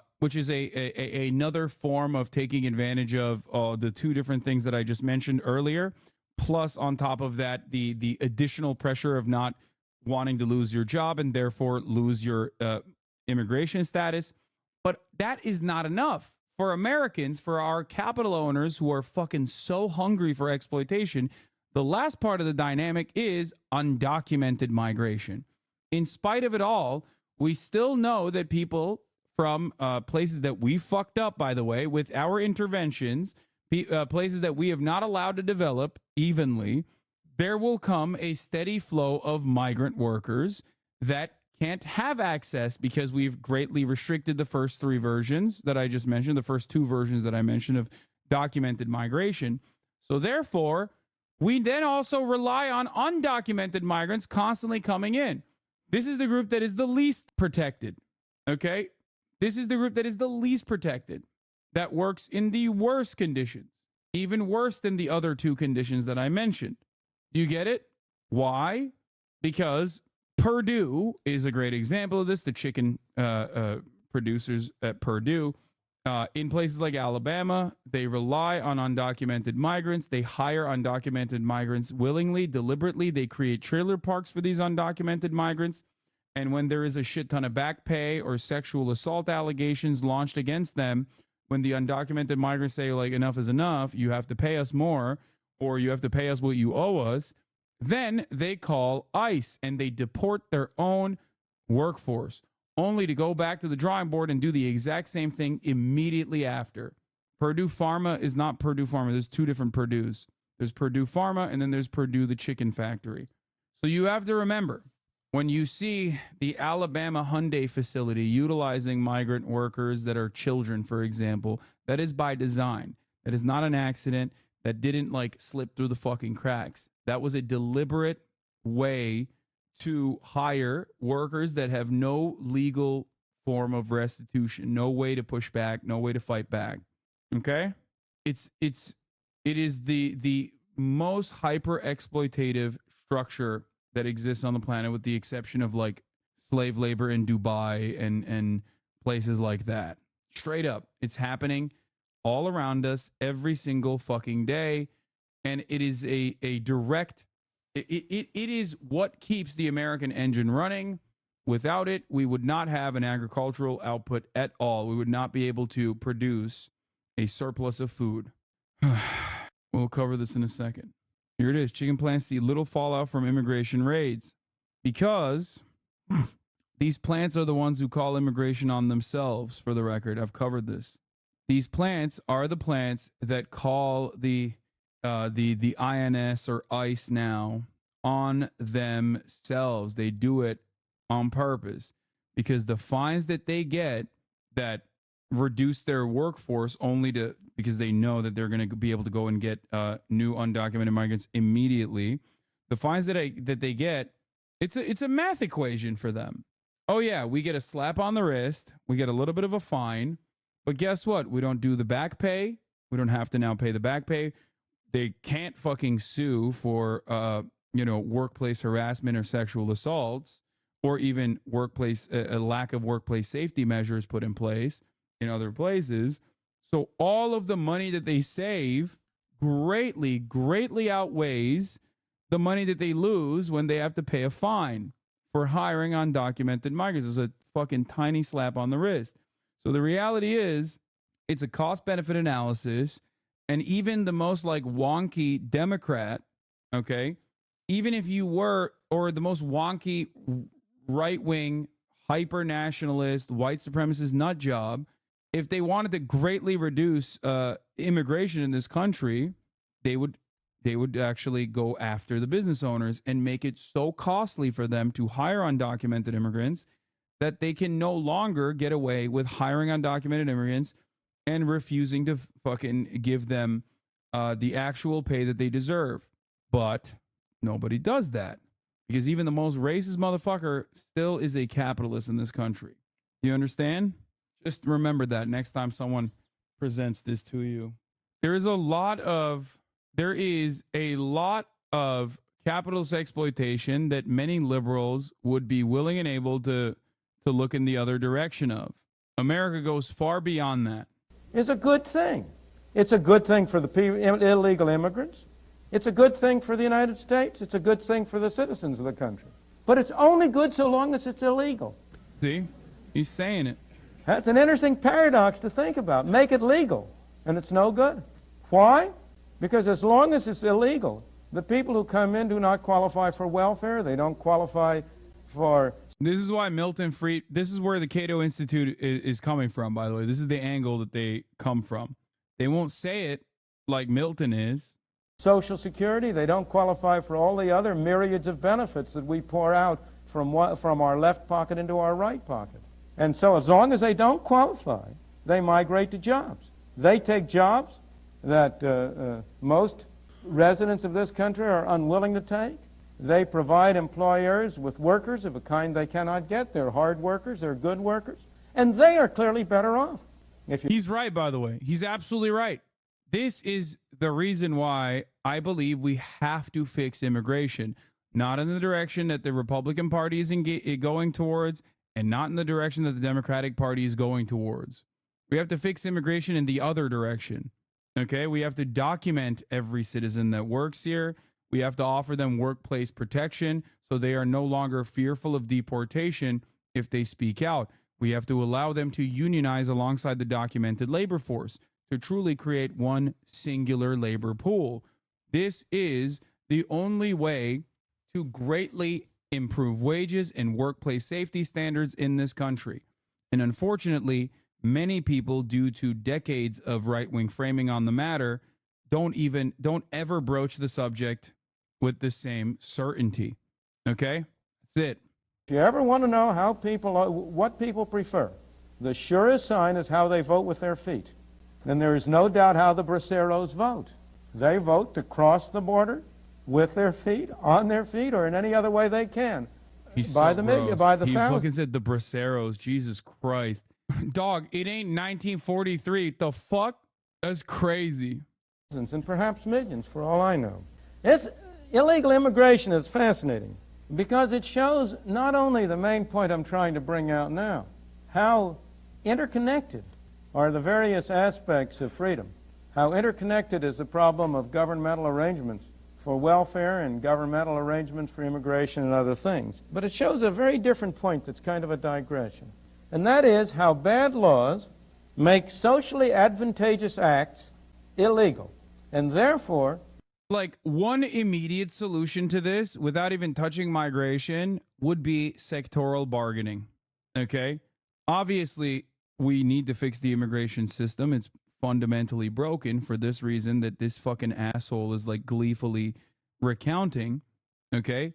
But if you did sectoral bargaining that over encompassed entire industries, okay, entire industries, including sectors that overwhelmingly hire undocumented migrants deliberately, then this would no longer be a problem. Leads to an undermining of morality in general. But we can't do that, and we won't do that. Anyway, do you believe in open borders? Our borders are open, dummy. Our borders are already open. There is no such thing as like closed borders. You either document those who are coming in and process them appropriately, or you don't, and you allow them to fall through the cracks and be hyper exploited. That's it. 52% of the country, 52% of the undocumented migrants in this country are visa overstayers. Okay? Breaking. Kansas Republican Party hosts fundraiser featuring accused child molester Ted Nugent, where attendees could donate to assault President Biden in effigy. A disgusting display designed to encourage political violence. The head of the Kansas GOP, Mike Brown, should resign.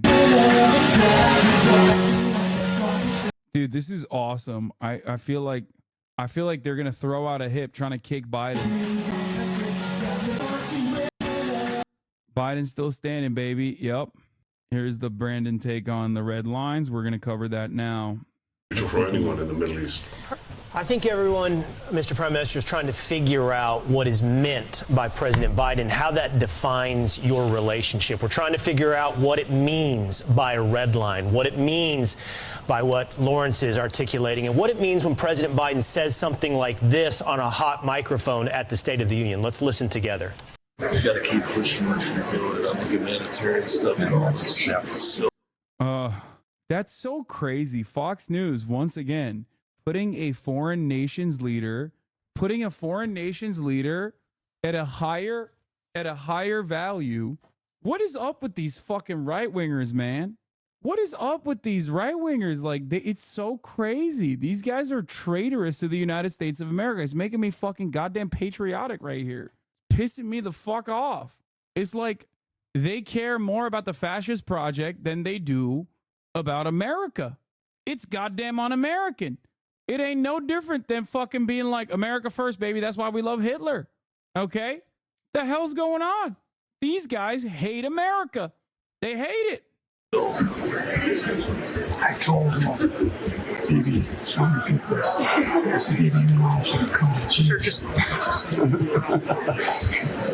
So what does that mean to you, a come to Jesus meeting? It's like they're sad. They're like, oh, sir, Mr. Netanyahu, sir, do you see the little tattletales? This is what our American president said about you, sir. Can you please keep killing Palestinian children, sir? We love you. Oh, fuck you, you un-American bitch. I'm going to deport your fucking bitch ass, dude. I don't know. I'm not familiar with the term, even though Jesus wasn't born. Shut up, bitch. You fucking literally. Yes, you are. You grew up in Philadelphia. Like, you absolutely are familiar with the term. Okay? Oh, I've never heard this. It's like, no, shut up. You literally grew up in Philadelphia. Suck my dick, okay? Fucking dumbass, dude. Jesus Christ. Oh, I do not know what this term means. It's crazy. Born that far away from here. I can tell you that if it means having a heart-to-heart conversation, we've had that plenty of times over the 40 years that I've known Joe Biden, and over the 12 or 13 conversations that we've had since the beginning. I'm not familiar with the term. Let me get some water before answering. Yeah, I'm not familiar with that term. I am, however, familiar with Geno's being the better version of the two, you know? Weird. It's weird that I know so much about Philadelphia, despite the fact that I'm the Prime Minister of the State of Israel. Very different. I don't know. Of the war.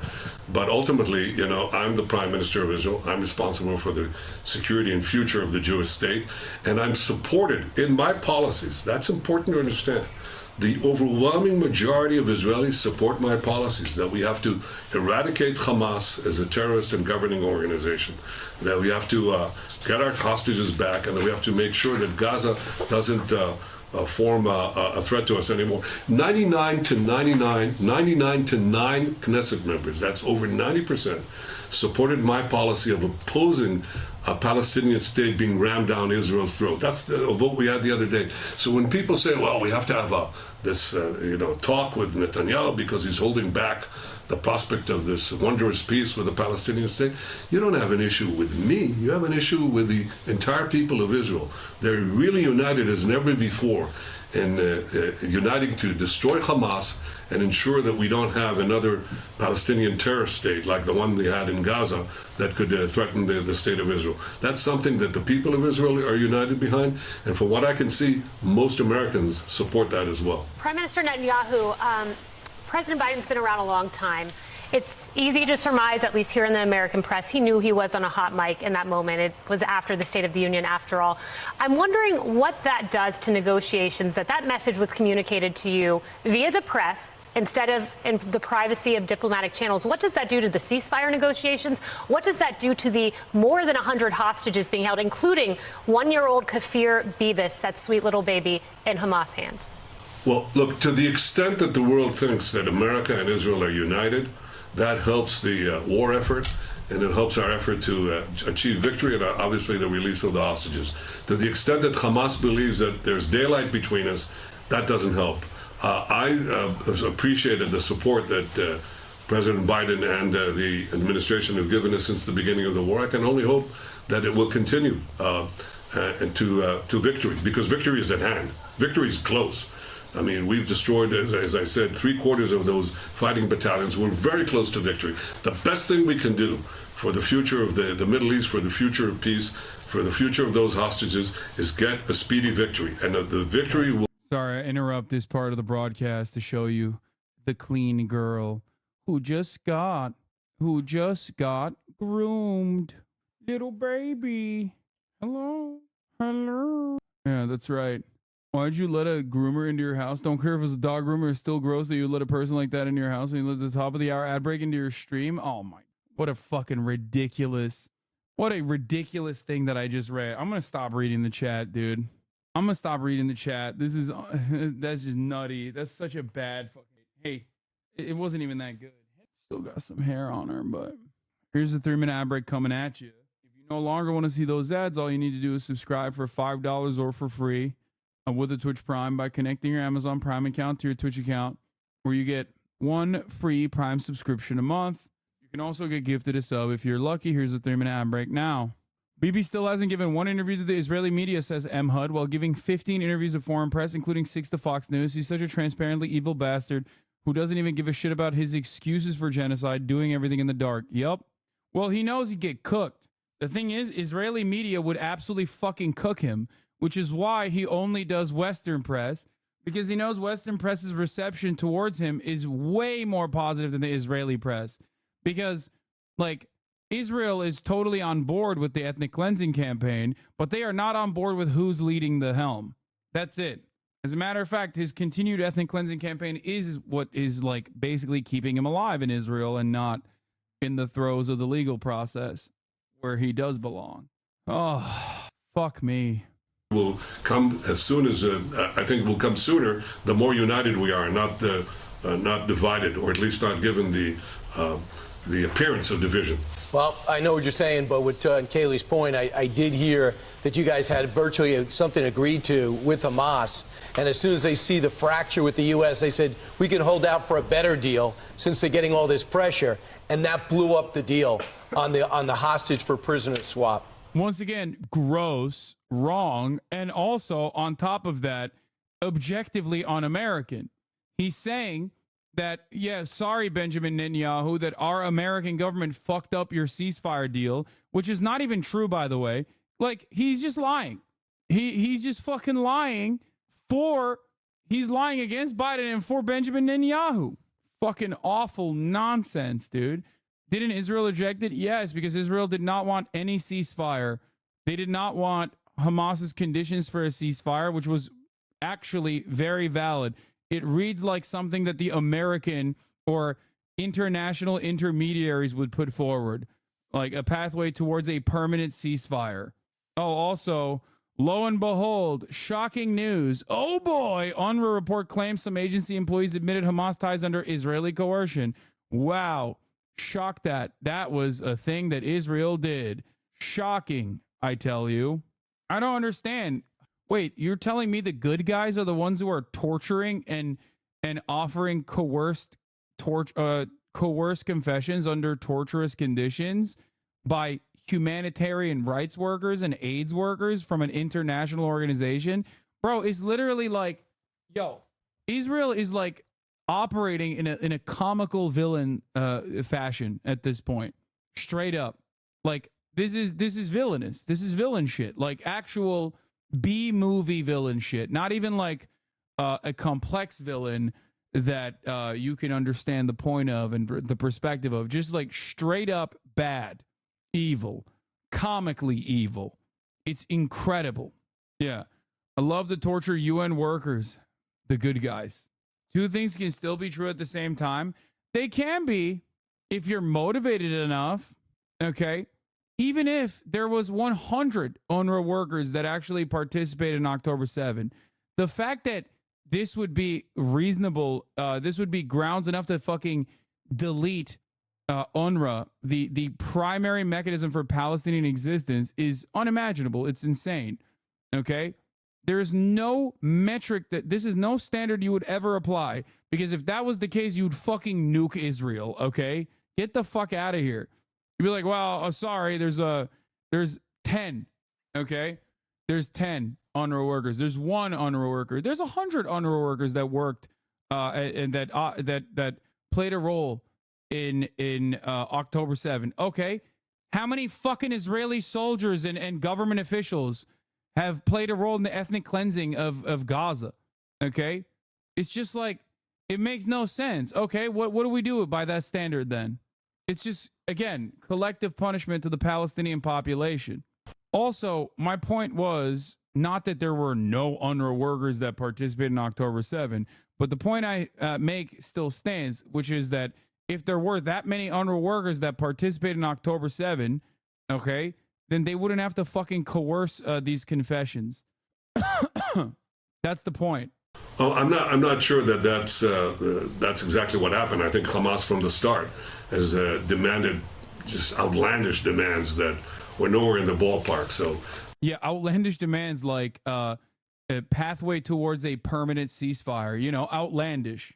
It's like, really? Is it that outlandish? Why don't you detail what Hamas actually put forward? Yeah. Outlandish demands such as, please stop killing Palestinian women and children every day, almost by the hundreds. Really fucked up. And it's not going to happen. We're going to keep doing collective punishment. They weren't there in the first place. But I repeat it. We're not fighting just our battle. We're fighting the battle of civilization against barbarism. We're fighting the battle against the Iran Terror Act. So for me, like I've said this before, I have no issue with prosecuting war criminals on any side, okay?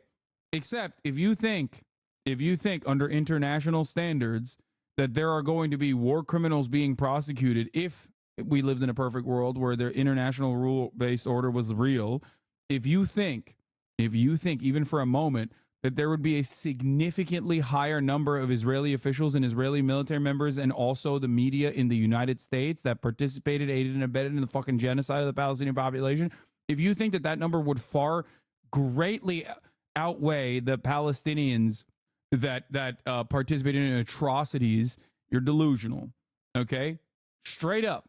Straight the fuck up. 100%. There's no question. That's why Norm Finkelstein's approach to the matter, comparing it to the Warsaw Ghetto Uprising, is 100% valid. I totally understand where he's coming from when he said that this is akin to the Warsaw Ghetto Uprising that his fucking parents participated in, by the way. Okay? That he cannot sit back and criticize the Palestinian population for taking matters in their own hands after being victim to a brutal occupation, a brutal colonial occupation for almost a century. It's the same principle behind any kind of Vietnamese liberation. It's the same principle behind the FLN. It's the same principle behind the ANC in the violent actions that they took. This is a consistent position of mine since day one. Okay? Just join the Hear the Worst Takes on the Planet. Yes, I know. I am anti-genocide. If you are pro-genocide, you're going to have a fucking hard time with this. I know. It's pretty bad. I'm sorry to all of the genocide-heirs and the genocide apologists that consider my commentary to be really fucking hard to come to terms with. His profile picture is XQC. Oh my lord. Holy moly. Okay. Which goes against America. They say that you're the great Satan and we're the small Satan standing in their way. These are the people who are your worst enemies, our common worst enemies. And at this point, the entire international community, at least the civilized community, should stand behind Israel, reject the vilifications and the pressures that are brought against Israel that is fighting this just war against these barbarians. That's what I think is required to do. Most Americans understand it, and I hope that... Yeah, the barbarians that we keep killing, which is, women and children for the most part. Like, I love civilizing the barbarians. Like, this is straight up the same exact Manifest Destiny rhetoric. Like, he is saying it with full-blown clarity, and these fucking fascist assholes sitting at Fox and Friends is just eating that shit up. And so is your, dumbass relatives that watch this shit. They are like, oh yeah, he seems like such a good guy. He seems like he seems like the right guy for the job. That's what will also be perceived in the Middle East because it'll help us get the job done sooner. But we're going to win this war. Yeah. Mr. Prime Minister, yes, and soon. And I hope you guys do win the war. But there's a lot of concern, not just with the UN, but we got little jihadis running around here in the United States. You got people putting pressure. He's like, sir, Benjamin Netanyahu, sir, can you please come and kill some of the Arabs here in America? Sir, we got concerns with little jihadis running around here in the United States of America. Can you please come and kill them? Like, what the fuck is this question? On the president of the United States. I plan on going to Israel next. Little jihadis are running around putting pressure on the United States president. Dog, 54% of the Republican Party want a ceasefire. 77% of Americans, or 77% of the Democratic Party want a ceasefire. The majority, like I think of around 60% of the independents want a ceasefire. You are in the margin. You are unique in your approach. The little jihadis are actually going along with the majority interest. Go live in Israel then, jackass. Why the fuck are you breathing American air? I hate this shit so much. I don't get it. Motherfucker said little jihadis trying to stop Biden. Next month to be with you guys before the Holy Week. But are you concerned about the anti-Semitism here in America and across the globe? You went to school here. Yes, I am. Of course I'm concerned. Yeah, he's fucking licking his lips. He's like, oh, yes, more anti-Semitism means more justification for Israel's existence as the only safe haven for Jews, of course. Biden is right when he said Israel's the only place where Jews can truly be safe. Make no mistake, October 7 happened under my watch, but that's totally separate. Please don't think about how unsafe it was for Jews in Israel on October 7. Please do not bring that up. Please. Very safe for Jews in Israel, okay? The more we do apartheid, the safer it gets. Please do not look at the numbers that show the exact opposite. Who would not be? I mean, and I don't think you have to be, it's not only... Anti-Semitism is a problem, though. 1K synagogues had bomb threats called into them over the past 6 months. No, absolutely. Except anti-Semitism, not a problem for Benjamin Netanyahu. That's my point. I think anti-Semitism is a problem. It's just not one for Ben. Ben loves it. He's like, oh, please, more. If he could have it, he'd be fucking drawing swastikas himself and be like, oh, man, sure, it's bad. Oh, no, please come to Israel. Please support Israel harder. I mean, he is a literal Holocaust revisionist after all. So he loves it. He fucking loves that shit. I mean, he is also anti-Semitic personally. I'm still stuck on that dude saying little jihadis. Yeah. Only the Jewish people who should be concerned. I mean, anti-Semitism is the canary in the coal mine, because once you begin with this anti-Jewish hatred, you know that erupts into broader violence and just. Yeah, that's crazy, man. Yeah, keep telling him more. He's right. Anti-Semitism is the canary in the coal mine. This is a leftist take. Weird that it's coming from a fucking outright fascist who's responding to a guy who just said little jihadis that want a ceasefire. everyone's a liberal, dog. Don't forget, everyone's a liberal, okay?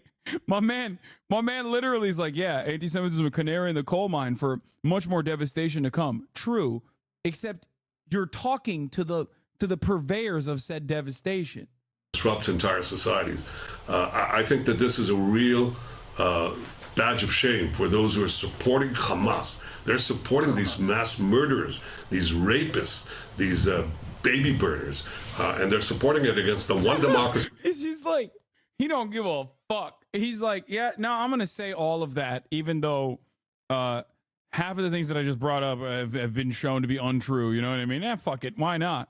That is fighting them with tremendous odds against a terrorist enemy that implants itself in civilian quarters, that uses civilians as human shields, that uses terror undergrounds, as no army has faced. General Petraeus was here recently. He said, listen, no army is facing what Israel has faced. Colonel John Spencer. Yeah. He's like, no army, even the American army doesn't kill this many women and children, dog, in such a short period of time. He's like, yeah.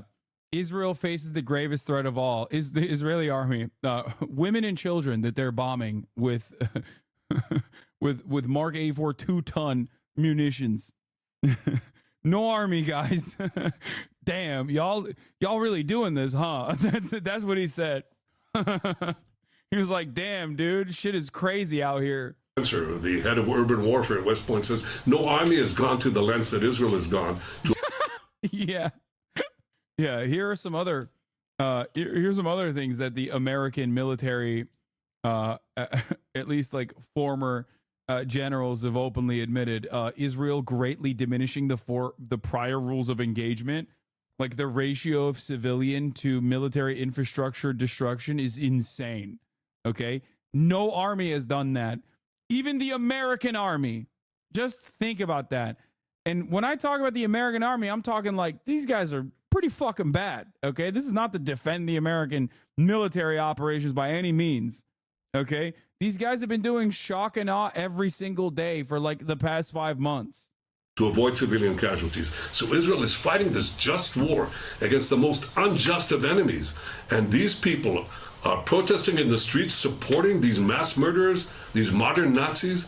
That's it's disgraceful. It's as though you were fighting in World War II and you had people demonstrating in the streets of New York and Washington in support of the Nazis. That's basically what you. That did happen. That literally happened. Hello? They did that. We did that. That is an American. That is precisely that same energy that defended Nazi Germany. Okay, look it up. Madison Square Garden. What was it? Night of the Garden. Madison Square Garden, where the American Bund, the like pro-German movement, unironically had a huge Nazi rally. Except that exact same energy is the fucking same energy of defending Israel now.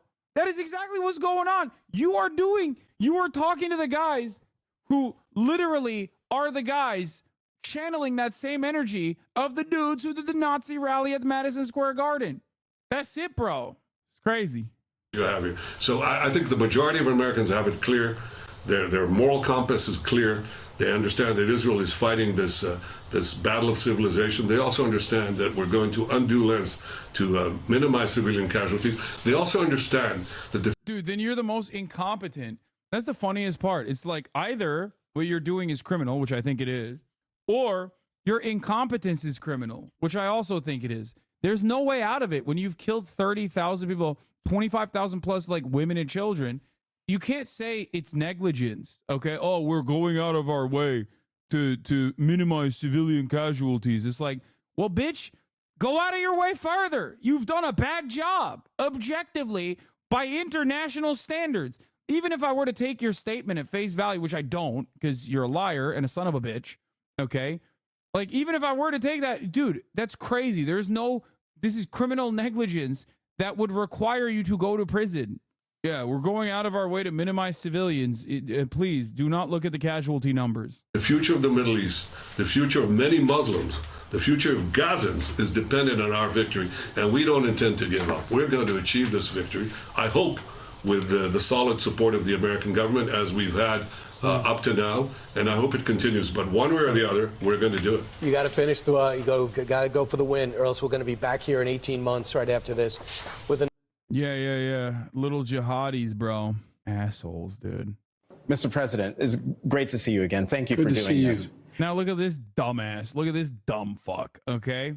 So that was one hell of a speech you gave Thursday night. I'm going to touch on 3 specific areas there. The first one being, I noticed the look of surprise on your face when you walked into the chamber and you saw Congresswoman Marjorie Taylor Greene.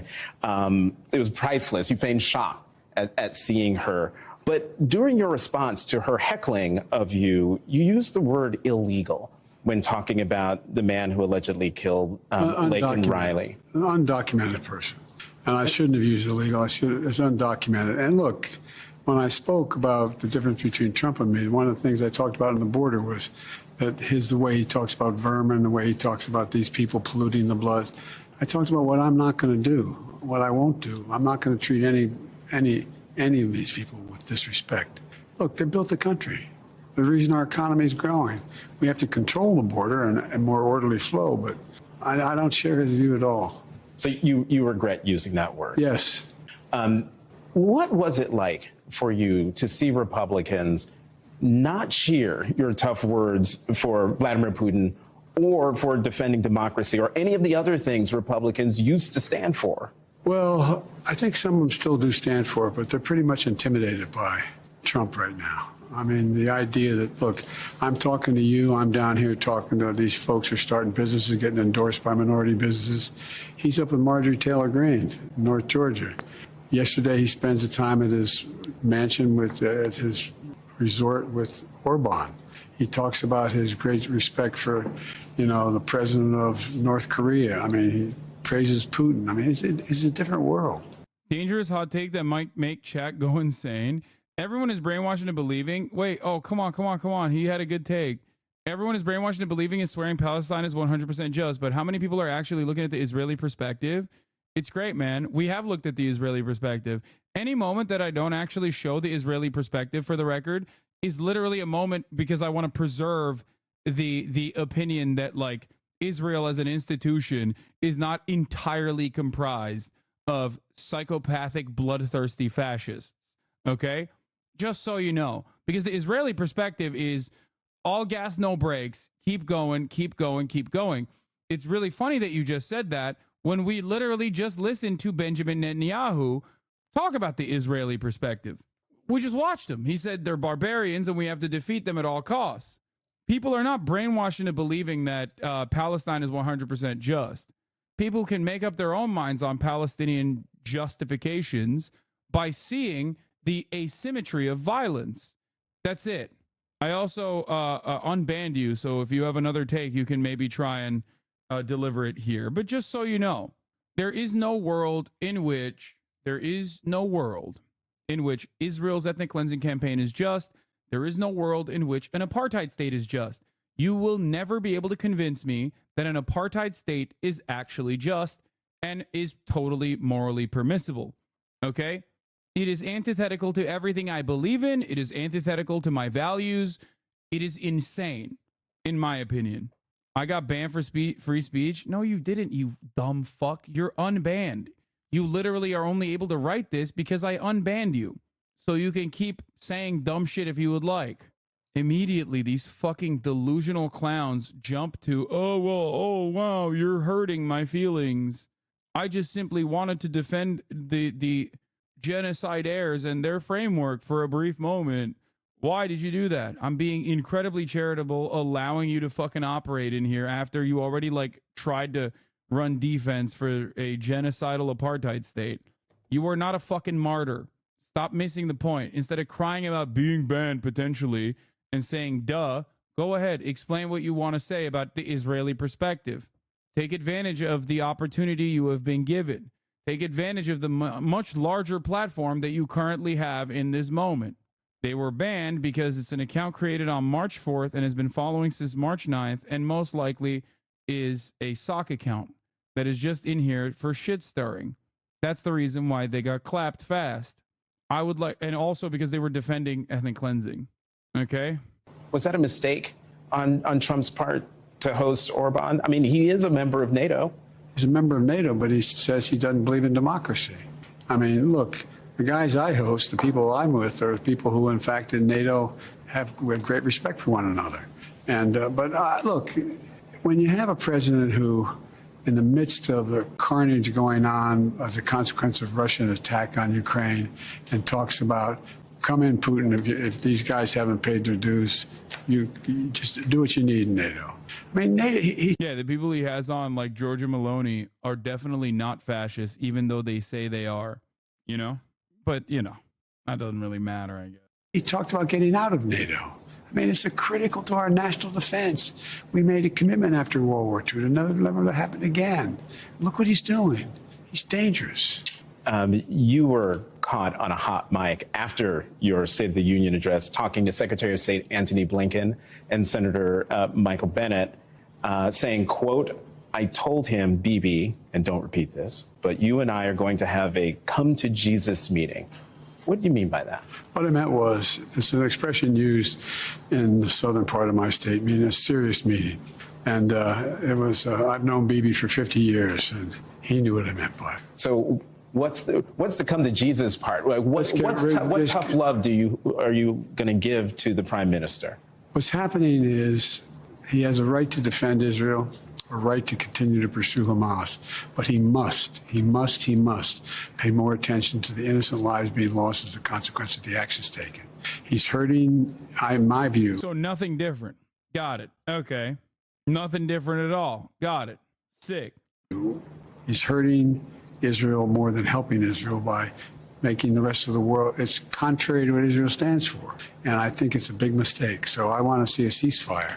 And I'm starting with a major exchange of prisoners for a 6-week period. We're going into Ramadan. It should be nothing happening, and we should build off of that ceasefire. And look, I've spoken with the majority of the Arab leaders from Saudi Arabia to Egypt to Jordan. They're all prepared to fully recognize Israel and begin to rebuild the region. And that's the focus. What comes after Gaza? What's next?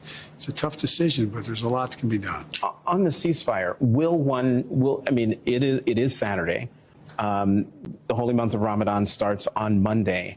Is it possible that a ceasefire deal could be reached in time for Ramadan to start? My CIA director in that region right this minute is still talking about it. I think it's always possible. I never give up on that. What is your red line with Prime Minister Netanyahu? Do you have a red line? For instance, would invasion of Rafah, which you have urged him not to do, would that be a red line? It is a red line, but I'm never going to leave Israel. The defense of Israel is still critical. So there's no red line. I'm going to cut off all weapons so they don't have the Iron Dome to protect them. They don't have. But there's red lines that if he crosses, he cannot have 30,000 more Palestinians dead as a consequence of going out. I don't think he's honest about this. I'll say it. I'll believe it when I see it. Wait, what? You don't think the Israeli institution is wholly evil? Doesn't this unintentionally whitewash them a bit or portray them as capable of redemption? Because in my opinion, it's just like America's rotten to the core and has no gone way past the point of redemption and must be dissolved and only a peaceful Palestine then be created. I think you agree with, at least for Palestine. No, I've misunderstood you. I think the Israeli state is a fascist one, and that the current one state that is happening in Israel must be dissolved into a singular state. Yeah, he can't do 30,000 more dead people. He's like, once you hit that 59,000, it's over. Sure, fair, but you may want to take a look at what is about to happen. The public does not know yet, which is by design. Wait, what do you mean? What do you mean what is about to happen? The public does not know yet, which is by design. What? I don't get it. CIA. Okay, dude. Thanks. If there's other ways to deal with the trauma caused by Hamas. It's like look, the first time I went over, I sat with them and I sat with the war cabinet. I said, look, don't make the mistake America made. America made a mistake. We went after bin Laden until we got him. but we shouldn't have gone into Ukraine. I mean, we shouldn't have gone into the whole thing in Iraq and Afghanistan. It wasn't necessary. It wasn't necessary. And it just caused more problems than it raised, than it's going to cured. Who actually wants a deal? Do you think Hamas actually wants a ceasefire? Well, I think Hamas would like a total ceasefire across the board because they would see they have a better chance to survive and maybe. This, by the way, is also another really damning part of this interview I saw where he's like, yeah, Hamas wants a ceasefire because like this way they'll survive. Is like, okay, stop saying rewind, dude. Yes, the US invaded Ukraine. Oh, got it. Like, shut up. It's fine. Like, don't be like that. He has plenty of fucking flubs already. I did hear the Marjorie Taylor Greene take as well. Yes. Maybe rebuild, but that's not what I think. The vast majority of people think you have to look after what happened in World War II and the carpet bombing that took place. What happened was we ended up in a situation where we changed the rules of the game, our constitutional legitimate rules of war, and they should be abided by. Some have suggested you should go back to Israel and address the Knesset, the Israeli parliament. He's like, go back to Israel, damn it. Yeah, me. I've suggested it. Go back to your country. Listen, Jack, if you love Israel so much, why don't you go back there and marry it? That's what some have suggested. Is that something you would do? Yes. Would that have to be at the invitation of the Prime Minister, or could that be at the invitation of the President? I'd rather not discuss it more. Does that mean that has been discussed, the possibility of going back to Israel and addressing the Knesset?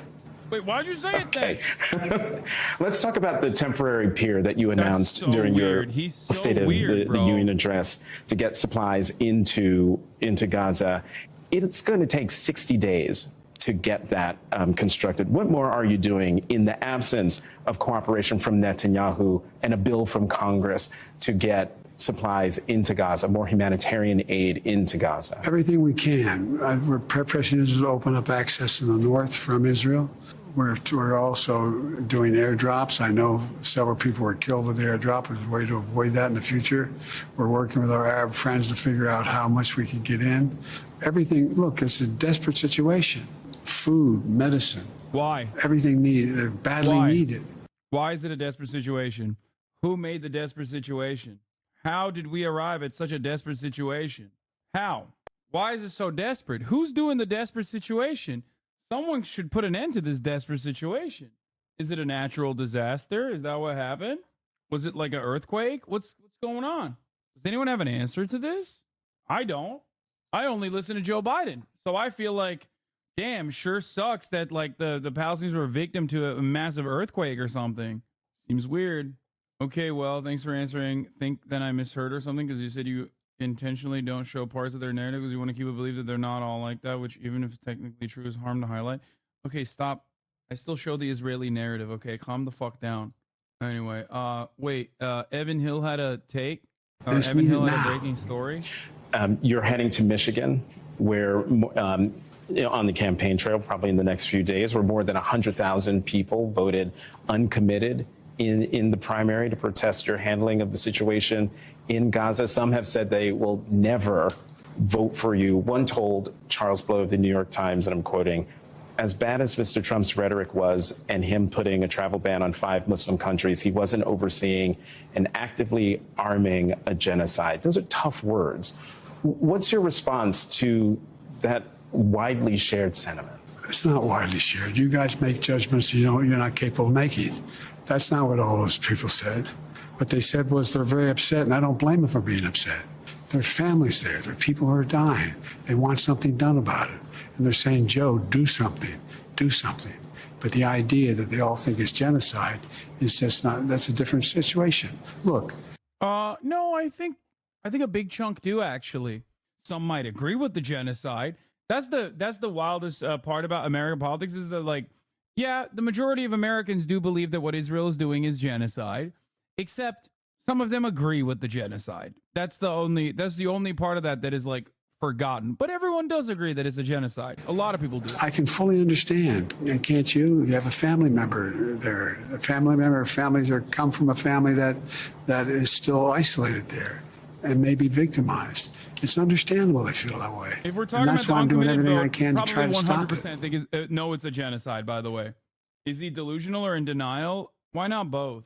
Face the nation. Keeping Bernie? Oh, Kate Middleton is dead. Here's what many people are speculating. A campaign on social media was created like a month ago asking where is Kate after her leave of absence from the media for an extended period of time, the longest hiatus that she has gone through. And then in the aftermath of that, there was a very weird photo from the palace, supposedly, that they posted. The photo was very quickly picked apart, and people were saying that it was doctored, it was photoshopped, or it was AI. Here, let's listen to the real journos here on this and not the fake lamestream media. I'll know that this photo has probably been photoshopped to hell and back, but I've been doing some research and I really believe that this photo was taken back in November of 2023, or some version of this photo. And if you don't believe me that this photo is really photoshopped or fake or whatever, then look no further than this notice from AP that they sent out telling people not to publish it because there was evidence that it had been manipulated. I'm not going to waste your time pointing out all the different evidence of Photoshop. It's all over Twitter. Just go look. Instead, I'm going to say, let's take a really good look at these outfits. Okay, so in November, Kate and her kids went to a baby bank and put together a charity video that dropped in December. And if you know anything about Kate Middleton, you know that people obsessively track her fashion. So of course I was able to find a bunch of blogs breaking down exactly what she was wearing. Now, yeah, I know that the sweater in her picture was black, but stick with me because it's photoshopped. I think they changed around the clothes on the photo, but look at these boots and look at the pants. This is the exact sweater. It's from a company called Rice, I believe. And look at that neckline and look at this part right here. I've upped the exposure quite a lot so that you can see the ribbing better, but look how it lands on her like thigh area, the thickness of that belt of the ribbing, and then look at the turtleneck. Yes, I know a lot of turtlenecks look the same, but I do believe that this was photoshopped to be darker and it was just that cream sweater because they don't make it in another color. They make it in cream and in camel. Now let's look at the boots that she's wearing in this new photo. It's the same exact boots as this baby bank visit that she did with her kids. Let's talk about the little girl and what she's wearing. Look at the neckline on this sweater in this photo. And here she is in a very similar neckline on the same day from the baby bank. And you can see it even better here in the fashion blog from December where they were breaking down what everybody was wearing in this video. It's a very specific neckline. I mean, take a look. It looks like they just added another sweater on top of this. But it doesn't stop there because take a look at the shoes that her daughter was wearing. Okay, I believe it. Say no more. Oh no, the kids are dead too? Wearing that day. These are the same exact shoes and probably the same tights, but it's hard to tell because the photos are a little bit saturated and I can't see the ribbing in the original one. But it's definitely the same shoes. Now the older kid was wearing this navy sweater and plaid shirt underneath at the baby bank. But it kind of looks to me in this photo like that's the same sweater. They just made it a little bit lighter and then they didn't want you to notice the checkered collar, so they covered it with blue. Unfortunately, I really could not get a clear shot of the pants and shoes of the little boy, so I didn't bother to go into his much, but it's weird to me that Kate is wearing a sweater that looks suspiciously exactly like that cream sweater, except just happens to be darker, with the same exact shoes and the same exact kind of looking pants, and then her daughter's wearing the same exact sweater with the ruffled neck, with the same exact shoes, and possibly the same tights. Now, yes, this skirt is different, but that is one of the most glaring Photoshop issues in this photo that a lot of people have noticed. Right here where the skirt juts out and it doesn't make any sense. So additionally, a lot of people noticed right here where they messed up the sleeves. So I'm kind of thinking that they probably took this photo the day of that event back in November when they filmed it. It didn't see the light of day until December, but I think they filmed it in November. But of course, they're not going to release a picture that's supposed to be brand new with them all in the same outfits from a publicized event. So they just kind of tinkered it a little bit. I don't know. I'm sure a lot of you will call me crazy and I'm used to it, so go ahead. But they're definitely pulling the wool over your eyes with this one. Not me. Not me. I agree with her. What is this? I can't watch this. Okay, I'm genuinely lost at who this is. Kate Middleton? The fucking Princess of Wales? This morning, these were not the headlines Kensington Palace was hoping for. This photo of Kate, the Princess of Wales, and her 3 kids was first released on social media yesterday by Kensington Palace to celebrate Mother's Day here in the UK.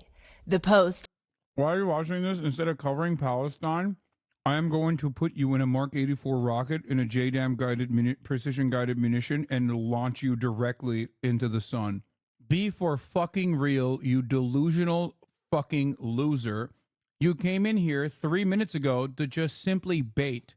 4 hours and 53 minutes into the broadcast, where the first 4 hours and 50 minutes of it were exclusively about Palestine. Nothing I despise more than these fucking dumb bitches who come in here to be like, oh, you must not care. Here on X includes Kate's first message to the public since January. Thank you for your kind wishes and continued support over the last 2 months. But that message has been overshadowed when late last night, multiple photo agencies all withdrew the photo over concerns of potential manipulation. That message intended to show that all is well has backfired. So the point of this picture was very clearly designed to send a message to the world. Yes, she's here. Yes, she's recovering well. The AP saying in a statement they retracted the image because at closer inspection, it appears that the source had manipulated the image in a way that did not meet AP's photo standards. Adding, the photo shows an inconsistency in the alignment of Princess Charlotte's left hand, seen right here. Moments ago, responding to the backlash, Kensington Palace posting this explanation. Like many amateur photographers, I do occasionally experiment with editing. I wanted to express my apologies for any confusion the family photograph we shared yesterday caused. The photo fiasco, as it has spiraled in the last 24 hours, follows weeks of speculation about Kate's health. Royal watchers reading into every little clue, and eagle-eyed observers this morning noting that Kate is without her usual jewelry, including her engagement ring. But Kensington Palace has been clear since her January abdominal surgery that she would not be returning to public duties until after Easter. But that hasn't stopped the social media frenzy and questions to Kensington Palace about why they haven't shared more details. The princess has only been spotted once since January, last week in a grainy image appearing to show her in a car near Windsor Castle. And I'll pass those on to Catherine as well. Thank you very much, guys. While husband Prince William has been balancing family time and carrying the burden of royal events. Oh. So one of the confusions, in this morning's PR disaster is that yesterday the photo was credited to Prince William. Well, today, Catherine, signed C, signed that statement, which really just fuels question, leaves more questions for Kensington Palace. We have gone back to Kensington Palace to seek more clarity, you guys. But really, a PR disaster this morning, and it's very confusing why. All right. Okay, well, Molly Hunter there. Disaster. But there's a lot to unpack there. There is. I couldn't tell what. I guess you have to really be a professional to see what was happening. There's nothing funnier than being a royal who has one job, and that is to be alive and do PR. And it seems like they're failing on that front currently. Like, you have one job, it's to stay alive and go to events and do PR. And you still fucking flubbed it. How? Yeah, I'll tell you how, because she died getting a BBL, and they're hiding it. Manipulated. I mean, I think the thing that's catching a lot of people's attention is that she didn't have her wedding rings on. Yes. More so than was her daughter's hand. Well, it's a problem is, if it's supposed to quell the rumors and it just feels more, that's the problem. But what can you do? Hey, thanks for watching. Don't miss the Today Show every weekday at 11 a.m. Eastern, 8 Pacific on our streaming channel, Today All Day. To watch. Vaccine injury.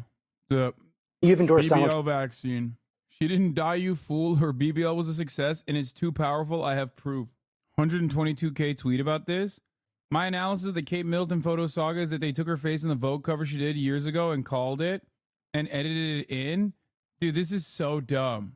Oh my God, it's awesome. These people are so insane. She does social for Daily Mirror.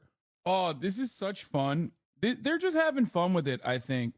This is like, let the ladies have their little fun. And the fellas. This is like taking We Did It Reddit to an entirely new level that we hadn't even seen before. Let the lovely ladies have their lovely little fun. Especially because, like, it's so nutty. Like, the care about the royal family, like, who gives a shit? Nancy Mace exposed the ABC host for rape shaming her. Trump for president. Judges and 2 separate juries have found him liable for rape and for defaming the victim of that rape. How do you square your endorsement of Donald Trump with the testimony we just saw? Well, I will tell you, I was raped at the age of 16. And any rape victim will tell you, I've lived for 30 years with an incredible amount of shame over being raped. I didn't come forward because of that judgment and shame that I felt.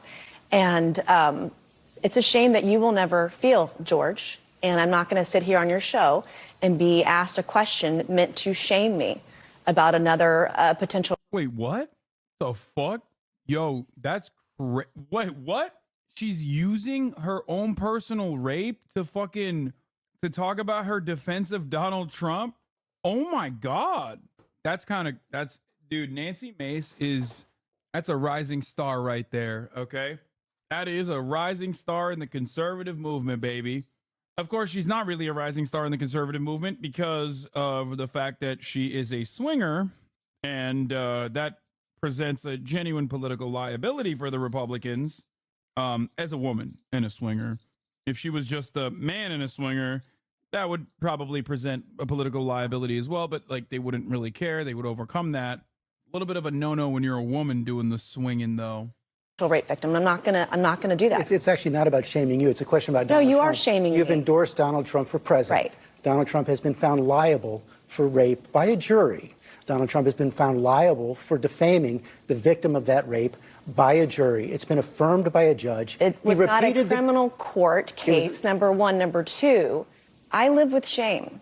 And you're asking me a question about my political choices, trying to shame me as a rape victim, and I find it disgusting. And quite frankly, E. Jean Carroll's comments when she did get the judgment, joking about what she was going to buy, it makes it harder for women to come forward when they make a mockery out of rape, when they joke about it. Doesn't it make it harder for women to come forward when they? It makes it harder when other women joke about it, and she's joked about it. I find it offensive.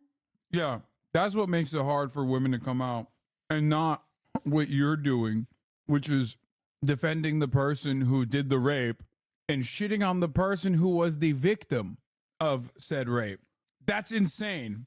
Dude, Republicans are so sick because there's so much cognitive dissonance that, like, if you sit down and try to pick apart what the statement is, it becomes this, like, unimaginably hard puzzle. Obviously, the solution to said puzzle, the key piece is always my side right, their side wrong. If you keep that energy, you'll understand and you'll be like, yeah, she's right. But there is literally no logic to this at all. And I also find it offensive that you're trying to shame me with this question. I'm not trying to shame you you at all. In fact, I have dealt with this for 30 years. You know how hard it was to tell my story 5 years ago when they were doing. Yeah, it's hard because of people like you that's currently doing the thing that you're doing. What the fuck? A fetal heartbeat bill, and there were no exceptions for rape, incest, or rape or incest in there. I had to tell my story because no other woman was coming forward. No rape victims were represented. And you're trying to shame me this morning. I'm just asking. And I find it offensive, and this is why women won't come forward. Women won't come forward because they're defamed by those who perpetrate rape. Donald Trump. They are judged and they're shamed, and you're trying to shame me this morning. I think it's disgusting. I'm not shaming you at all. Where is the smoke from George Stephanopoulos, who's capable of doing a good job, it seems, when it comes to any of the other issues? Where is it? Where is this energy that these guys have towards the Republicans? And I'm so happy when they do this, right? But where the fuck is that when talking about Israel or when shitting on the Democratic Party for lying about their positions 4 years ago and completely dropping said positions only to advocate for the opposite, like on immigration? It is a wild thing.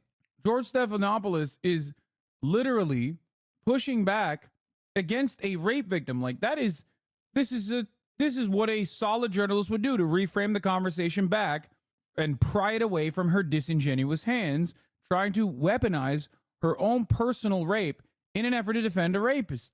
George Stephanopoulos is doing a good job. I don't think he did a bad job. No, I don't think so either. I'm simply stating that liberal media only has the smoke when it's like something that they've decided is permissible. It's like against Donald Trump or against some Republicans who are defending Donald Trump.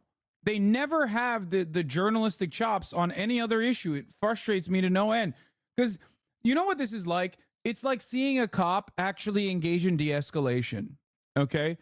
And I'm like, oh, so you are capable of doing that. Turns out you are able to treat another person like a human being. So why don't you do that all the time, you fucking piece of shit? And it's the same thing. It's like, oh, so you are capable of actually being a journalist, just, you know, when it's against Donald Trump. So where is that energy for anything else? Oh, I told my story. It took me 25 years to tell my story. I was judged for it. I still get judged for it today. I'm asking you a very simple question. And I answered it. You're shaming me for my political choices. I'm asking you a question about why you endorse someone who's been found liable for rape. It was not a criminal court.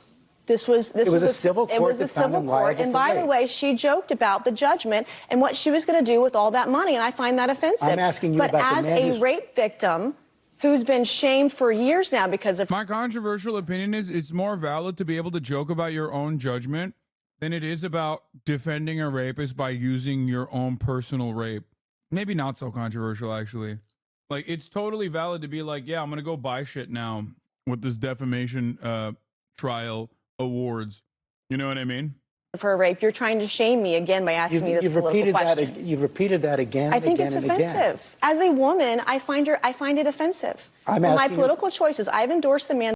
Like she said, E. Jean Carroll is trivializing rape while defending Donald Trump, who is the rapist in the situation, and also simultaneously defending Donald Trump, who has trivialized rape by being like, yeah, you can grab women by the pussy, like there are so many instances where like Trump is unironically trivialized rape. What the fuck are we talking about? You have no leg to stand on here, lady. We're gonna skipping it, going to Georgia. I don't want to listen to this fucking freak anymore. Now to the other big drama in this country, the presidential race 2024. New attacks by each candidate, dueling rallies in Georgia over the weekend, and tomorrow's primaries, ladies and gentlemen, could give President Biden and former President Donald Trump enough delegates to win their party's nominations. Weijia Zhang has our story. Get out the vote! In Atlanta, President Biden warned democracy is at stake in this year's election. Donald Trump and the MAGA Republicans are trying to take our freedoms away. The Georgia event was part of a month-long campaign blitz that started in Pennsylvania on Friday. Today, the president heads to New Hampshire, then Wisconsin and Michigan later this week. You're destroying our country, Joe. In Rome, Georgia, on Saturday, 70 miles away from Biden's event, former President Donald Trump held his first campaign rally since Nikki Haley dropped out of the Republican primary. In a state where he faces criminal charges over allegations connected to trying to overturn the last presidential election. They're trying to take us out, and it's not going to work. Trump also blamed the Biden administration's immigration policies for the death of Georgia nursing student Laken Riley. Police have charged an undocumented migrant with her murder. When this monster showed up at our border, he was set free immediately. Conservatives have made the case the face of border security, a top campaign issue that Biden addressed during his State of the Union speech. Lincoln Riley, an innocent young woman who was killed by an illegal. That's right. Initially, President Biden defended his use of the term an illegal to describe the suspected killer. But this weekend, amid criticism from some fellow Democrats, the president said he regretted it. And I shouldn't have used illegal. It's undocumented. The Biden campaign says it raised $10 million. Remember when people were trying to defend it in here? Listen, inside of you, there is a DNC operative, okay? You must kill the DNC operative inside of your brain. Just remember, I'm not here to name and shame. I'm not here to remind you that you were there and you were defending it, and I'm going to call you out or anything. I just want you to remember the steps that you took, to defend Biden's sentiment, okay? Because there were a lot that were trying to say, there were a lot of people that were trying to say, like, oh no, he was just like repeating what Marjorie Taylor Greene did until he doubled down the next day, okay? Remember that. This is how you fix your thinking. You remind yourself that at the top of the hour, there's a 3-minute ad break, and you subscribe ahead of time so you don't actually see the 3-minute ad break at the top of the hour. You fix your thinking so that in the future, you don't run into the same problems. Yes, they are not allowed to use that word. Illegal is actually forbidden from the Democrat lexicon. It is true. Anyway, here's a 3-minute ad break now. In the 24 hours following President Biden's State of the Union address. And that cash will be key as it plans a $30 million ad blitz in battleground states over the next 6 weeks and adds hundreds of new staffers. Nate? Weijia, thank you. An innocent young woman who was killed. I'm on the new Philly D thumbnail. Sup, you What is this about? Sup, you beautiful bastards. We're blocking so many nearby Why am streets. I in Also, it? food, cracking down on drugs. Why am I in the Philly D Thumbo? DOJ criminal investigation. Haiti, Paul McCartney. Wait, what? What is he baiting me for? The second section?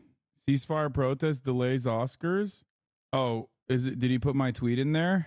A movie about the banality of evil during the Holocaust. It would have been odd if he didn't mention the parallels to Gaza. Respect for saying something to an otherwise hostile room. Remember, they booed Michael Moore's speech for criticizing the Iraq War. And so obviously that was a major part of the night. But then in addition to that, you had kind of the regular old Oscar kind of news. Oppenheimer getting Best Picture. That's crazy. He's baiting you to take the views away from someone else. I thought I was so scared. My heart sank. I was like, oh no, what did I supposedly quote unquote do now? I was a little worried because like at this point I have a little bit of PTSD. Like I will admit, you know what I mean? Even if I haven't done anything wrong, it's just like in my mind, I immediately think, oh no, my brother is going to watch this and think I'm a bad guy. Just kidding. He's not going to, he thinks that already. Biden case of the woke mob apologizes to Laken Riley By an illegal.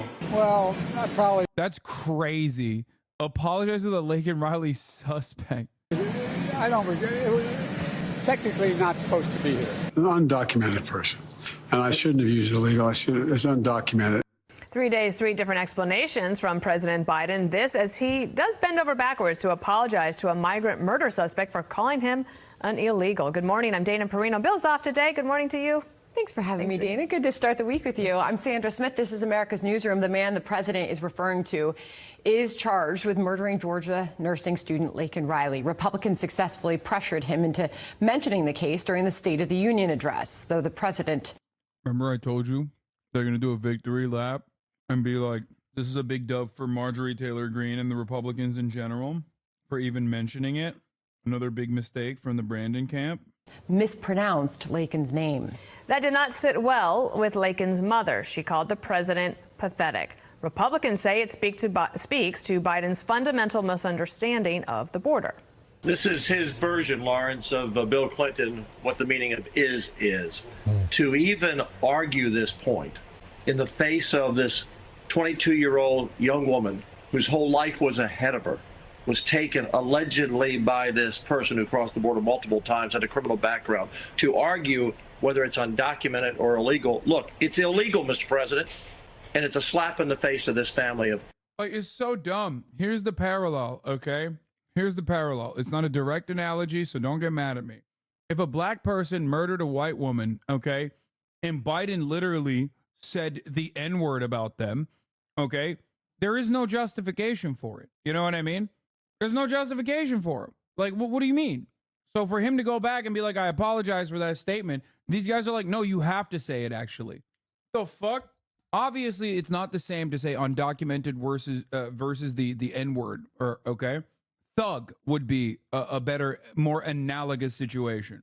This will get clipped too. No, I'm just saying, like, it's so fucking ridiculous. The energy is the exact same place.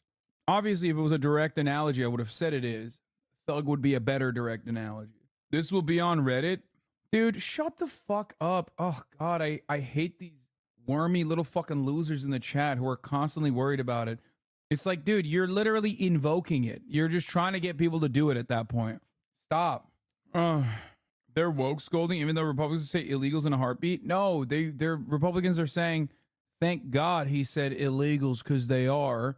We made him do that. And then they're going around, look at this pussy. He's like going back on his word. Laken Riley. It's Laken, Mr. President, not Lincoln. Yeah, retired Yuma Sector Border Patrol Chief Chris Clem is on deck. But first, let's get straight to Peter Doocy, kicking things off for us at the White House this morning. Hi, Peter.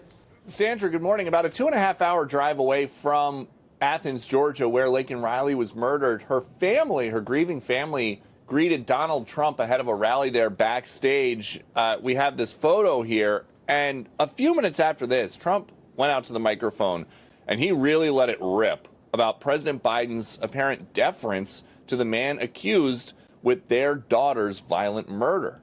They just told me prior to what I'm doing right now that Joe Biden went on television and apologized for calling Laken's murderer an illegal. He was an illegal alien. He was a... Yeah, bro. If he only fucking was more aggressive, if he called him like the B word or the S word, then the dude would get the death penalty. That's how it works. The more you say like unconscionable shit, the more the punishment, the more it tacks onto the punishment. An illegal immigrant. He was an illegal migrant, and he shouldn't have been in our country, and he never would have been under the GOP for the outrage.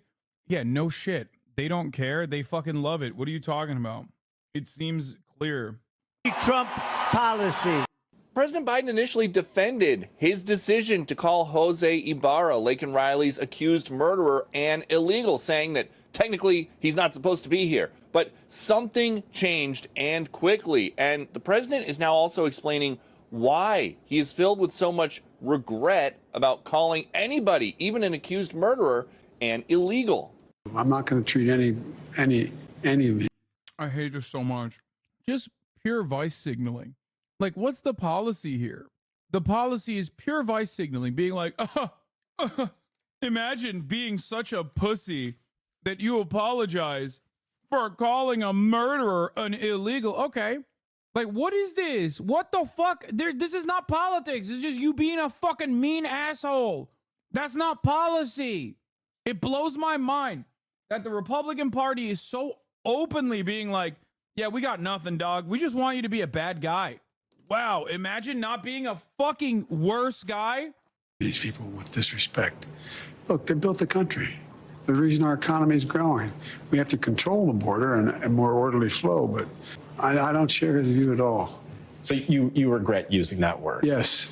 The Biden campaign is hoping for a reset this week focused on infrastructure and on jobs and on jokes about the president's age. So far, President Biden's handling of immigration is not part of the campaign's 1-minute sizzle reel of the first term so far. Sandra. Peter Doocy at the White House for us. Peter, thank you. Dana? Retired Yuma Sector Border Patrol Chief Chris Clem joins us now. And Chris, I want you to just listen to President Biden one more time out of this MSNBC interview. He rarely does interviews, so this is a chance to actually hear what he's thinking without the helicopter behind him. Watch here.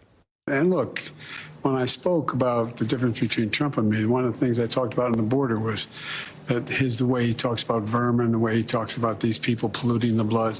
I talked about what I'm not going to do, what I won't do. I'm not going to treat any of these people with disrespect. Chris, from a Border Patrol perspective, does it matter the language that leaders use from Washington? Well, good morning, and I do want to, before I answer that question, I want to recognize the family and friends of Border Patrol Agent Luna, who died on Friday, as well as those National Guard soldiers, yes, and also Laken Riley's family.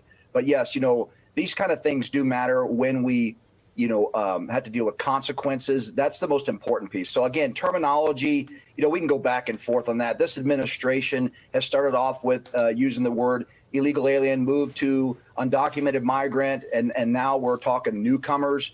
That's fine. But at the end of the day, it's about upholding the rule of law. It's like, I don't give a fuck what you call him. As long as I can bag him and tag him, boys. Yeehaw, partner.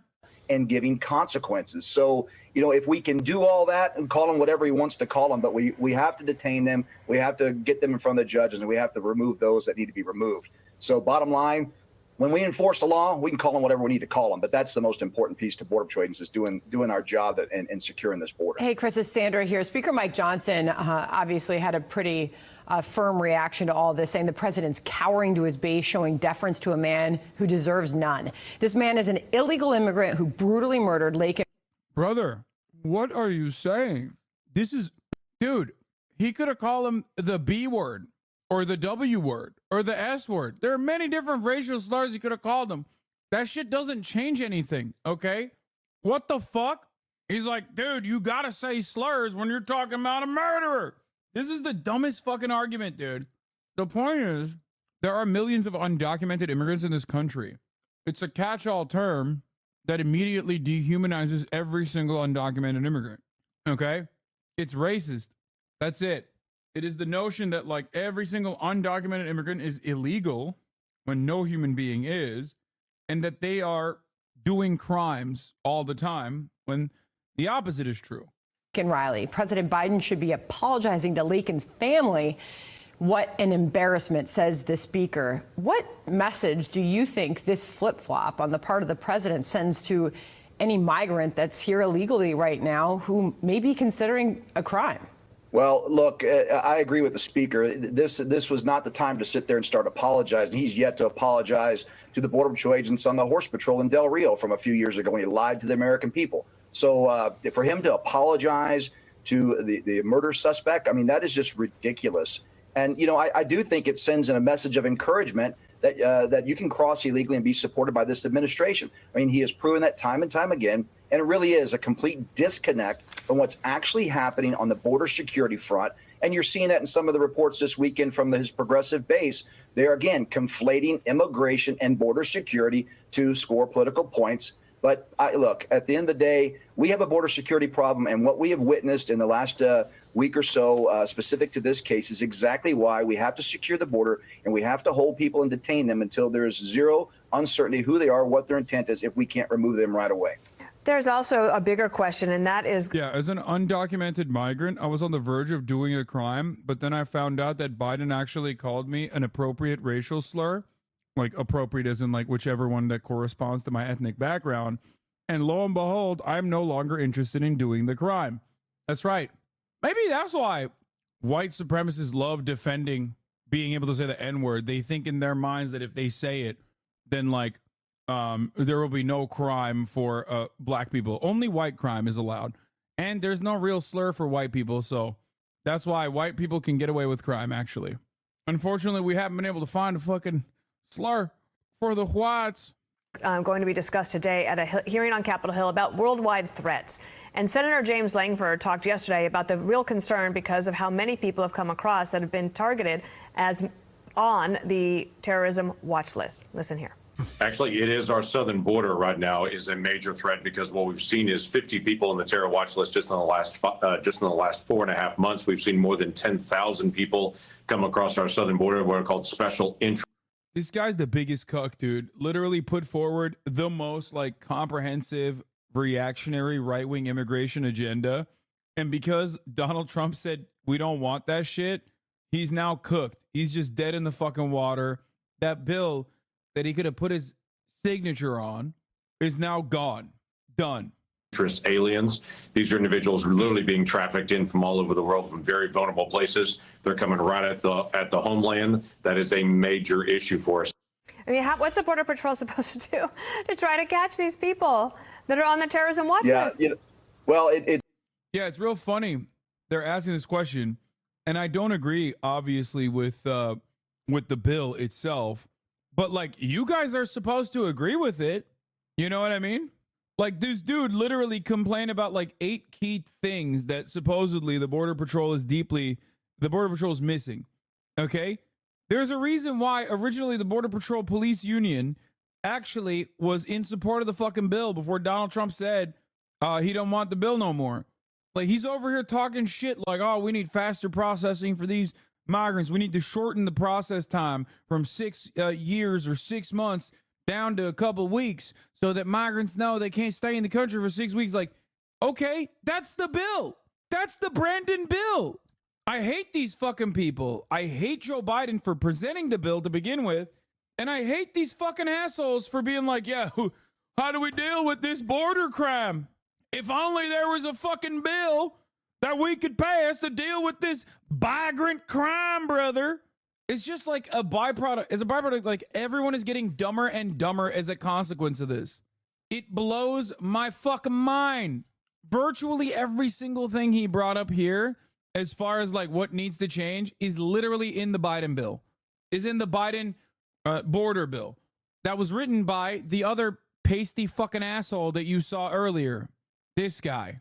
This Saltine Sally over here. That was the bill. Oh my God, they censured him? County GOP voted over the weekend to censure Oklahoma U.S. Senator James Langford. Fox 23 confirmed the censure vote, which took place Saturday at the Oklahoma County Republican Party convention. It comes amid continued fallout for Langford's bipartisan border security bill to help deal with immigration. Now, we told you that bill was killed after members of his own party, including former President Trump, said that it wouldn't help and instead would allow millions of immigrants into the country. Oh, God, it is so fucking stupid, dude. God, we're just such a stupid country. We're just getting increasingly dumber and dumber. Oh my God. And then there's this too, by the way. The sex trafficking victim responded to Katie Britt's misleading The latest story. on the backlash facing Alabama Senator Katie Britt and her Republican rebuttal to the president's State of the Union speech last week.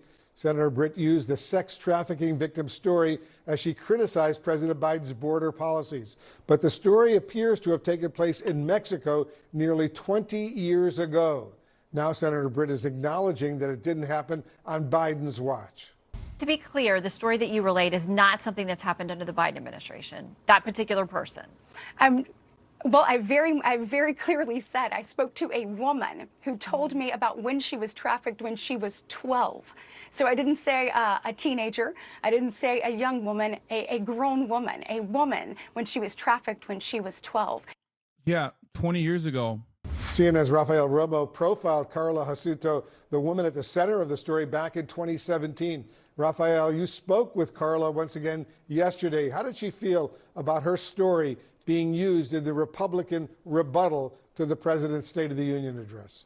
Well, she's upset, she's concerned, and she's also worried about her story being used once again, because it's happened in Mexico too, without her permission for political purposes. This is someone I have known since 2014. CNN profiled her story as part of CNN's Freedom Project, which seeks to raise awareness about modern-day slavery. Jacinto says she's very careful about who she gives her testimony to and how and when she does it. So she was very surprised, Wolf, she told me, when she found out yesterday that she was involuntarily put in the middle of a social media storm. This storm was prompted by what appears to be the use of her story during the Republican rebuttal to the State of the Union address by Alabama Senator Katie Britt. I reached out to Carla Jacinto in Mexico City for her reaction, and this is part of what she told me. I was a victim, it seems to me, starting in 2004. I arrived in Mexico City in 2008 when I was already a survivor. Were you ever trafficked in the United States? Not at all, no. I was a victim here in Mexico. In Mexico, I was a victim of human trafficking. Wait, what the fuck? What would you like to tell Senator Britt about what happened? Well, at this moment, I would like her to get informed a little more about the topic, and that at some point, if she wants to contact me to talk about the topic, she can do so. She can also contact people who have really gone through what she says. I would love to have a pleasant chat with her instead of using it in a political way to gain a position. And Wolf, CNN has confirmed much of what Jacinto has said in prior reporting, and her story hasn't changed since we first spoke. Jacinto told me no one reached out to her to ask for her permission to use her story as part of a political speech. Someone using my story and distorting it for political purposes, she told me, is not fair at all. Wolf? Rafael Romo reporting for us. Excellent reporting, Rafael. Thank you very much. Let's discuss this and more with CNN political reporter Elena Treen and CNN congressional correspondent Jessica Dean. Elena, let me start with you. What do you make of Senator Britt's attempts to clean up what she said the other night? Well, look, Katie Britt has faced a lot of heat for her response, and specifically for sharing this anecdote about Carla. And I think, given the facts that have come out about this and that interview, that excellent interview that Rafael did with her, it's clear that it wasn't the right anecdote for the purposes. Here's a side-by-side of Katie Britt against I am her. looking forward to delivering the Republican response to the State of the Union. So tune in. President Biden's border policies are a disgrace. This crisis is despicable. And the truth is, it is almost entirely preventable. And thank you to all the gentlemen behind me who continue to work diligently to actually secure our border. That's what the American people deserve. But unfortunately, Joe Biden refuses to give that to them. Mr. President, enough is enough. Innocent Americans. Why does she do this? Like, does she not realize that this is so, like, it's so identifiable? Like, it's so obvious that she was doing a fake fucking, like, fake voice. I don't get why you would think that this is going to be fine. Americans are dying, and you only... You're breaking your fast? I've already broken my fast. I don't fast during Ramadan. I'm a bad Muslim. have yourself to blame. Everything that we put forth that would actually secure and Yeah, I'm a bad Muslim, unlike this guy. Wait, where is it?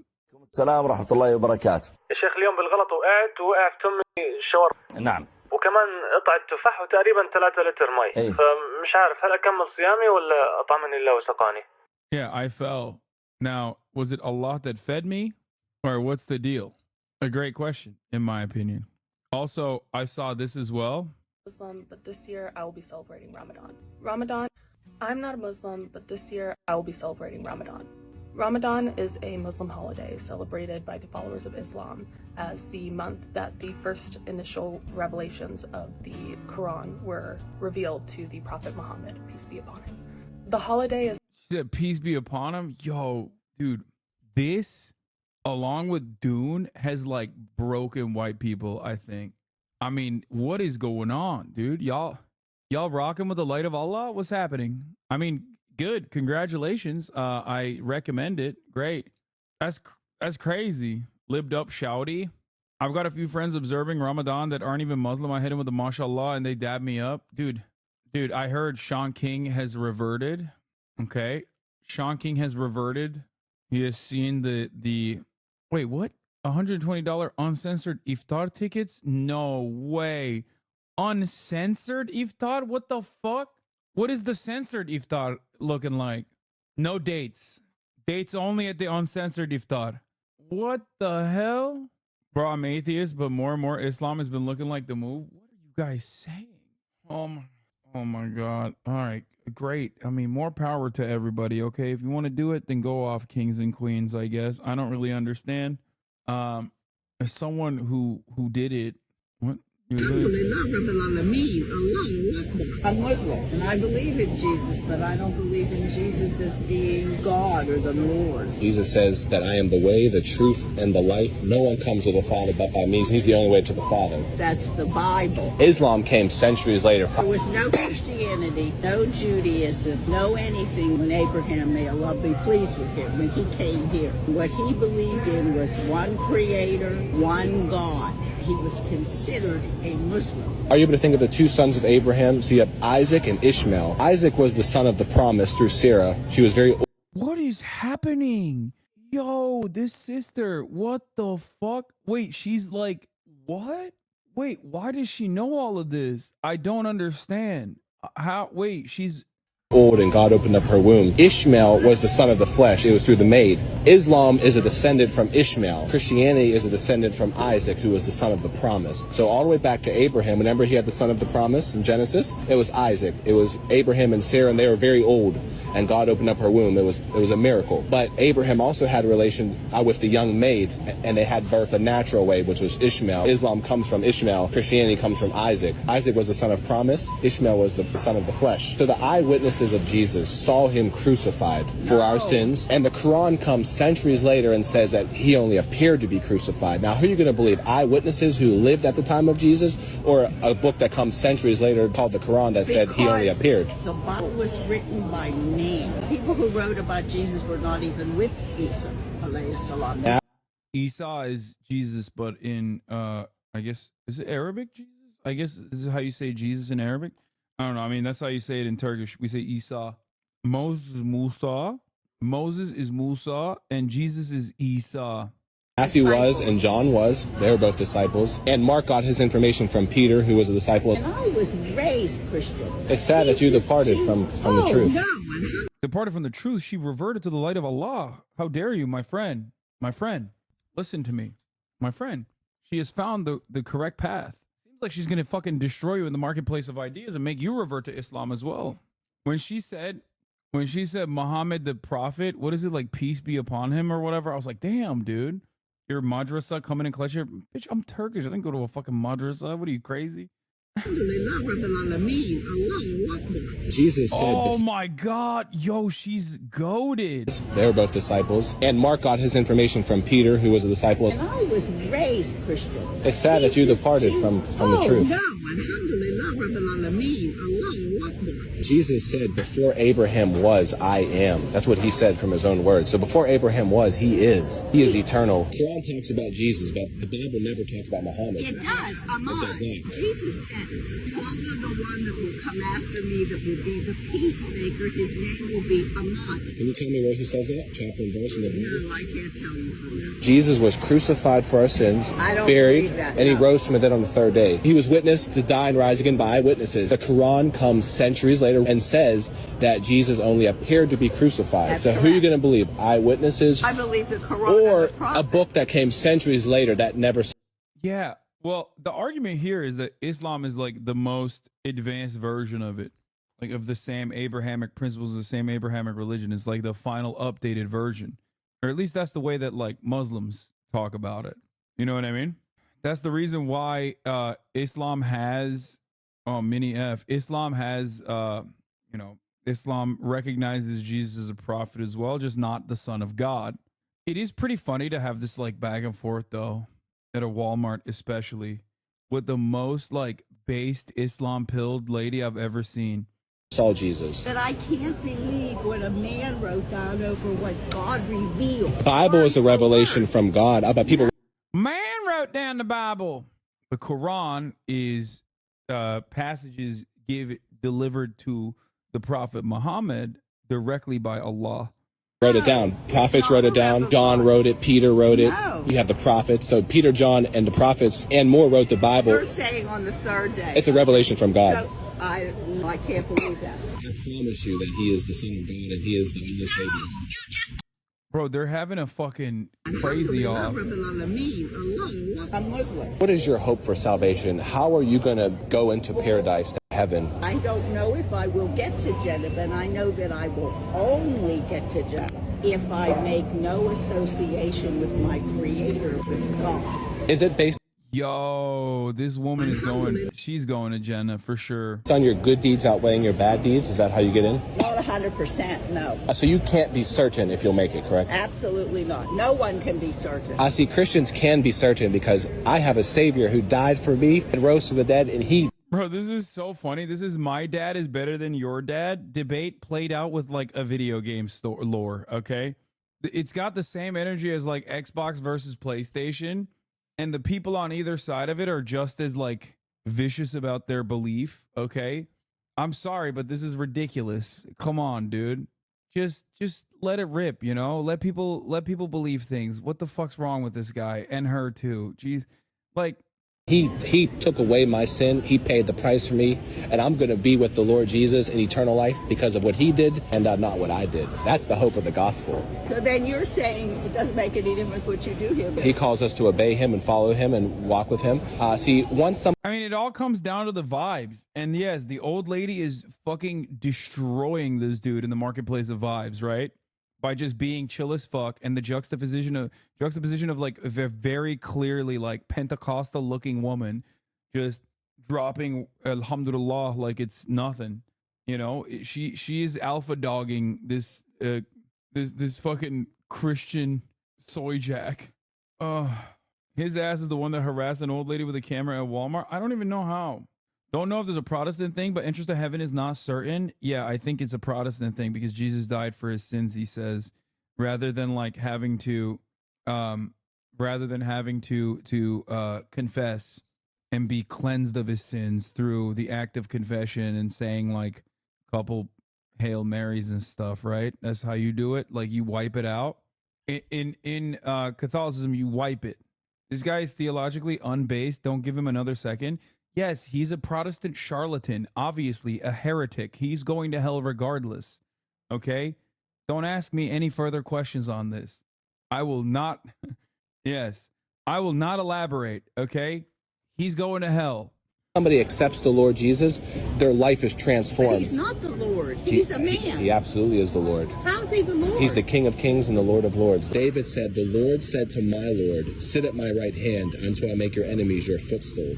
Dude, I'm sorry. This level of knowledge, like, no disrespect to the believers in here, okay? But this level of knowledge is akin to being like really tapped in on Warhammer 40K lore and just like aggressively defending it, okay? like, believe what you want to believe. Okay, believe what you want to believe. Great. You know, I hope it provides you some kind of spiritual guidance or salvation. But like, if you're literally being like, no, actually, your religion's lore is gibberish, mine is correct, and you're diving into like the deepest fucking depths of your religion to justify it, you're just like a fucking 40K nerd. The fuck? It's religion autism? He is the King of Kings and the Lord of Lords. Like, you're a whole ass adult, man. He's a King of Kings and a Lord of Lords. Okay, got it, dude. I'm Muslim. Wasn't Muhammad married to a little girl? Oh, that. Yeah. And then he hits the classic, like, oh, Muhammad was married to a little girl. When she was very young. How is your sin and guilt going to be My washed? sin and my guilt can be taken away with my Classic. There it is, dude. Yeah. Oh man, I can't believe it. Yeah. Good thing the church doesn't do that sort of thing now in this day and age. Or how old was fucking Mary?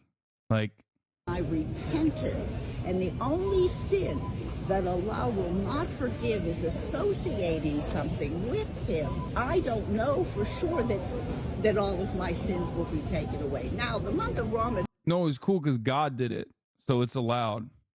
is coming. I have a great opportunity in the month of Ramadan to rewrite on the night of power things that Allah wrote in the book that is with Him. People being like, Mary was his mama son. Yeah, I know. What do you think I was talking about? Yeah, Mary was his mom, and it was God that impregnated her and allowed her to deliver a virgin birth. So that's why it's chill. It's chill when God does it. Literally, the point is, yes, a lot of religious lore written at that time frame had that time frame's attitudes about the age of consent, or rather lack thereof. Okay? It's a ridiculous assessment, especially if you are a firm and committed believer in scripture as a Christian, to turn around and be like, well, yours is the pedophile religion because of the prophet Muhammad. Okay, bro, what the fuck are you talking about? What about your fucking inception? Like, what are we talking about here? Oh, okay, it's cool that God did it then. Is that what we're, am I supposed to believe that? Like, the difference between cradle Catholics and adult Protestant converts? A friend of mine told me about a date that her cradle Catholic friend went on with a Catholic convert, and apparently he took her to a Latin mass and started quoting scripture at her in support of some insane conservative views. The way this tweet has never been wrong. Every lifelong Catholic I've ever met is like, I think we're supposed to give food to poor people. And every adult convert is like, the Archon of Constantinople's epistle on the Pentecostine rites of the Eucharist clearly states women shouldn't have driver's licenses. Oh, Jesus Christ. I can't believe that we got like cradle Catholics and Catholic converts now. I'm sorry, bro. Like, if there's one religion out of all of them, I know I was defending the Catholics earlier, okay? And the Pope is woke and he's a communist, and, you know, more power to him. But it is wild to me that adult Catholic converts literally look to the ongoing like issues with the Catholic Church that have never really gone away and go, no, you know, the one with like rampant pedophile scandals, like that's the religion I'm going to go with, is insane to me. I don't personally get it. All religion has a litany of issues, obviously, and the zeal of a convert is definitely a very real concept, okay? Holy moly. And it's like, it's consistent. If there's one consistent through line, it is the zeal of a convert, or in the case of Islam, a revert. But god damn, born agains are usually hyper annoying to directly abusive religious people I usually meet, super loud.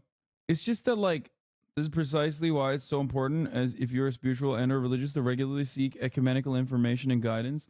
Arguing the details is completely irrelevant when the backbone of most religions is to guide you in the same path for life on earth. Even atheists can aspire for the same outcomes on earth as a religious person. The rest of religion is aesthetics. Focus on the basics of the teachings. Thank you. I agree. It's just like all religion can be reduced to be kind to one another and be kind to those who are less fortunate than you. Literally every single one. Those are the foundational tenets, okay? That's it. You can do that as an atheist. You can do that as any other religion. It doesn't fucking matter. When you start getting lost in the fucking sauce and start debating the minutia, you become like this weird fucking freak.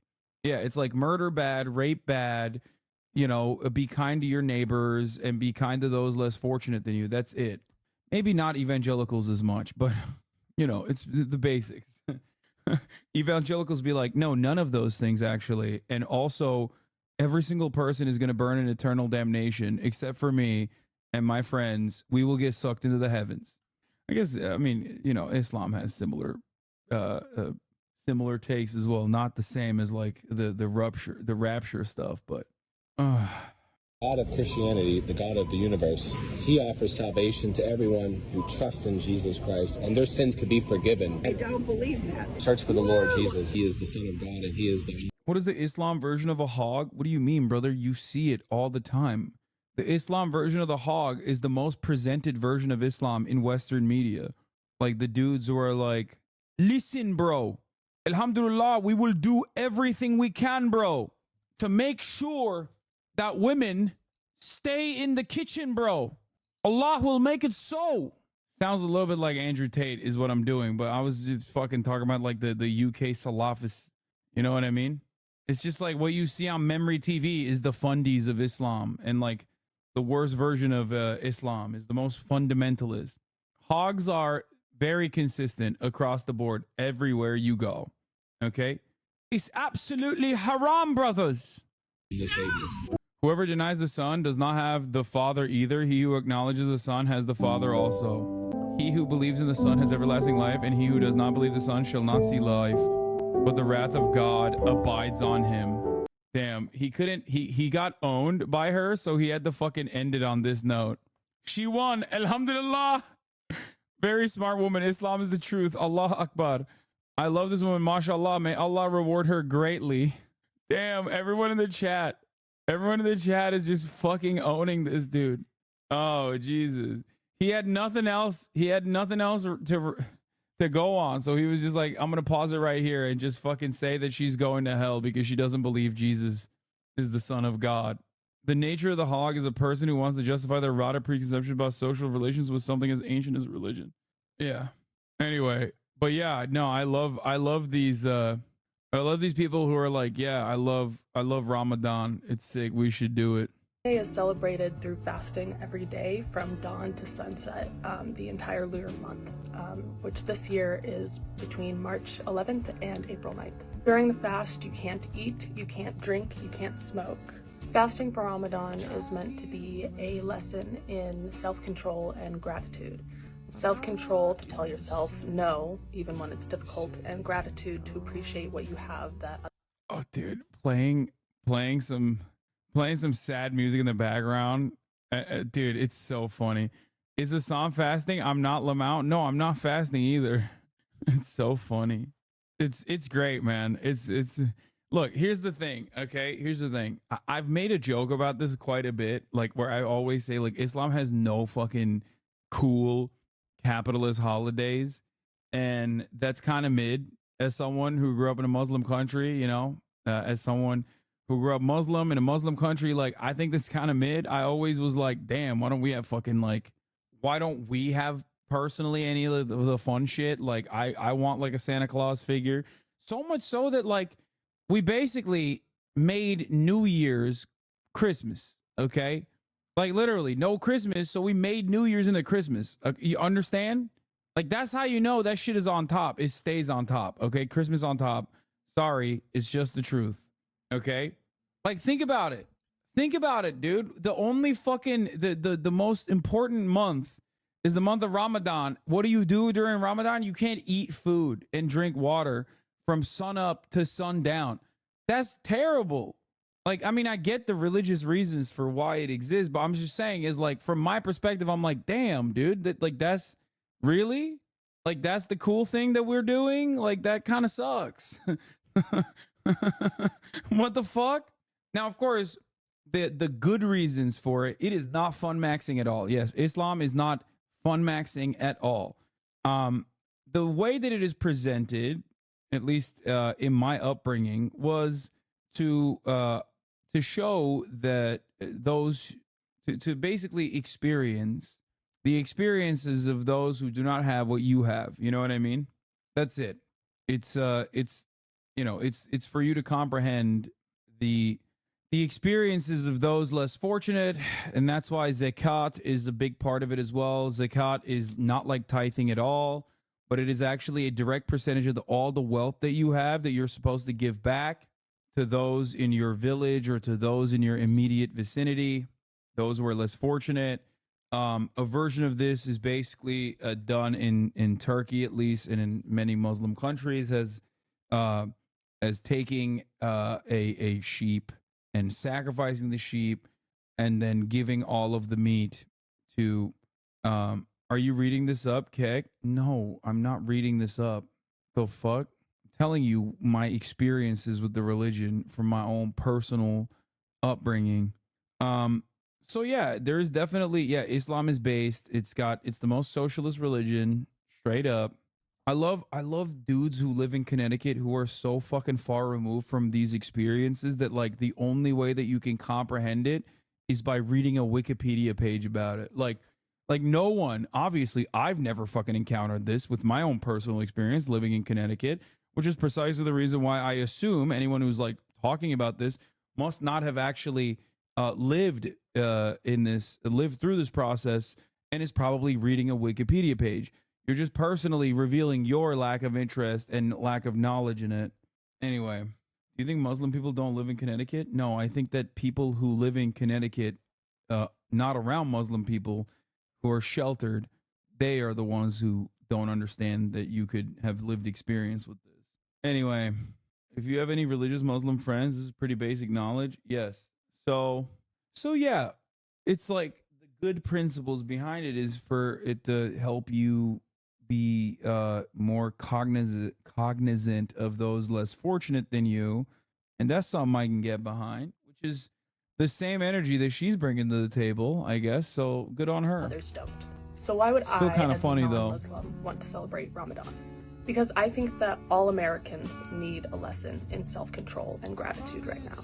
My relationship, like everyone else's, with consumerism in America is unhealthy. We are all addicted to buying and spending so much that even when faced with the grotesque price of our consumerism, we continue to do it. And we certainly don't express gratitude for any of it. So for the month of Ramadan, I will be participating in fasting with no eating, no drinking, no smoking, from dawn until sunset every day. That's no shot she does this. That's insane. If you do this, just convert. The fuck? It's the hardest part of Islam, in my opinion, because I'm a fat ass and I love eating food and also drinking water. Why non-Muslim Americans should recite the Shahada? Yeah, just say the Shahada and you're good, lady. The fuck? She's about to go to the Hajj before me, dude. She's about to go to Mecca. She's about to go to Mecca and Medina. For the month. And I will be doing everything in my power to move with kindness towards the people around me. I'm hoping to gain some perspective from doing this and learning some skills in self-control and gratitude that I think will be really helpful for me as a person, but also in my activism. And if you're a non-Muslim American who is struggling with your own consumerism, I suggest that you try this as well. And while I have you here, happy International Women's Day. The women in Gaza are using tent scraps as sanitary towels. So let's try to do something better. Bro, you pussy is just 13 hours. No way that's hard for you. What? Okay, anyone who's never actually participated in this, let me tell you, is not fucking easy. Okay? The fuck? I'd say praying 5 times a day is harder. That is pretty hard too. True. That's not that hard actually, I think, in comparison to Ramadan. Because like that is more so a lifelong praying 5 times a day is like meditation, and it comes with like a lifelong habit building. Whereas I think like fasting in my opinion is way harder, like physically. Praying 5 times a day is not as hard. Cleaning yourself before you pray 5 times a day, that part gets hard. Antalya'da yaz sıcağında 16 saat su içmemek buz silik miymiş? Oğlum ne biliyor, anlamıyorlar ki bu Amerikalılar. Boş ver, siktir et. Konuşuyorlar götlerinden. Yeah. This guy says 16 hours in Antalya, which is like the Arizona weather. 16 hours, not drinking any water. It's not easy. Wudu is not shower, bro. Yes, that's why I said cleaning yourself. That's the hard part. You gotta take the fucking shoes off. Like, that's just not easy, man. What do you mean? It's not just like the belly button and behind the ears and shit. Hassan, you do intermittent fasting. You're basically doing Ramadan on a different time zone. No, I'm not. Because guess what? I'm not, because I drink water and I also consume a lot of nicotine and I consume a lot of caffeine throughout that process. I thought Eid was a big thing with food after Ramadan, but I think it might have been bigger where I live. All the Muslim students would bring leftover Eid food to class to share it. It was sick. No, Eid is a big thing, for sure. It is a big thing. It's the most important day, I would say, in Islam. No snacks. Anyway, I mean, you do the hardest job in the world, so we wouldn't expect you to fast as well. Thank you for acknowledging that. Look, make no mistake. I've said this since day one. I am very haram, okay? I am the worst Muslim. I even eat pork. And that is like the one, that's like a meme in the Muslim community, is like, oh yeah, dude, I mean, holy shit, that's crazy. Of course I drink alcohol. Of course I do cocaine. Of course I gamble. But pork, no thanks. Okay? That's where I draw the line. So that is like the biggest no-no. So much of a no-no that is so much of a no-no that is like a meme. About that too. What the fuck? This is really dope. I bought a Quran to read after being amazed by the strength of the Palestinians. What is happening, dude? You did such a beautiful job explaining Ramadan. I'm not Muslim either, but I've been interested in the Islam faith most of my life. I'll be celebrating Ramadan this year as well. Bro, is TikTok really getting people to revert to Islam? What's happening? Are TikTokers actually finding the light of Allah or what? Or is it the Ottoman Caliphate will rise once again, starting at Walmart? True. About to convert to if I can get teaching from this shade. Or striking the face is totally prohibited. You can pick up this sports or the MMA without doing anything haram. So striking the face is totally prohibited and haram. You may do whatever you want to do. You may He said Brazilian Jiu-Jitsu is totally halal. think whatever you want to think, but this is backed up by authentic hadiths, and the prohibition is not from me, it's from the Prophet himself, alayhi salatu wasalam. So you suit yourself. If it is a means of defending your family, your wife, yourself, alhamdulillah, there's so many means of doing this. You can pick up judo, you can pick different forms of martial arts, but with avoiding the face. You can pick arnis, these two sticks, very beautifully, very efficient and effective. Or you can pick a Glock 9mm. That's even the least of your worries. You don't have to shower every day after working out, and it's very effective and safe. That's what?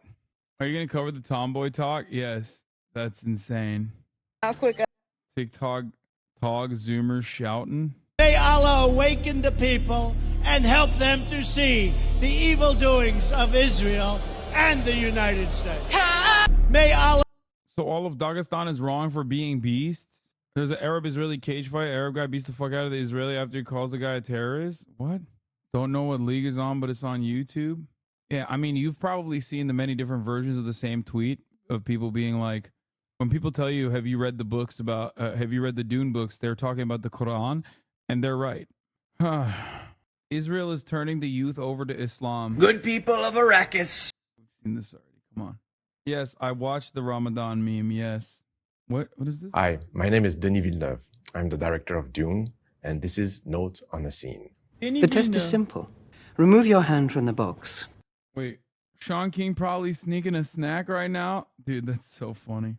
It's I need to see more of this, but I need to pee first. Here. I've never stood up and professed any in-depth knowledge of Islam, but what I do, that most British Muslims, they don't want to be out abroad fighting British foreign policy. What they want to do is get on peacefully with their daily lives, and we support that. Yeah. A good Muslim always keeps his mouth shut. Oh, that is... Yeah? You're surprised kids are going off to training camps? That is not what I So said. why are kids going off to training camps? Right, well, first off, I object to the term training camps. You just used it. No, I did not. It's a Western fantasy. You people think of Muslims running around the mountains with guns and bombs. Yeah, that'd suit you down to the ground, wouldn't it? But they do exist, don't they? I'm not saying they don't exist. What I'm saying is, if you'll listen, is that if they didn't exist, you people would have to invent them. Absolutely right. Yeah, man. Yeah. Man, this whole debate is twisted, We'll take questions later, please. No, man.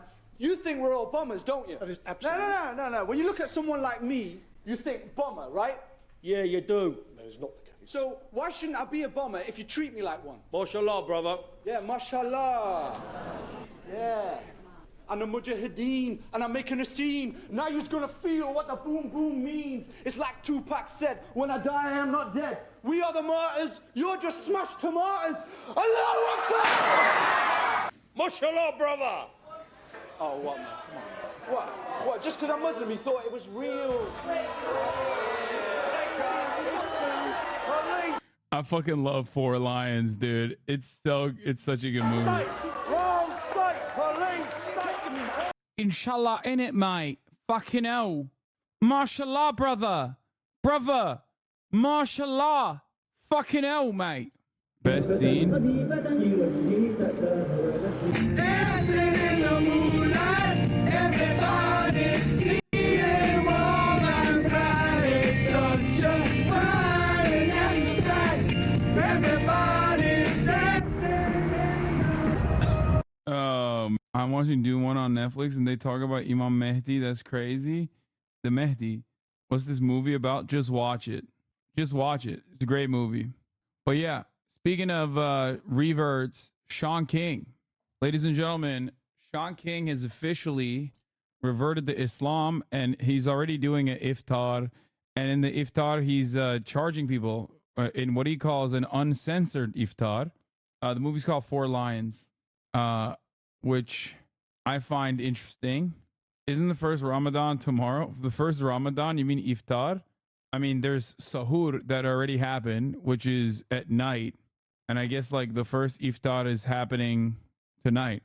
It depends on which time zone you're in. Sahur happened already. Tariq, for example, did it. It's when you when you eat your last meal before you do your first. Wait, you know your stuff? Oh my God. What the fuck? Do people think my name is like actually Hank Pecker or some shit, bro? I grew up in a fucking, I grew up in a Muslim country. Hello? For the first 18 years of my life. Motherfuckers are really like, wait, what the hell? Why does this guy know? You eat pork, opinion invalidated? Yeah, I mean, I'm not a committed and firm believer in Islam, if that's what you thought. What is this example of Gen Z converts? Young Americans are picking up the Quran to understand the resilience of Muslim Palestinians. That's great. Oh my God. Good for them. I don't know. I don't know what to say. It's like going to an American and saying, do you know what Easter is? Yeah, literally. Sean King about to turn into Sean Sultan. But your name is one of 99 mandatory Muslim names, Hassanavi. Yeah. No joke, my white co-workers from Alaska and as white as it comes told me he wants to learn Arabic because of Dune. The Dune and Palestinian impact in changing the post 9/11 narrative is hard to deny. I mean, great. The Economist YouGov poll, McConnell stepping down, 76% approve. And then the Turkish r/atheist will get mad and say Turkey's not an Islamic country. Yes, Turkey is a secular nation that happens to have that happens to somehow have overwhelming majority Muslims living in it, that also has become increasingly more fundamentalist in the last 2 decades. It is always funny though that it's always funny when the Turks come in here and they get real mad about this because a lot of Turks, especially like in my age range, and like that are English speakers and shit like that, they're very angry with the Erdogan regime in general. The government and some state institutions maybe, but not the population. Well, the state hasn't really been that secular recently, has it? Nüfus 15 tarikatçı, 15% ateist dengeli. Turks are literally more Islamophobic than Westerners. Oh, dude. Depending on what Turk you're talking about. I mean, I've talked about this before. Like, I used to be way more aggro. Like, I was a r/atheism guy in my younger days living in Turkey, 100%. Many Turks are like that, straight up. Like, a lot of younger progressive Turks are like that, for sure. Sean King converting footage today. It's my honor to be here with you all tonight. Sheikh Omar is a dear friend and brother to me, and I want to start there because my friendship with him means everything to me. And never once, we've been friends now for nearly 10 years, never once has he pressured me or squeezed me in any I can't wait for your conservative arc when you grow up. Yeah, dude, totally. way. When told me today, he said, Sean, this is something I've been praying about for 8 years. It surprised me, and then it made sense to me because this decision, it felt easy, even for my wife and I both. And my wife, who's an amazing woman, she did not make this decision because I pressured her. She made this decision because she felt it on her heart as well, and that was even another confirmation for me. But I don't know that I would be here today without the past 6 months of suffering and pain and trauma that we've seen in Gaza. And so many men and women and families there have welcomed me as their friend and have allowed me to walk with them through their grief and their pain, but also through their faith and strength and resilience. It has touched me in the most profound ways to see people right now in the most dangerous, traumatic place on the planet still be able to sometimes look at nothing but rubble. Yeah, Rafat called them Talcum X. Rest in power. And the remains of their family, and still see meaning and purpose in life. And their faith and their devotion to Islam has not only opened my heart, but has opened the heart of millions of people around the world. And so, thank you. Are your parents religious? No. Certainly, I want to. Not at all. I want to honor our dear brother Max, who introduced many of us to Islam generations. My dad is the classic, like, relatively progressive Turkish Muslim guy who just like picks and chooses. Okay. And if you ask him, he's a believer who is like firm and committed. No, ridiculous. It's like your dad in Christianity. Okay. Ridiculous. My mom, r/atheism feminist. Maybe a little bit too much of a rad lib, as a matter of fact. It's just like, it's you don't know my dad. Okay. Well, it's just what it is. It is what it is. He's like, no. You're like, he is, he's like, he cares a lot about like, you know, like bread being sacred and stuff like that. So it's just like all very like picky choosy, if that makes sense. Ekmek kutsaldır. I don't know actually if this is something that like other Turks know what I'm talking about in the chat. You can chime in if you want. Ekmek kırıntısının üstüne basılmaz. See, yeah, there's one. You're not supposed to step on even breadcrumbs. Bread is holy. Okay? Which I don't even think is like is rooted within Islam, but I think it's more like I don't know, maybe like a Turkish thing. It's just like food. Yeah, nimet. Any nimet is holy. To go and first even soften our hearts to all of my dear Muslim friends, men and women who have been the most kind and compassionate people in my wife's life. Many of them flew here from around the world to be with us, and I'm so grateful for that. And so, more than anything, it's been friendship, sincere friendship, and just the deep devotion and faith of the Palestinian people that has moved my heart. And I can't wait. I haven't had a chance to check in with any of my friends there yet. I was able to tell many of them that today was going to happen. Wait, what? Is he he's hitting up dudes on the ground that are getting fucking lasered by Israeli rockets to be like, yo, I converted to Islam? Like, that's crazy. I can't wait to check back in with them and just share how excited we are about. By his friends, he means his homies in the Al-Qassam brigades, because he was securing a hostage negotiation deal, if you recall. The rest of our lives. So thank you for welcoming us home. I appreciate it. No contradiction. Sean King, welcome to Islam. May Allah's blessing be with bro Sean King and wife all the time.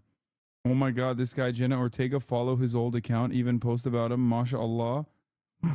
I don't know what to say about it. China about to shut this TikTok thing if they see all the Allah stuff. No, dude, China is doing this as a 5D chess move. 5G. They want to take down America by making all the American country, making the religion of peace such horse shit. Why do I have so many motherfuckers like this? I don't know what I'm saying. Don't listen to me. Take a day off, bitch. Do you co-sign this message? Is kissing the homies goodnight haram? I don't think your homies would like you to kiss them goodnight. And don't do it even if they did. You can get married and kiss your wife goodnight. Is kissing the... What is this? Left, 19th century Japanese depiction of an Englishman. Right, 18th century depiction, Chinese depiction of an Englishman. Left, 1860 Japanese depiction of an Englishman walking. Right, 18th century Chinese depiction of English people. Depiction of an English people. Compared to the 18th century Chinese depiction of a Swede. Speaking of which, the new episode of Shogun comes out tonight, and I'm fucking excited. Oh, this... Everyone loves Rasulullah sallallahu alayhi wasallam. Brother, please, when you say his name, brother. Everyone claims they love the Prophet, but no one wants his sunnah. What do you mean his sunnah? Eat on the floor, eat with your fingers, grow a beard, live simple lives. Brother, what's that? What's that, brother? We love Rasulullah. Wallah, we sing his songs and we'll parade and we'll have big protests when something happens. We show. He's saying y'all fake, brother.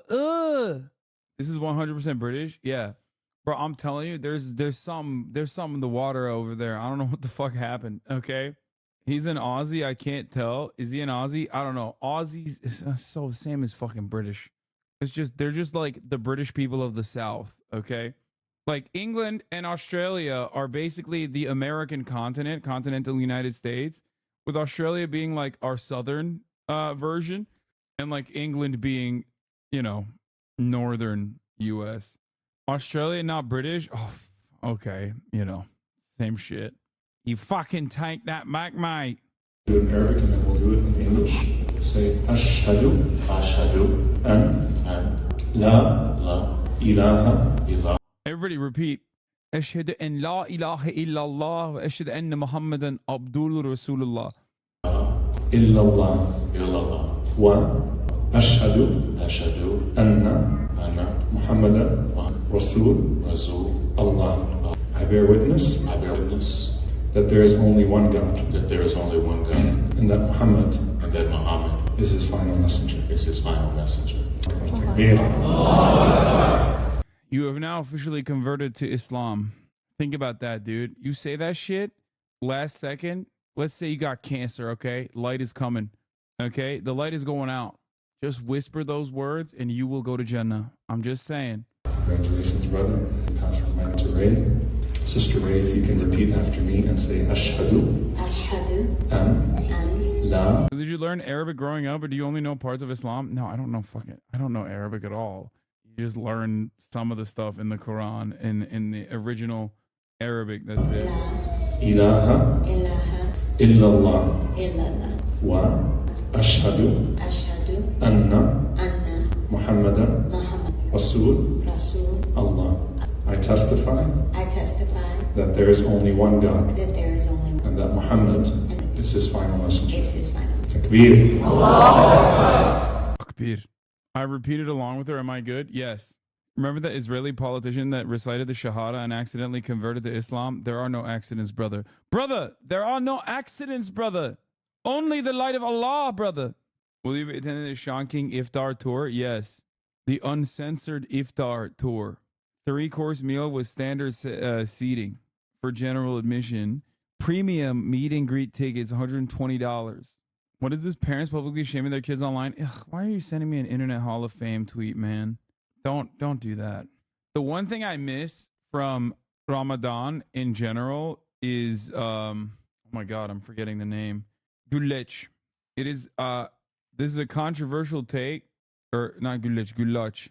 It is a controversial take because like a lot of people don't even fucking consider güllaç to be that good in Turkey especially, but it is objectively my favorite. Like I don't personally like the little pomegranate seeds on top of it or anything, or I don't like the actual sometimes they put like strawberries on it, or sometimes they put like the fucking fake cherry on it. I don't like any of that shit. I love güllaç with walnuts. Oh, it's so fucking good. Oh my god, dude. Abi soğuk baklava denedi mi? Birkaç sene önce çıktı, o kadar iyi ki. Soğuk baklava ne demek lan? Zaten normal baklava da soğuk değil mi? Yani sıcak da yenir de. Ne farkı var abi? Yok güllaç gibi. Öyle mi? Dare I say it's better than baklava? No, baklava is number one. Nothing touches baklava. Yok bildiğin soğuk dolaptan çıkıyor. I think baklava is the absolute best, but güllaç is really, really cool. Maybe because it's like just only in the month of Ramadan. Oh, baklava though. My Zionist ex tried to convince me baklava was Israeli. Okay. Yeah, no, that's right. You know, yeah, Israel invented baklava and also Islam. Many people don't know this. Yeah. I don't even know what Israel hasn't invented. If you aren't fasting, no treats for you. I don't give a fuck. I'll still go to iftar. Anyway, Samira Khan says this accent needs to be illegal and women should be banned from doing manual labor like this. There's nothing feminine about American women. American women are literally men. The final stage of conservatism on Twitter is when you just negatively polarize yourself from like women having the same shared interests as you as a conservative man. Good morning, y'all. Quick update on the house because I've been pretty terrible about giving y'all these. We took a little break for noodling season and to put out boxes. You can't be doing noodling. That's unwomanlike. Now that it's dried in, we can do it at our own pace. But here she is. We're going to stain all that wood a darker brown. And the shutters, when we get that on, we'll have handrails, of course. There's the carport over there. Quick run through. All these trusses are going to be exposed. And we're going to have old tin in the ceiling. Got Daddy and Paul up there working on a wall we're going to put up for the upstairs office. And we got Def Leppard playing in the background, of course. The fuck? Back porch. Did he die up Beautiful there? view. What happened? Am I crazy? And then... Did he just nail gun his own hand to the wall or some shit? Am I the only one who heard that? Didn't it sound like he went, oh? Or is that just the nail gun? The walkway to the car. Have old tin in the ceiling. Got Daddy and Paul up there working on a wall we're going to That's nail put gun. up for the upstairs office. Am I crazy? It might be like... And we got Def Leppard playing in the background, of course. Back porch, beautiful view. And then the walkway to the carport. I'll try to be better about these. But you can also use my code HANNAH25 for 25% off We the People holsters. Hope y'all have a good one. Appreciate y'all. Good morning, y'all. Quick update on the house because I've been... Lebanese women are literally perfect and they're actually feminine, unlike the estrogen deficient American women who hold the record for highest testosterone levels in the world. Wait, what? High value American men should become passport bros. Don't they deserve better than the filth they are limited to their own country? Do you agree or disagree? What are your thoughts?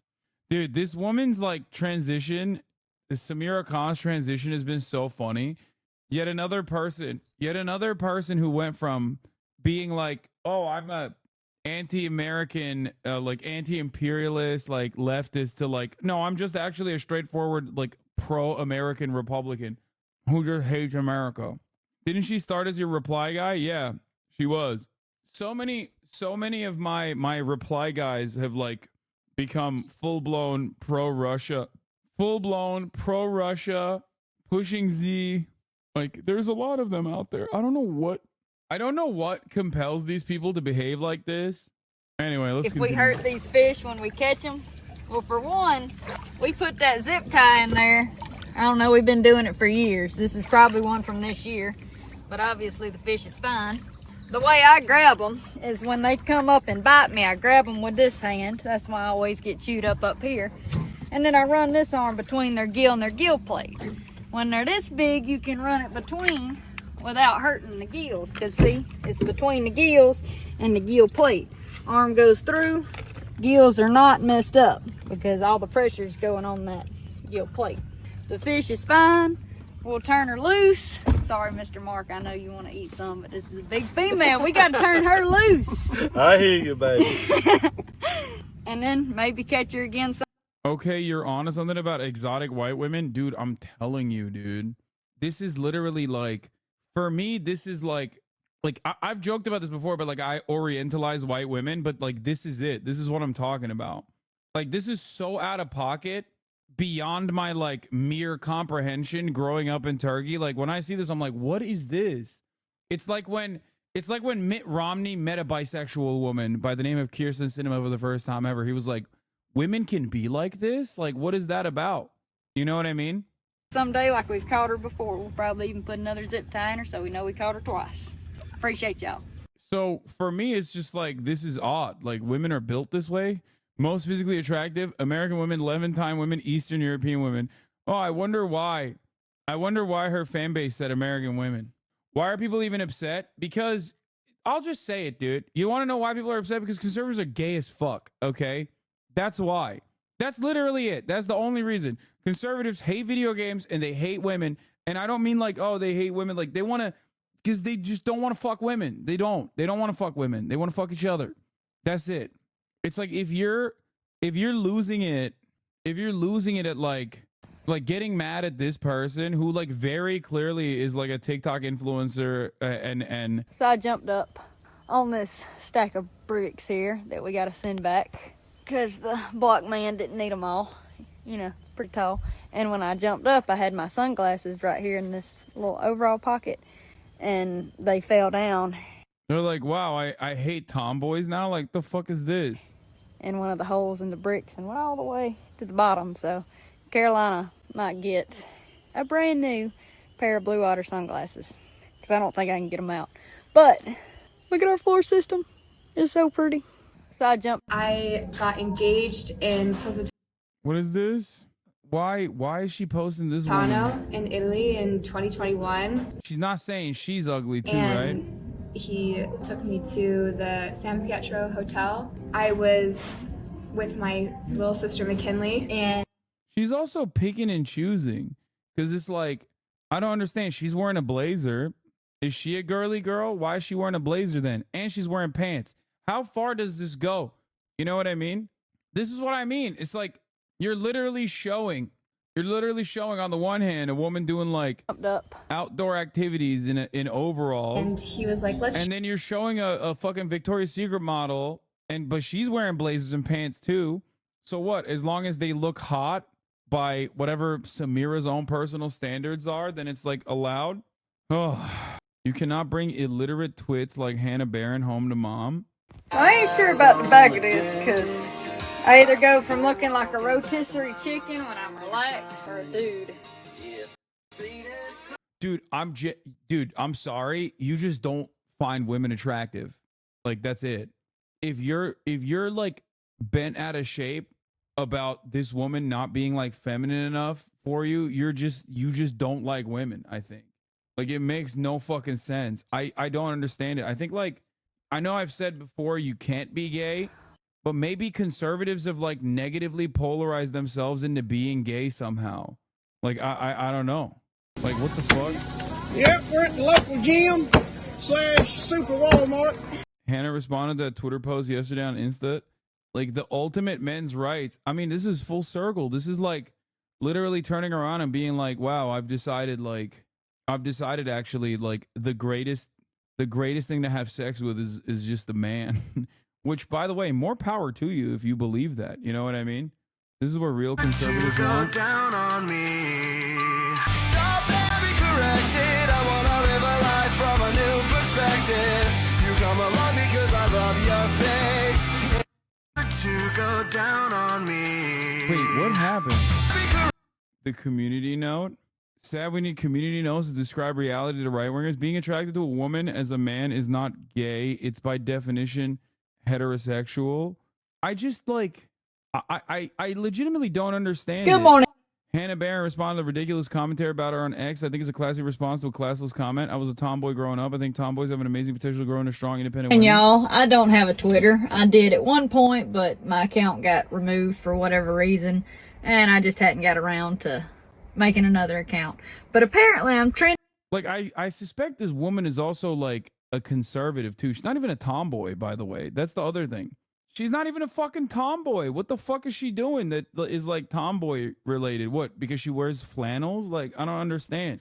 Not really. I don't think she's a tomboy. She's just a little bit more muscular. That's it. Trending on Twitter right now because some girl, hey Meryl, some girl said that my accent should be illegal. Women shouldn't do manual labor. What else did she say? American women are basically men, and she just said that I was not feminine. Ooh.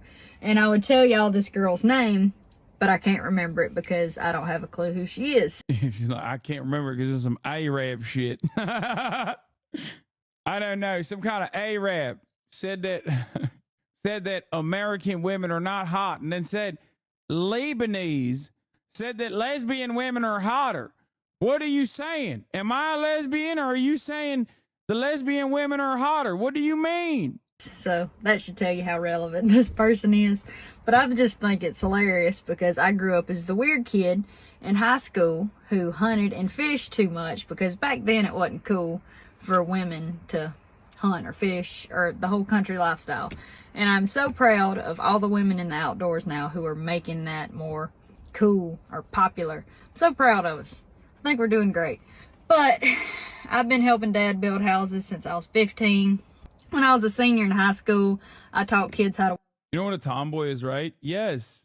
I think she's like way more feminine than tomboys, in my opinion. Like, just because she hunts doesn't mean she's like... I don't think she's a tomboy at all. I think she dresses feminine. I think she is very feminine. The only thing that is like not super feminine is, I guess, her interest in hunting and fishing.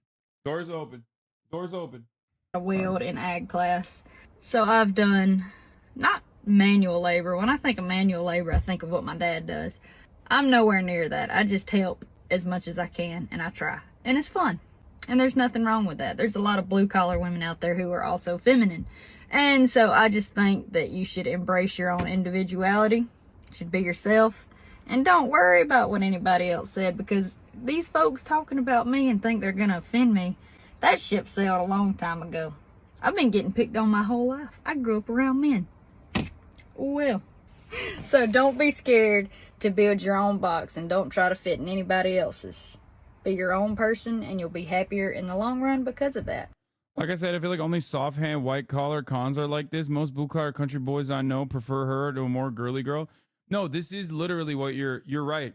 A lot of like, it's the same principle behind what we talked about previously earlier in the day about like converted Catholics versus cradle Catholics, and like adopting the aesthetics of something to specifically like engage with it from your own personal like weird reactionary worldview.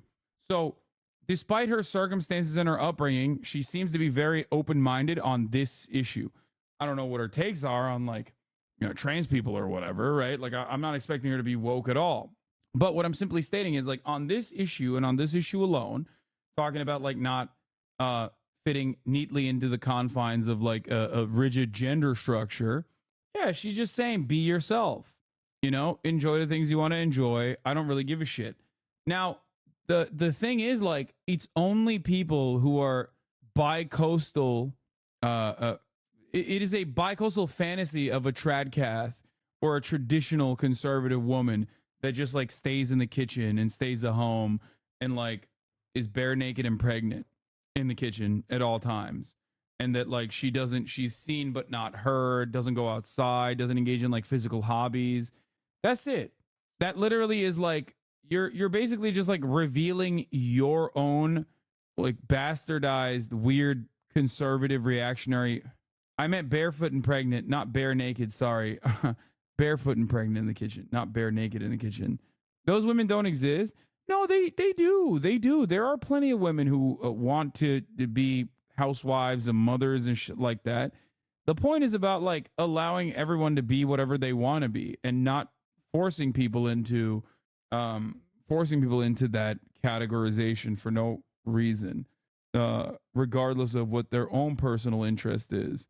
That's the issue that many people don't comprehend. Is this a tomboy? I mean, that's a butch lesbian. This is that's the Burger King. That's the Burger King manager. Yeah, that's it. That right there is a Lebanese. This guy had a good point. Okay, Picture me and you.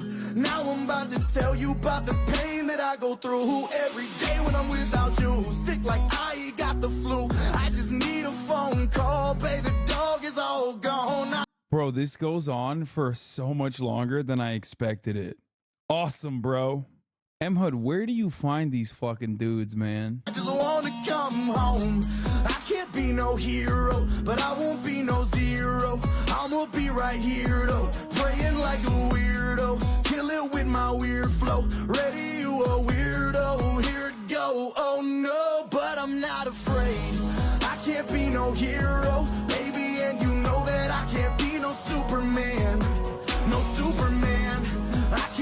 no hero. Bro, he's just as bad at lip syncing as I am, so I'm not gonna make fun of him too much, okay? Not all of us are capable of lip syncing. But I'll try if you just come and take my hand. Won't you come and take my hand? I can't be no hero, but I'm not afraid. Listening to the music every time it plays.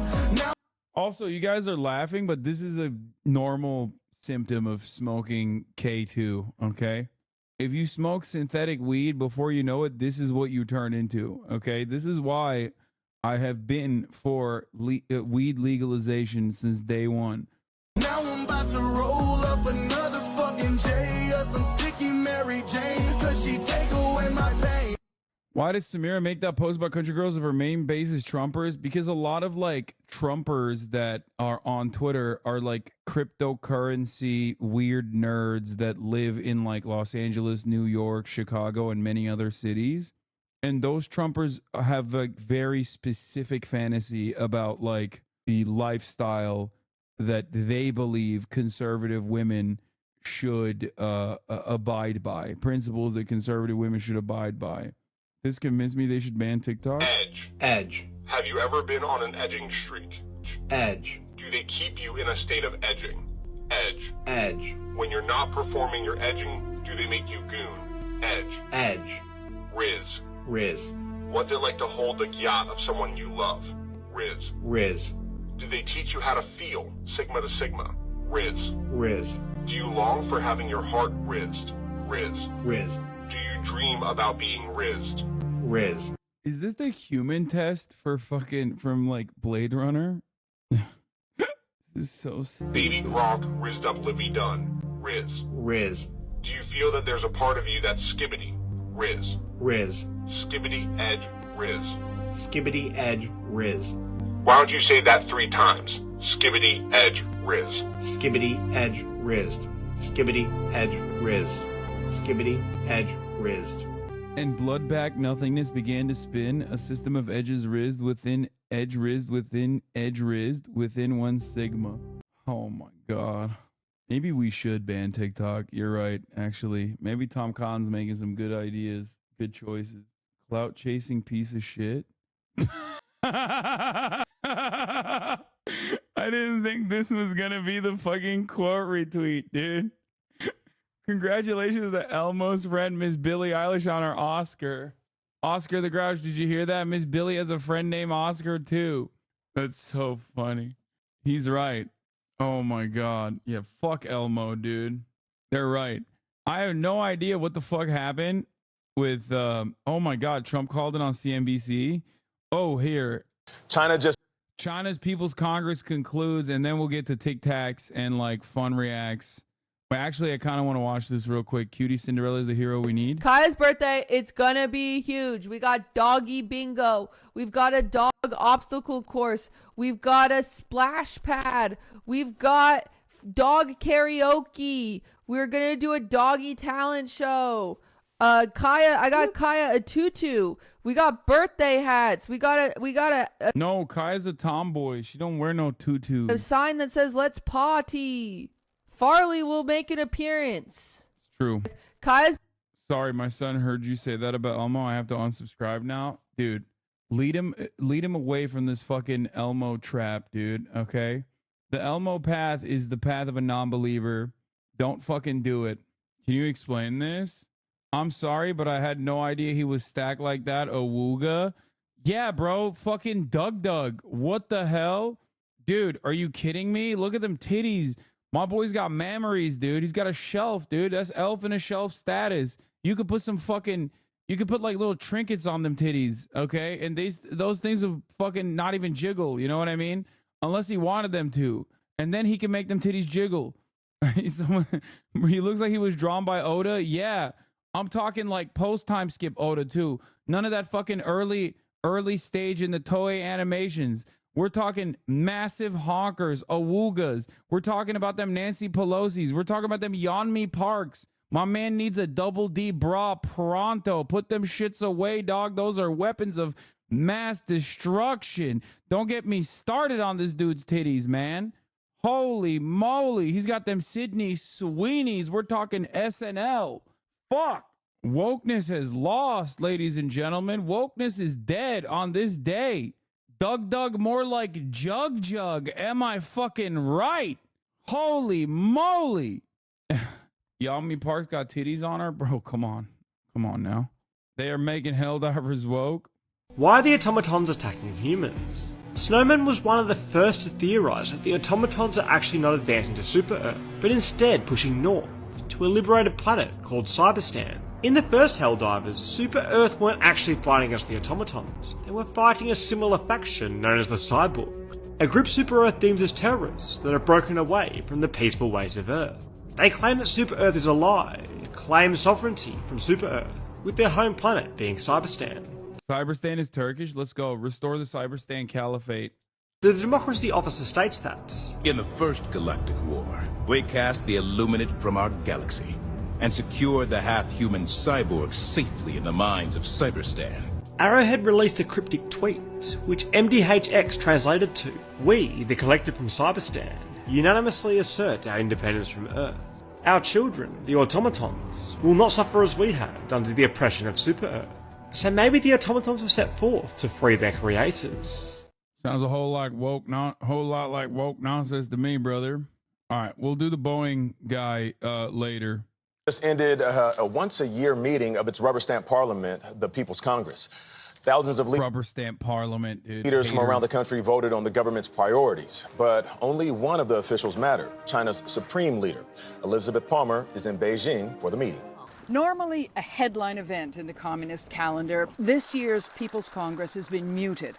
The setting is as grand as ever, the Great Hall of the People in Tiananmen Square, with President Xi Jinping sitting front and center as officials reeled off the government's achievements, with regular shout-outs to him for his wisdom and leadership. But the Congress is ending days earlier than in past years. Premier Li Qiang boldly predicted China's economy would grow by 5%, but he's cancelled the usual big press conference, so won't have to face tough questions about high unemployment. Cher made a TikTok about calling Congress about the TikTok ban, and now every Chinese newspaper is calling her for interviews, literally on the phone all day today. Let's go one step closer to becoming a Chinese citizen. Especially among the young, and a serious real estate crisis. Very shortly, the 2024 National People's Congress is going to wrap up in this chamber. It has acknowledged formally that China is facing some real economic challenges, but hasn't proposed any bold fixes. So outside the hall, we looked for delegates who have to head home now with no clear answers for people. As Americans, we're so fucking far removed from Congress doing anything that we're just like, we're hating from outside the club. We can't even get into the club. Okay, we're like, damn, dude, it's crazy that they have a lot of accomplishments that they're celebrating. It's like, what about us, bitch? What do you mean? Why are we hate watching China? People in their regions worried about the future. Some gave us the textbook party line. Our country is developing so fast, said Liu Suying. We love the motherland. Ji Lejiru from Sichuan said he was pinning his hopes on more tourism. But Lu Weiding from one of China's richest regions had his doubts. How far do you think you could get it if you stood up after the People's Congress ended and criticized the government? You think you could make it out the door? Probably not. But honestly, brother, look at the results is all I'm saying. Okay? A 5% growth target, he said, in this climate? That would be impressive. He didn't say impossible. No one would. But many are thinking it. For China, used to developing at world-beating speed, these are uncharted waters. There is quite a challenge ahead. Consider this, although youth unemployment is already very high, stubbornly high, and very few good jobs, 11 million new Chinese college students will graduate in this coming year. And China's housing minister says real estate developers must go bankrupt if necessary. Dude, this is chaos. She didn't say we love the motherland. She said we are so proud. Yeah, but it reads a lot better for an American audience if she did say that. It'd be a lot cooler if she said that. So maybe hush now. they too will be looking for work. Tony? How is How is China allowing this fucking straight hater operating inside of their borders at Beijing? You know what I mean? The fuck is this, dude? You ask me, this is wild, okay? She's over there putting a mic on Chinese officials' faces and misreporting what the fuck's going on. Yao Ming chilling at the NPC. Former NBA player, now NPC deputy Yao Ming attending the ongoing annual session of the National People's Congress in Beijing. Wait, what the fuck? Why is he sitting alone? Thank you for this photo and the interesting update on Yao Ming. But what is also very interesting in this photo is the person in the white robe behind them, wearing a unique hat. Is there a story? This is such a cute way to... Wow, people still use Twitter like this? That's so cute. But what is also very interesting in this photo is the person in the robe behind them, wearing a unique hat. Is there a story you can share with us about this representative? A representative from Inner Mongolia, a teacher in the local Mongolian primary school. Aw, thank you. I'm glad to see such diversity welcomed in that setting. What the fuck? That's cool as hell. That's a cool ass way to... That's least obvious CCP shill. You think that's what's going on? No, I want to believe that this is a real, like, Midwestern mom or something. I also want to understand why Yao Ming is sitting alone on this row. It's weird. He's too big to fit between the rows. Bro, that shit must suck. Being like 7 foot, sitting on those horrible chairs. I'm not even kidding. I feel like he's like, what is it? Like 7'8" or some shit. Like, that's got to be terrible. Terrible. Terrible just sitting there like that for hours. Oh my God. How Temu's explosive growth is disrupting American e-commerce. Discount retail app Temu a year to get to 51 million monthly active users in the US. That's approaching the 67 million user base that Amazon spent decades building. Temu gained ground by selling cheap goods shipped from China, like this $20 coat or $9 stainless steel water bottle, and it's positioning itself to be a bigger player in the US e-commerce landscape. Anybody who's not Amazon is the short answer of who should be worried. Here's how a one-year-old brand is keeping the e-commerce industry on watch, and how, just like Amazon, it's redefining what it means to shop online. I legitimately don't understand how people like buy stuff from Temu, because like it looks so sick, and all the Instagram ads that I get, it looks so goddamn sick, like all the shit, but there's got to be a catch, and I just genuinely don't understand what the catch is. Like, what is it? Is it all just like stuff that they were gonna throw away or something? Like, what is it? If you are an internet People saying like it's like Wish. I don't know what Wish is either. I don't know what Wish.com is. I've never used user, it. you'll say Temu everywhere. In just over a year, the retailer has flooded social My chicken plant coworkers love Temu because it's cheap. feeds with curious consumers. Is Temu a scam? She's a serial Temu user. I guess I'm known as a Temu girl now. It aired ads at back-to-back Super Bowls and stirred up debate on how to even pronounce the name. They're freaking. I just don't get it because like, isn't this what Amazon is too nowadays? Like they just take like all the drop shipping garbage and post it on Amazon until everything is still being made in China. You know what I mean? Like that's the problem. It's just like people will be like, oh dude, it's really fucked up. It's like disrupting e-commerce. It's like, no, this is just like a direct way to get the, it's basically a more streamlined Alibaba where you don't have to buy in bulk. Gaslighting you. The name of the company is Temu, not Temu. I'm gonna be honest, I don't think I'll ever say Temu. For the record, the company confirmed it's now Temu. That confusion hasn't slowed the company down.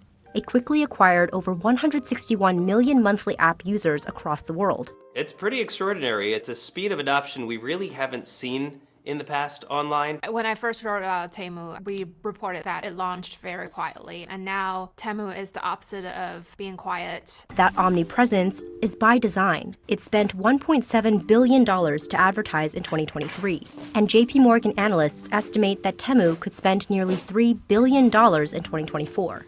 It can spend that big thanks to the deep pockets of its parent company, Pinduoduo, or PDD, the Chinese e-commerce company raking in billions annually. PDD Holdings emerged out of nowhere when China's Yeah, but now China wants to get rid of the drop shippers and people order straight from them. That's why they push so much ads in the US. Damn, dude. This is gonna kill a massive industry and also the entire secondary market of podcasters that rely on this massive industry of drop shippers.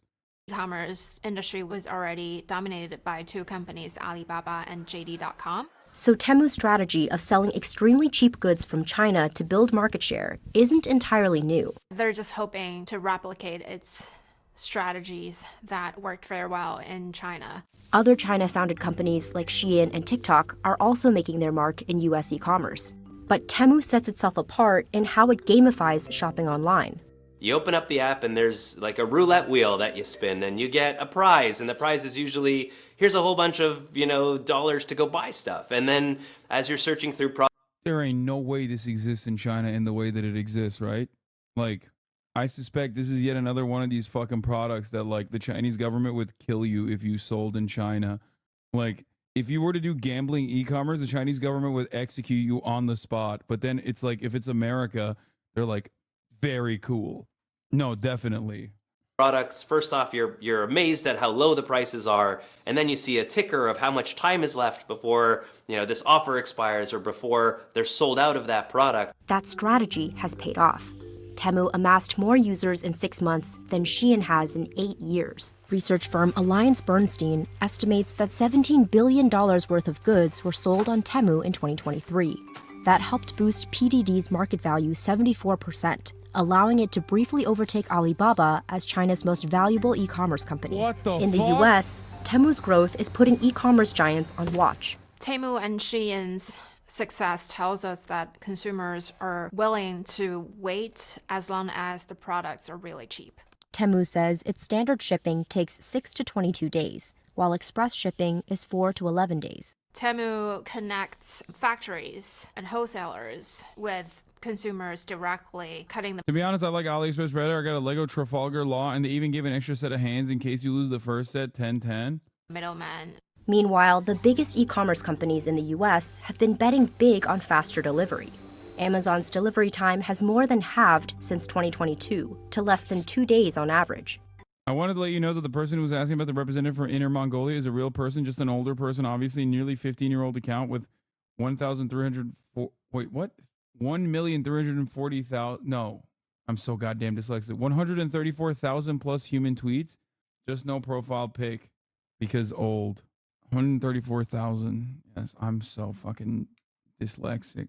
Other retailers are catching up, with an average of about 4.6 days in January. As Amazon sets the standard on speed and Temu takes on price, Expect price to get more competitive. Everybody needs to focus in the e-commerce space about making sure that they've got a distinctive value proposition that appeals to a consumer, and not just the first time around, but has them coming back, for more. for now, Amazon's hold on the industry is still ironclad. But the e-commerce giant has made some changes. In late 2023, Amazon announced it would reduce the fees it charges sellers for clothing under $20. Some analysts believe that Amazon's move shows it's worried about losing suppliers as well as consumers to other platforms. In a statement, an Amazon spokesperson said that the company reduced the referral fee to help drive and incentivize even greater selection for customers and competitive prices. But it's not just cheap prices and seller fees that's putting pressure on other companies. Download the Temu app and shop like a billionaire. It's driving up. What billionaire is buying fucking $1 Legos and shit? Like, that's such a funny tagline. Like, who the fuck? What do you mean? Digital Anyway. ad cost. That means it's more expensive for everybody in the space to acquire new users. This seems like yet another one of these. This seems like yet another one of these issues where like all the fucking e-commerce giants and everyone else is like pissed off that China is doing what they've been doing. Because like when you think about it, what Temu is doing is like predatory pricing, is undercutting the competition and like dominating the fold because, or dominating the field because they have the manufacturing advantage. Okay, and it's hilarious to get mad about this, because that's exactly how Amazon became a monopoly on e-commerce. That is literally how Amazon did it. Every single time people get mad at like a Chinese company doing this shit, they're basically mad at the system. But because you can't get mad at the system and like demand regulation over the system, because that would disrupt the American homegrown commerce terrorists, okay? Then you're just like, yeah, what we must do is ban the Chinese. Which is hilarious. It's the same shit behind TikTok. It's like TikTok is a hotbed for misinformation. True. But every single fucking app is a hotbed for misinformation. You're just mad because it's the Chinese app that's doing the misinformation, and you don't have the same level of control that you would over like being able to bully like Facebook, being able to bully Twitter if you wanted to. And I don't get it. Like, it's just like, okay, well, fix it. Regulate it across the board if you genuinely want to solve the problem. Like, the major reason why I suspect Temu probably pops off now is because all the shit that you get on Temu, you get from a drop shipper on Amazon. I've complained about Amazon's dumbass drop shipper scourge many, many years ago in a famous rant where I was talking about trying to buy a fucking basketball. And it was like, every basketball was like bow basketball, and it's like, no, I just want fucking a normal basketball. Okay, I don't want like Xin Xiaoping basketball that's like glow in the dark. Okay, I want the regular fucking Wilson basketball. And it was literally, it was that was it. That was like literally all of the basketballs on there for all eyes to see is like directly drop shipped from China. And is this racist? No, there's first of all, which one is it? Am I xenophobic or do I dick ride China? And I would probably say I dick ride China a little bit on this spectrum. Okay, I'm infinitely closer to dick riding China than I am closer to xenophobia. Okay.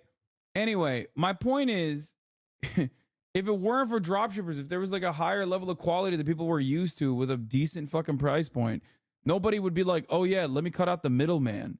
But like I said, the more middlemen you cut out, the more podcasters you cut out. So I am joining the war against e-commerce on the side of Temu, because guess what?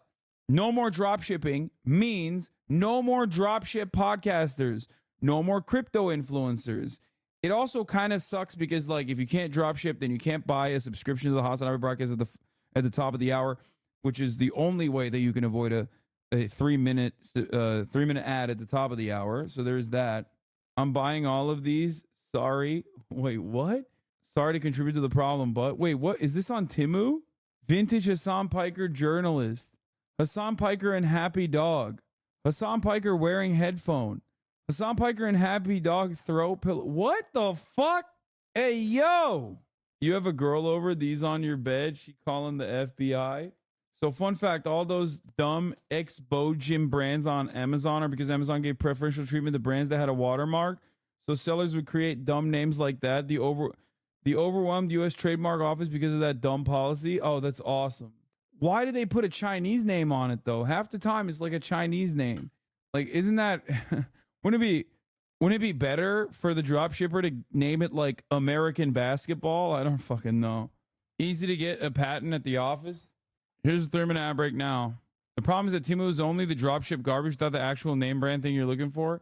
Yes, you're not actually going to get it, but if you're getting a cheap-ass trademark, fake trademarked Chinese basketball, you might as well go to the source and cut out the fucking middleman. That's the whole point.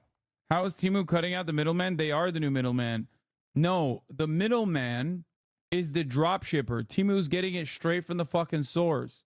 That's why their prices are even lower than getting it on Amazon from a dropshipper. That's what I mean. So technically, it's a middleman on top of a middleman. They cut out one middleman. Capitalism is very innovative, folks. It's very innovative. In one field only. Finding new middle managers and new middlemen to create value out of nothing. To tack on an additional cost. That's the only thing capitalism is good at. The hell is this? Okay, that one I'm selling myself. You've outed me. It seems to me like people are down to wait 2 weeks and have even like a shoddier product overall, as long as they're getting a $10 discount. No question that that Temu and Shein are having an impact in the market. I think those two players are almost single-handedly having an impact on the cost of advertising. Those digital ads are especially important for e-commerce companies. They need to be there on social media, making sure that they're right in front of the consumer to either purchase or to download the app whenever they're in a mood to go buy something or they're more intentional. It's like a game of chicken, and for companies like Etsy that are not growing as fast as Temu, they cannot keep up with this level of ad spending at all. An Etsy spokesperson said that the company is seeing a strong return on investment for its marketing costs, and the Etsy marketplace is profitable. That's the short-term threat Temu poses to its competitors. But in the long term, What it's done is that it's actually changed or is changing the economics of what it means to run an e-commerce business. The existing incumbents in the global e-commerce landscape aren't just going to lie down and say, well, I guess we've lost the sale. They're going to have to make some hard decisions on whether they're okay to maintain that with lower sales volume or whether they want to be more aggressive in acquiring consumers and retaining those consumers. but some analysts say Temu's stratospheric growth isn't sustainable. A Morgan Stanley report noted that the Chinese news site 36KR suggests the company currently loses about 30 to 35% on every U.S. order. It only loses that much instead of much more thanks to how aggressively it pressures the cup prices to the thousands of third-party sellers it works with. company's momentum is cresting. So what we really now need to see is, can they drive that repeat purchasing behavior? And that's still very much an open-ended question. Still, Temu has cash to burn. It's willing to lose money to exchange for market share to acquire users. Analysts estimate the company lost about Yeah, this is literally what Amazon did, okay? Until it became the monopoly. I wish that America would look to China and get the right lessons. Like, for example, not just cutting the Chinese out of the market, but instead fixing the market conditions itself. Or look to China and go, oh my God, look at how many fucking high-speed rail lines they've opened. Why are we getting lapped by the Chinese? We should do the same. But instead, we just look to it and we're like, no, we're not letting the Chinese come over here. And it's like, and the problem is you do it when it's far too late anyway. You do it by the time you want to do it, it's like it's already captured the attention of the entire American audience, like TikTok. So now it comes with a major political price. And my point is, you should work expeditiously and extra hard to fix the market problems anyway. Whether it be Chinese spyware versus American spyware. How about no spyware? Like, social media can exist, but just regulate it. $7 per order in 2023. In a statement, Temu said that its business model boosts efficiency, and that the idea that Temu sells at a loss to gain market share is simply not true. But with explosive growth comes more eyes on the company and more controversy. That junk was trash. The sizing is off. It literally looked like the pattern that I asked for was printed on it. I think only one thing actually looked like what I ordered. Everything else was trash. Consumers have been concerned about the product safety and quality. I think selling really cheap products is the first step for Temu to acquire users. Temu said in a statement that it works closely with our independent sellers to ensure that their products meet the required standards. Yo, I'm sorry. No, this is like a buyer beware situation. If you're buying a fucking fake Stanley Cup for $1 and waiting 3.5 weeks for that shit to come in, yeah, what did you think was gonna happen? Like, there has to be a catch, man. What the fuck? Yeah, no shit. I just don't get it. Like, what was your expectation? That it was going to be the real Stanley Cup? The fuck? That's the other thing. There's also essentially no returns. Yeah, that's the whole point. They're selling you garbage for $1. The real smart thinker is supposed to go and find the factory that makes the makes the Stanley Cups in China, and then, tries to nail down that factory on AliExpress or whatever. But that requires, I assume, a lot more time and effort. You can essentially return anything. Yeah, dude. I don't think anybody's like, I don't know, dude, my $8 fake Stanley is pretty cool, and I wear Temu clothes all the time, and nobody notices. And it sucks to understand wanting to buy clothes from sites like these because clothes are so fucking expensive. I can't even afford to buy a simple outfit without breaking the bank, and I'm not really even that broke. I don't know. Am I crazy? People are going to be like, Hassan, you're rich. That's why you don't care. But it's like... And the U.S. government is already watching the fledgling company thanks to its Chinese ties. A 2023 report from a congressional commission called out Temu for concerns around data risks, exploiting trade loopholes, and use of forced labor. The company says that in regards to the trade loopholes, it is open to and supportive of any... people talking about use of forced labor? Okay, where are the dropshippers getting it from? The same fucking factory. Where's literally the same factories making everything? In China, the exact same factory, depending on how much you want to spend, is making the Forever 21 t-shirt blanks and also making like high luxury wear blanks as well. It's the same fucking factory. They're not like bringing in child slaves for, the Forever 21 shirts. You know what I mean? They're like, hey, this one was made by children. I want you to know. Okay, these are cheap because we whipped the children on this. The other ones are a little bit more expensive because we didn't whip the children. It was still children. And then this is the most expensive version because these were made by adults. They were whipped, but they were adults. And the most expensive one is the adults that we don't whip. Like, is that what you think is going on? No, it's the same fucking factory. Fun fact, the best nylon factory in the world was owned by Prada, which they bought after the introduction of their nylon handbags. When I order toaster, factory makes my toaster special. Everybody knows this. The official Stanley Cup already has lead in it. Yeah, this way you can get even more lead if you would like. Policy adjustments made by legislators that align with consumer interests. It added that it considers privacy and security to be core functions of the platform, and that it's committed to ethical labor practices. But the company is still primed to keep growing. I think that's what Temu, Shein, TikTok are really going to bring to the marketplace. Is they're going to force everybody to level up their game, and we're going to see who's real and who was just a pretender. Yeah, Americans be like, you can pry that lead from my cold dead hands, brother. I love me some lead. How dare you? How dare you come after my lead?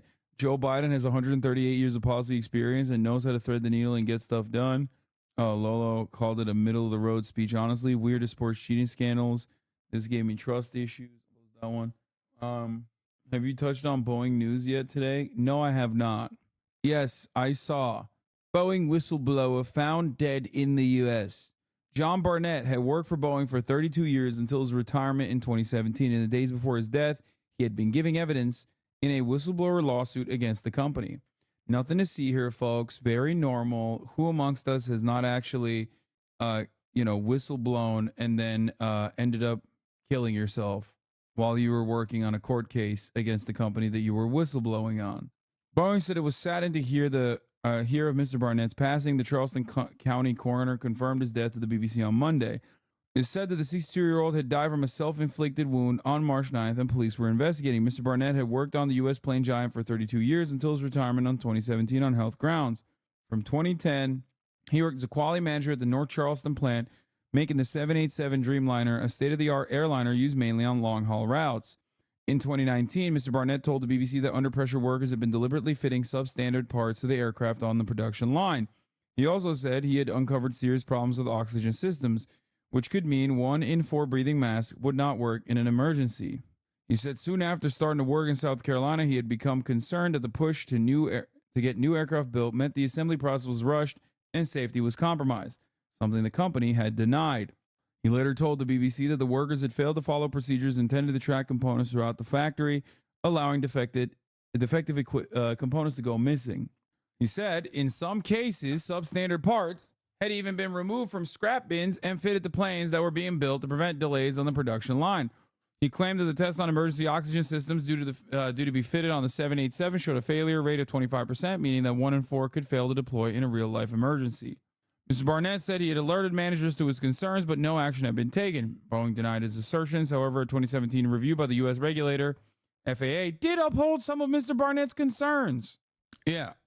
Dude, whistleblowers kill themselves all the time. All the time. Just especially when there's an active DOJ investigation into the company. I just want to mention something that makes this story a little bit more interesting. The Department of Justice launched a criminal investigation into Boeing literally like 2 days prior. Okay? The Department of Justice has officially launched a criminal investigation into Boeing. It's established that the location of at least 53 non-conforming parts in the factory was unknown and that they were considered lost. Boeing was ordered to take remedial action.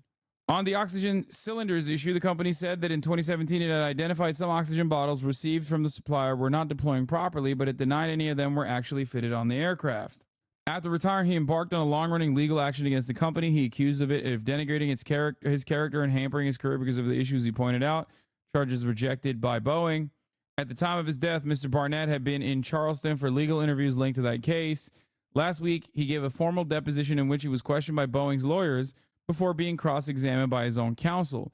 He had been due to undergo further questioning on Saturday. When he did not appear, inquiries were made at his hotel. He was subsequently found dead in his truck in the hotel car park. Speaking to the BBC, his lawyer described his death as tragic. In a statement, Boeing said, "We are saddened by Mr. Barnett's passing." Did I do that? Is what the Boeing officials say. And our thoughts are with his family and friends. His death comes at a time when production standards at both Boeing and its key supplier, Spirit AeroSystems, are under intense scrutiny. Hold on.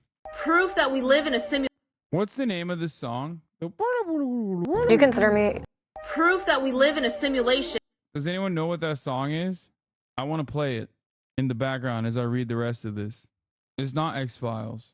How have you not bookmarked it? Oh my God, stop saying Darude Sandstorm, you fucking assholes. Oh my God, I hate all of you. I hate all of you so much. Oh my God, you're so cringe. You're so cringe. You're so cringe. All right. His death comes at a time when production standards at Boeing and its key supplier, Spirit AeroSystems, are under intense scrutiny.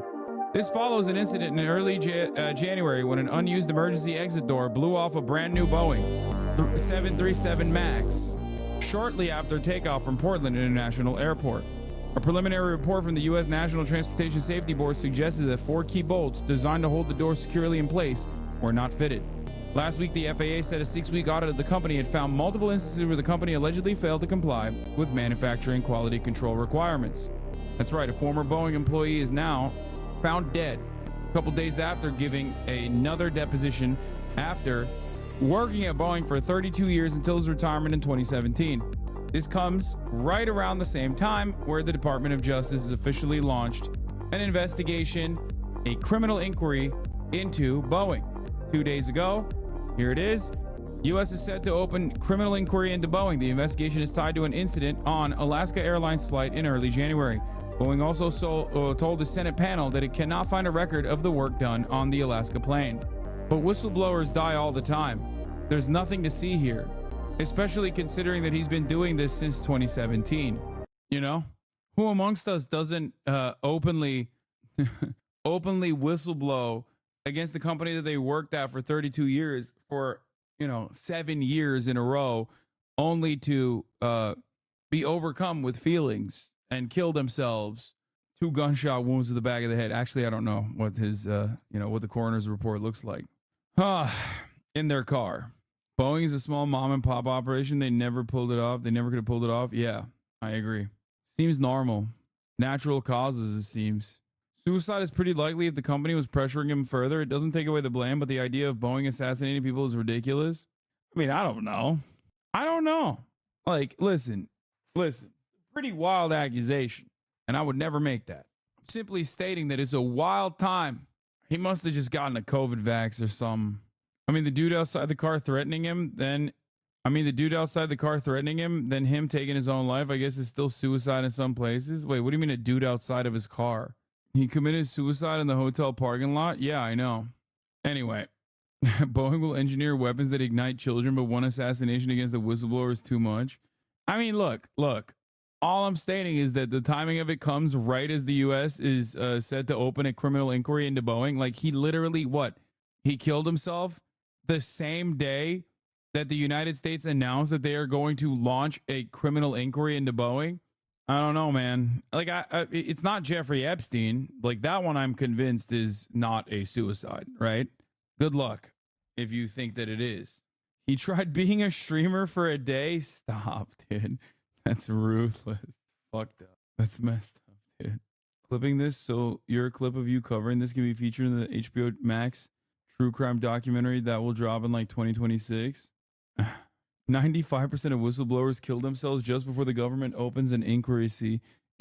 Yeah, people don't know it. Yeah, 99% of gamblers quit right before they hit big, and 99% of whistleblowers quit by killing themselves right before the DOJ opens an investigation into like their lifelong project of getting people to be aware of the thing that they were whistleblowing on right as they were about to testify. What? You got to see how bad this shit is? I mean, that one is not as bad. That's insane. Like, this one is not as bad, but this one is insane. That is what? Why'd they make him so yacked? What the fuck? He kind of looks like a buff Ichiban. He had one too many beers. He's like brolic as hell. They have to keep the models relatively same, not to confuse the players. You have to know what character it is right away. Cutie had a message for you yesterday. He needs to beat Isn't himself that what up. we should be doing? Practicing what I preach, baby. Just kidding. I know people will take this seriously. I did not know that it was going to be like that. No, he needs to beat himself up. I'm standing on business. He's got to beat himself up. What? He needs to beat Isn't himself that what up. we should be doing? Practicing what?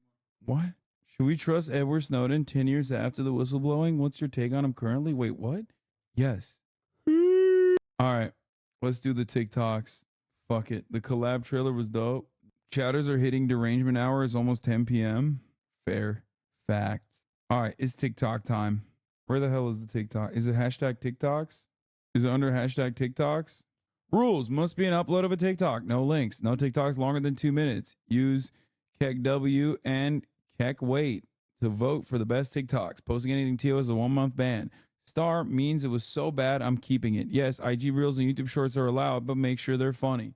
It's Hoscord time, baby. Hey, bro, how much you coming out with, bro? How much you? 250. How much you leaving with? At least 350. How much you leaving today with? I'm leaving out here with at least like 200. What's up? How much you gonna leave with? Man, honestly, I'm gonna put 5K in to get. Yeah, these guys quit right before they hit it big. I can tell you, I know right from the jump. What's your thoughts on like toxic masculinity? What the fuck is that? Big man saying, I don't even know what that hyper masculinity thing is, bruv. But shout out to my LGBTQ people, bruv. You get me? Caleb, people are telling me that the Swedish accent sounds just like Stitch. But I don't think that's true. I think Swedish accent sounds a little bit more like a fairy. No. I think you sound like Stitch. What? No, I don't. Order a cheeseburger. Excuse me, can I have a cheeseburger, please? Yeah, that's Stitch. No, it's not. It's literally true.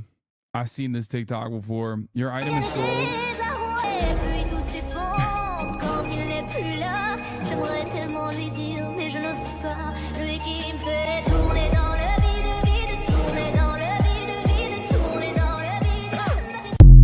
Wow. Okay. I actually remember they asked me to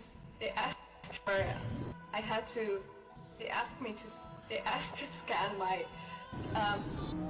like underneath my feet for a reference when I was at Kojima Production.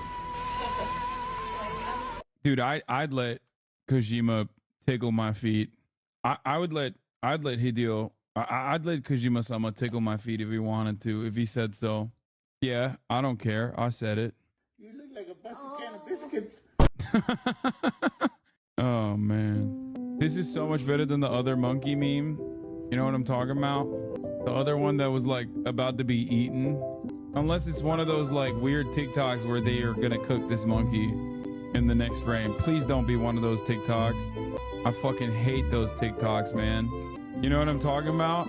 This is In the Tub with Austin show? Oh my god.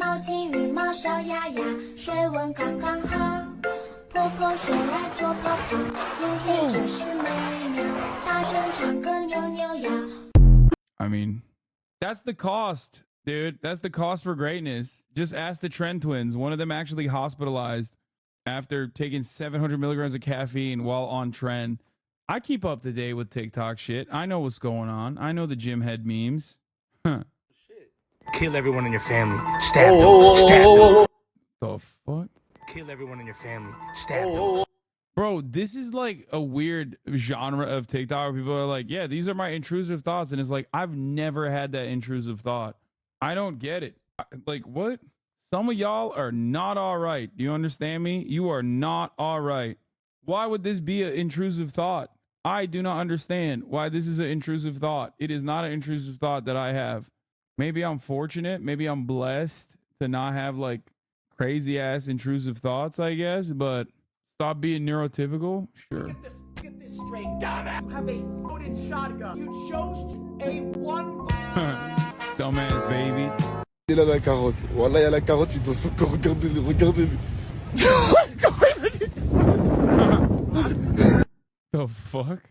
This is my pet duck, Adam, going for his first swim. Be careful, Adam. Adam! Money Can't Buy Happiness, the robots I made to destroy New Jersey. Not New Jersey! You can't do that, man. Then we don't got no good bagels, no good pizza, like... Think about that. Is that a goatee? Mm-hmm. Is that Dwayne The Rock Johnson? That is Dwayne The Rock Johnson. As a Mardi Gras figure? It's the Rocktopus. We were given this. By who? I don't know. Look at this and tell me if they were black. See how they treat us? See that? You got a nice setup. They want us to look silly, bro. It's a nice setup. I like that Jay-Z is over Rick Rubin and John Lennon. Put him over these white men. They shot 50 Cent 9 times. He's still here. They shot John Lennon once. So. Look at that. Look at that. True. So, guys. Is the Vince Staples show good? Vince Staples, if you're watching, please come on the stream. Please come on the broadcast. Vince Staples, please. I summoned Vince Staples to the Hasanabe broadcast. That would be very chill and very cool. I swear to God. I swear to God, I will repent for my racist ways. I will no longer be a racist. I wasn't really a racist beforehand, but I'm just trying to sweeten the deal. Think about that. It would be like the guy who meets... I feel like this is the wrong direction that I'm going in. Fuck. I was about to say, it'd be like the dude who used to meet with the Klansmen and convert them away from being Klansmen. But I promise, I am not a racist. Just a little bit. Delete the VOD. My elevator pitch. Number 1, I have been banned for racism. This is true. Except it was against white people for saying the C word. Number 2, since then, I think we are now allowed to say the C word. The C word is cracker. I think we are allowed to say it. I think. I'm not sure. I do have, number 3, I do have a Nabisco certified placard somewhere that gives me the pass to say the C word. I will gift you the Nabisco cracker pass if you come on. That would be so sick.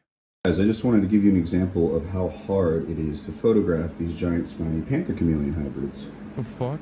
I'm moving the camera around my finger to try to get a good shot. How does he know? See, no luck. You gotta really oh. Bro, how does he have awareness of where the camera is? Like, what the fuck? It has eyes? Yeah, but it must have awareness for where the fucking, what a camera is and what the awareness of the camera is. What the fuck? So he's got guys, eyes, dumbass. Yeah, but does it have a fucking brain to know what a camera is to hide away from it? Like, it doesn't make any sense. Next time someone's mean to you, do this. We lost a little bit of everything in the tragedy of 9/11. So stupid. Go. We're Polish. Of course our country is the land of the gays. Stop. You had to say Poland is the land of many different landscapes. Okay. We're Polish. Of course our country is the land of femboys. Okay, stop. That's enough. sorry. It's not That funny. was funny. And it's not true. They do not need to know. I feel like that shit is played out. The we're this, da da da da. I feel like Yo, it's why played my out. man driving sideways, bruh? Yo, what's going on? What's going on with my man right here? Hey, yo, he drifted down. Yo, what's up with old boy? Hey, yo! What's up with old boy going Wait, what the sideways fuck? with it? Bro, Bro, this is like, dude, this is so much worse than my fucking Camry. Jesus Christ, dude. This dude needs way more than just an alignment at this point. How the fuck? What the fuck? What's going on? It's called dog tracking, semi-common. Let me make sure I'm going under 40 because I'm on the boulevard. I ain't trying to get no more tickets. But what's going on with old boy though? No, and then the turning signal was crazy. He just sliding over.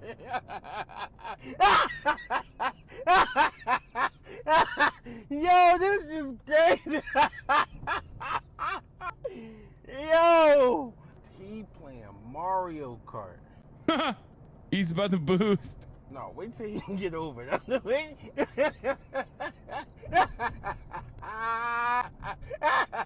Bro, why? This is why he keeps like, this is why he probably got into a fucking crash to begin with. Because he keeps going through different lanes without using his turn signal. Nah, the way he slide over is funny. God dang. A few pints with the lads to up the Ra. Up the Ra, Nigel. I mean, I know that you said sorry. I know you get a few pints with. That's so funny. The fuck?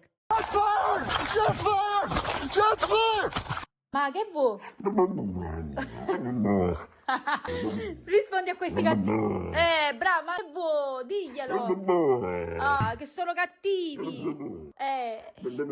Dici, tu sei troppo educato. Siediti, fai vedere quanto sei educato. Y'all are laughing, but it actually translates to at the top of the hour, there's a 3-minute ad break. Did you know that? Yeah, see? Va, siediti. He's saying if you no longer want to see those ads, all you need to do is subscribe. Not so funny, is it, when you find out? Siediti. Seduto? You can also fai get vedere. gifted a sub. Bravissimo. Yeah. Here's a 3-minute ad break now. Excuse me, sir. Do you mind being in a video? Sure. Oh, I've seen this one. Okay, guess a number between 1 and 10. 9. 9? Yes. Today's your lucky day. You just won brand new AirPods. No, you won. How? Well, you won. Why? You guessed the right number. You won. Sure. Yeah, you win. All right, have a good one. Oh, that's so awkward. That's fucked up.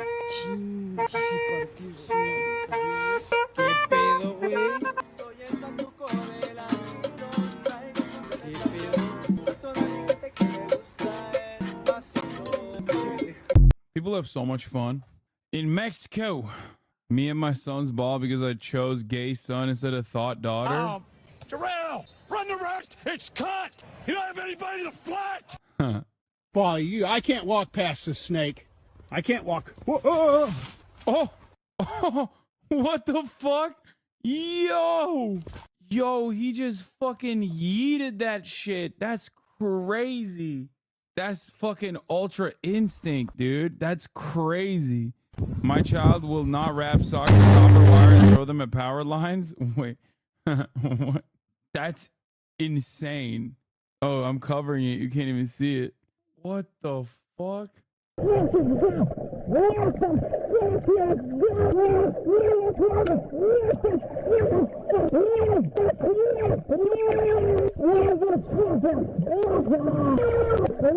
You seem to have personal issues. You should consult a professional who can help you.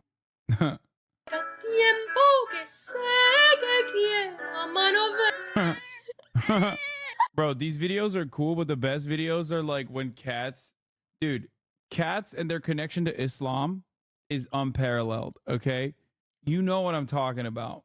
Like the videos of the cat, like fuck, I literally bookmarked it on TikTok because it was so sick. God, I'm such an old man.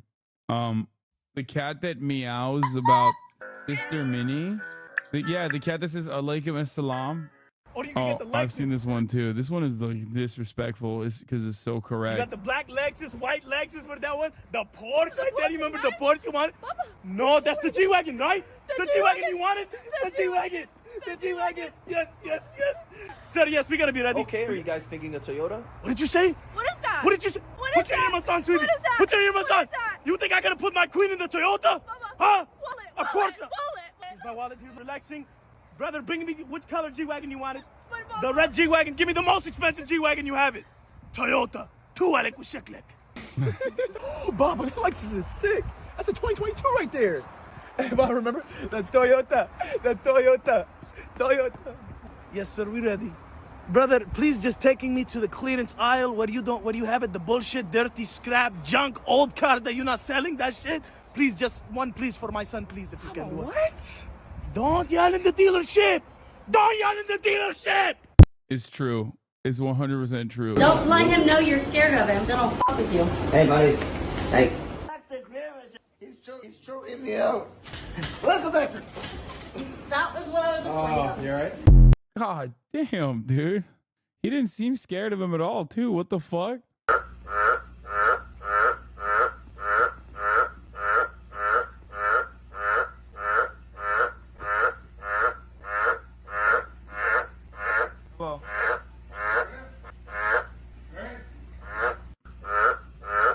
Kaya woke up to that one. You wanted him, bitch? Is that who you really wanted? You sure about that? Dun, dun, dun, dun, dun, dun, dun, dun, dun, dun. There he is, bitch. Okay, chill. Hello. She is way too big. Yeah, I saw the hornet's nest, but I was dealing with my own situation here unfolding. As you can see, a big baby who recently just got washed, groomed up, so big. Okay. She's like, I want to be on daddy's lap, but I can't stand on daddy's lap anymore because I'm too fucking big. All right, Kaya, we're going to keep watching TikToks together, okay? I thought he was going to go through it. No, I'm okay. No. No, I'm okay. No.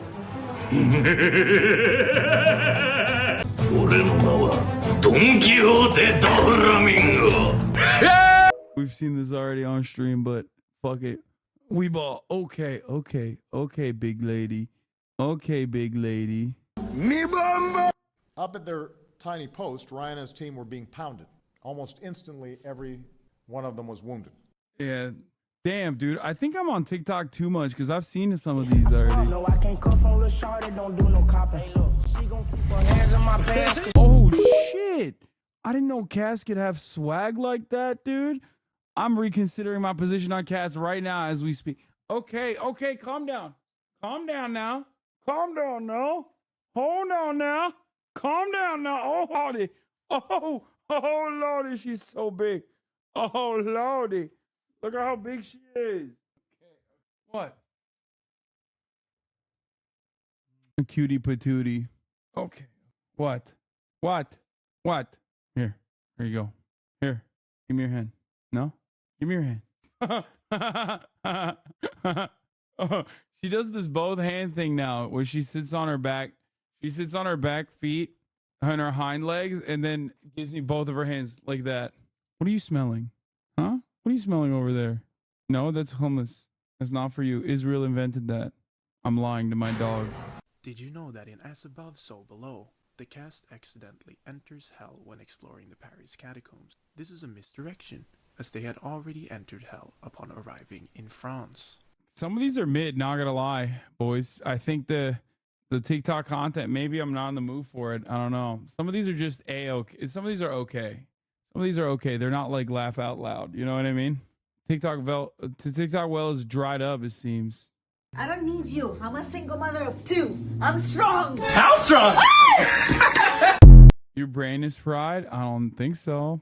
Come with me on a first date wearing the Apple Vision Pro. I mean, I've seen this. Are you gonna keep that on the whole time? Yeah, no, it's super trendy right now. No, but what are your favorite hobbies? I'm actually really into Bird watching. No way, I love bird watching. What's your favorite kind of bird? Oh, that's such a good question, to be honest. I mean, like, so many cool birds out there. There's so many, right? I had to pick one. I think I'd probably go with the golden peasant. Yeah, no. Anyways, what was your ex like?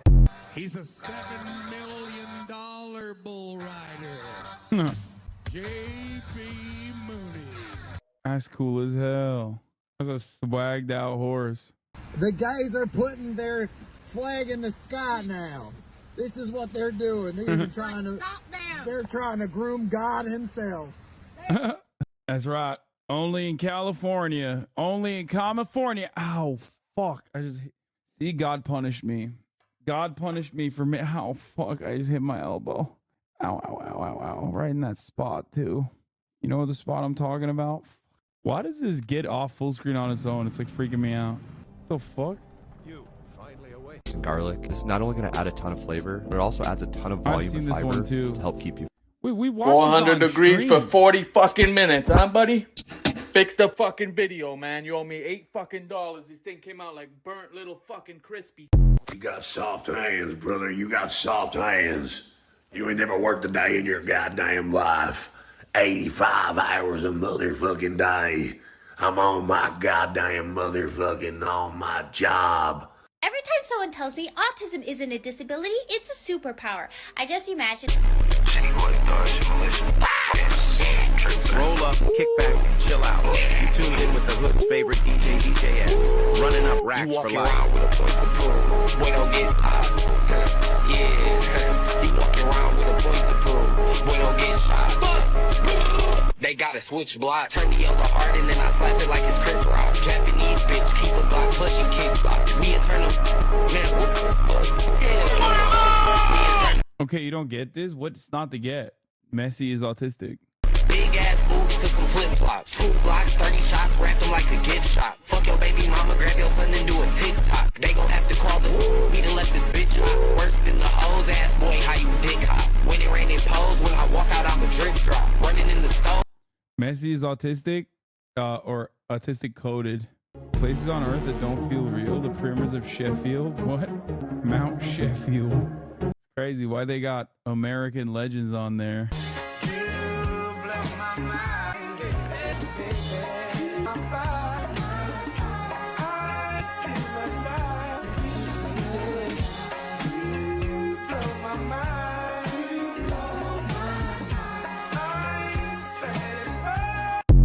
I'm confused, Hassan. These TikToks are actually funny, but the ones on the Twitch stream are dead. Is Hoscord actually based?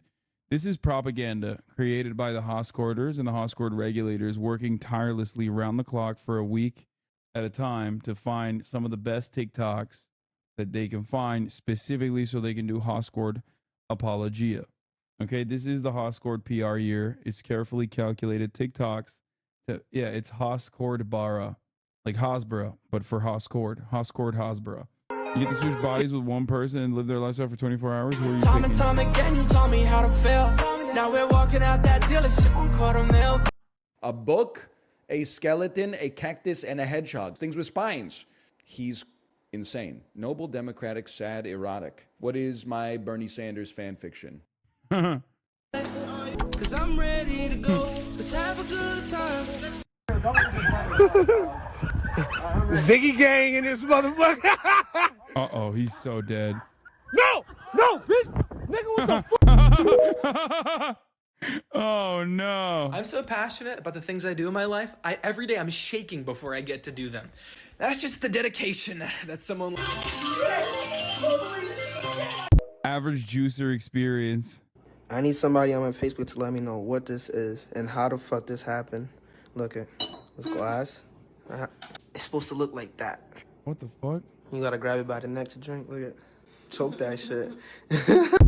It's called gummy worm in it. My dick for real? Are you Drake? Put you in Uber. We are literally paying you for this ride. I don't care. I don't want to drive it. It's disgusting. You're serious? Can Dead. My friend, I just got the car wash yesterday and she come in here messy. I'm joking. I'm a joker. Close the doors. My friend, yes, we are different, but I still love you, okay? It's gonna be a good ride. Buckle. But fuck Messi. This is... All TikToks are staged, unfortunately. That was the most Israeli man I've ever encountered in a TikTok. Same size as my nephew. I'm good. What? Yo, what? Nah, you an action figure. Oh, no. I just want to pick you up and just, ooh, fuck out of here. Oh, no. You got to stand up here to see where we coming from, bro, gangster. Just stand right here to see where we coming from, bro. You ain't gonna understand from all the way down there, gangster. No, why don't you know he got a short shift? He lying. Oh, no. He only doing a half a day. False advertising in its final form.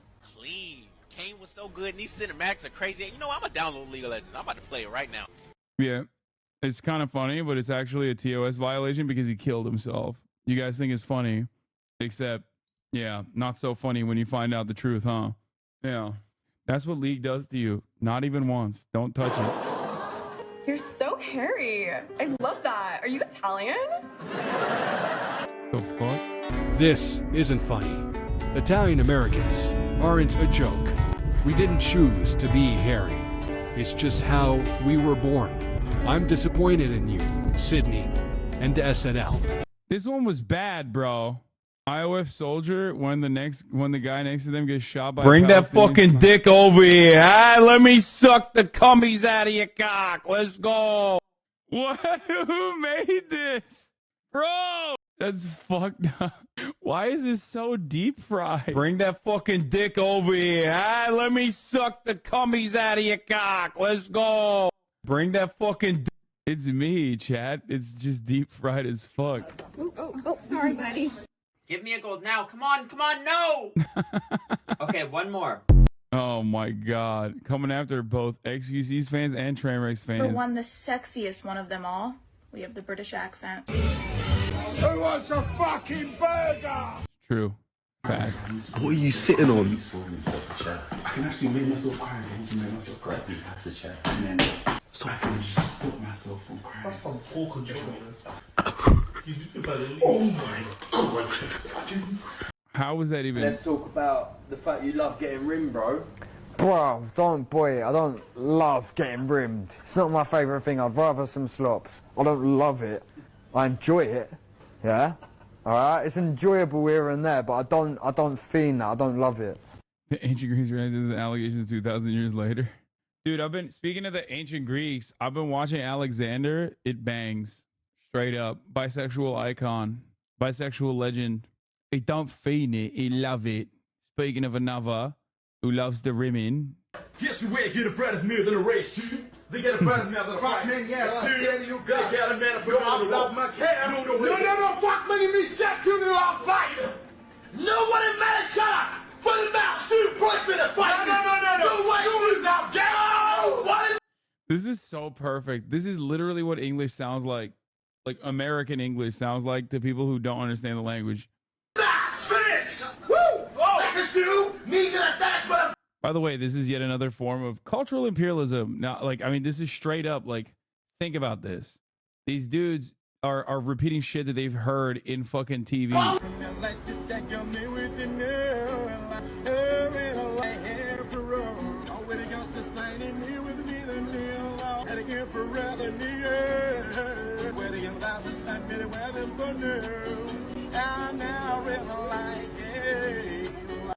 Fucking, why does it keep locking me out of full screen? It's annoying. Looked up from the studying and thought I had finally developed internet brain rot. What the fuck? 8 downvotes. oh my god!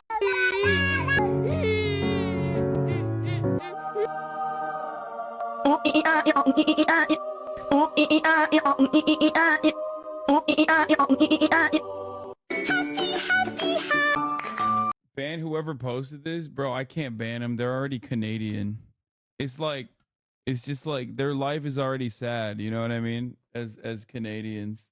MashaAllah, Sister Minnie. Yes. I catch her. She loves the adhan. MashaAllah. She is listening to the call for prayer. Now we will pray together. She wants to unplug. Unplug is very haram. Don't unplug. Don't. No, it's not this one though. There's another cat that says like alaikum assalam when people say well, salam alaikum, and then like the cat will say like it's just weird. Stop winding the dogs up. True. The last car, that's the caboose. But I like to call it the caboosey. What? That's crazy. What are they teaching our children? They need to investigate this, bro. They fucking what? Can I search you? Repeat after me. No, officer, I do not consent to a search. Can you send back down? That's cute as hell. He got embarrassed.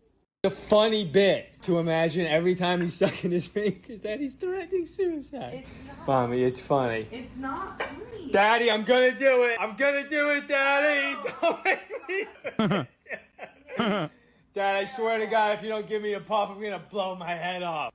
Nick, it's not funny. You have no sense of humor. I do, and that one's funny. He's threatening it. Oh, we took it out. He's gonna bring us. Don't listen to your father. Oh, it's back in. Oh, sorry, buddy. I hate your haircut. It looks terrible. What is wrong with my haircut, sir? Oh, come on. Why don't you ask your friends? You're shaved all the way up and you got, what, a high and tight? So you might as well go back in the Army. I was never in the Army, sir. Well, no, I hate your haircut. I was in It the doesn't Marine go Corps. with your face shape. And that's my It doesn't go with my face shape? No, you got a long nose. And I got a long... Now I got ugly hair and a long... You got fine hair and you're I mean, turns out he does. shaved, like bald. It looks like a... What's it look like? You ain't gonna hurt my feelings. Yeah, you sure? Yes. You look like an uncircumcised head. Sorry. I'm sorry. It's terrible. It's terrible. It is. And you're telling me to be nice. I like my haircut. Come on, God gave you hair. At least grow some, all right? You know what? Yeah, I gotta really. go home and shave it bald now. Found dead next morning. Wait, what the fuck? What did it jump to? Oh, here. I told you not to step out of the shower naked in front of my cat. Turn this off? No, you're going to your own home if you keep traumatizing my care. cat. I don't have no Look at problem him. doing that. Look at him. He is traumatized. The fuck? What kind of dicks he working with? This is a classic bit.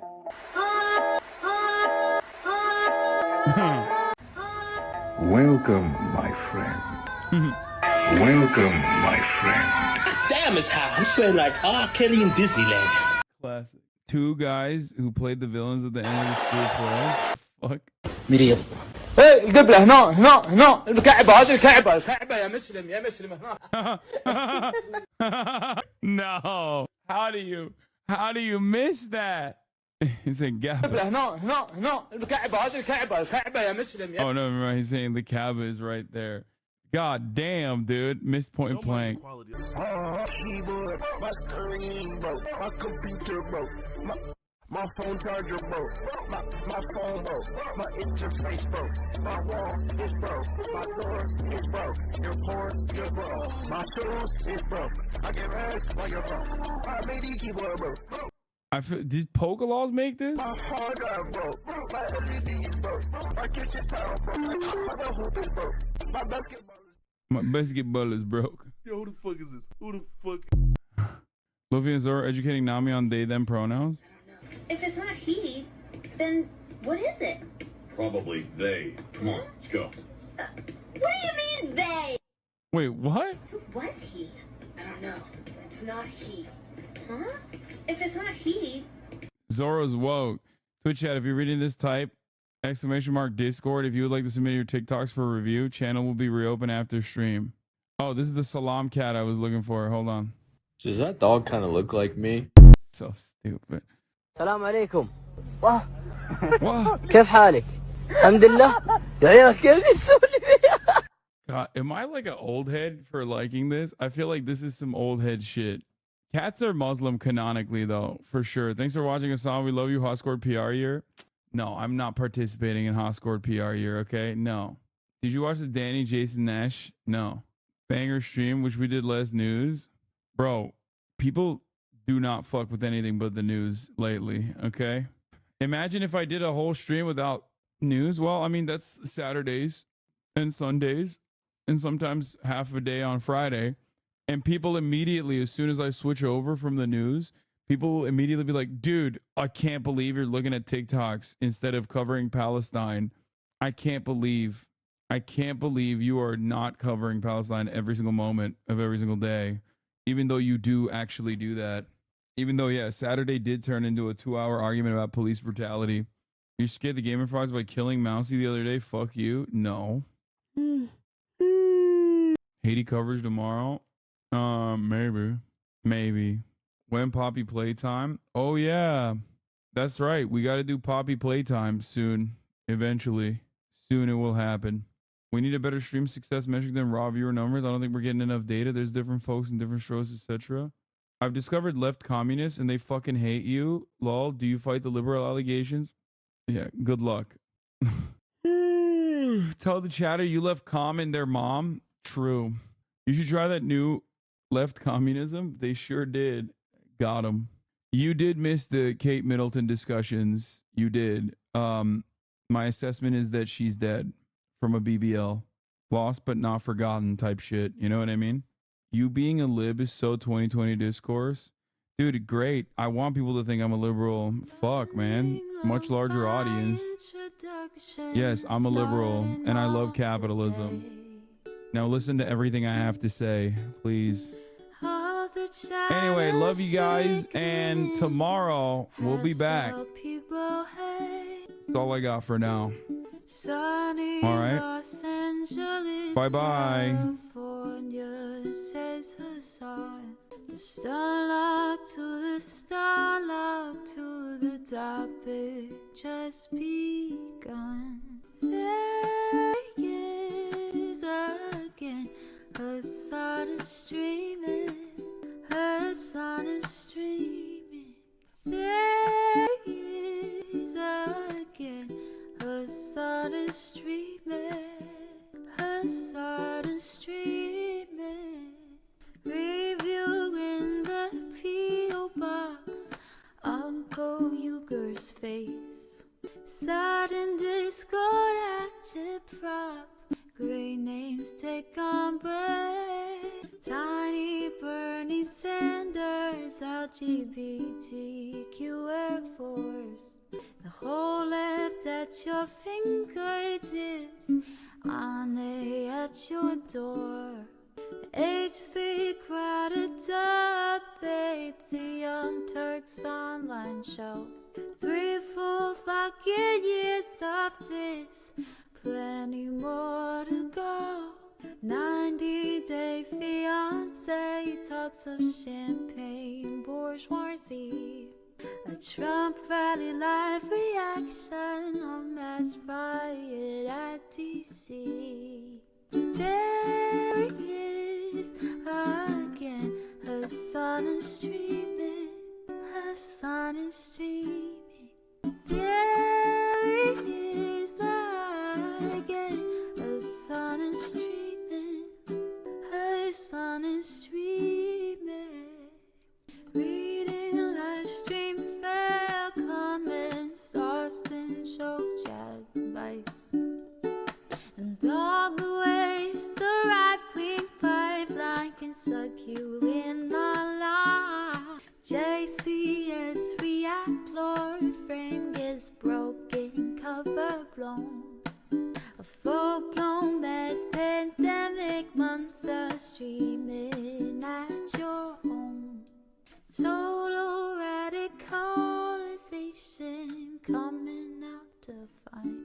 The system you were taught to trust in was broken the whole time.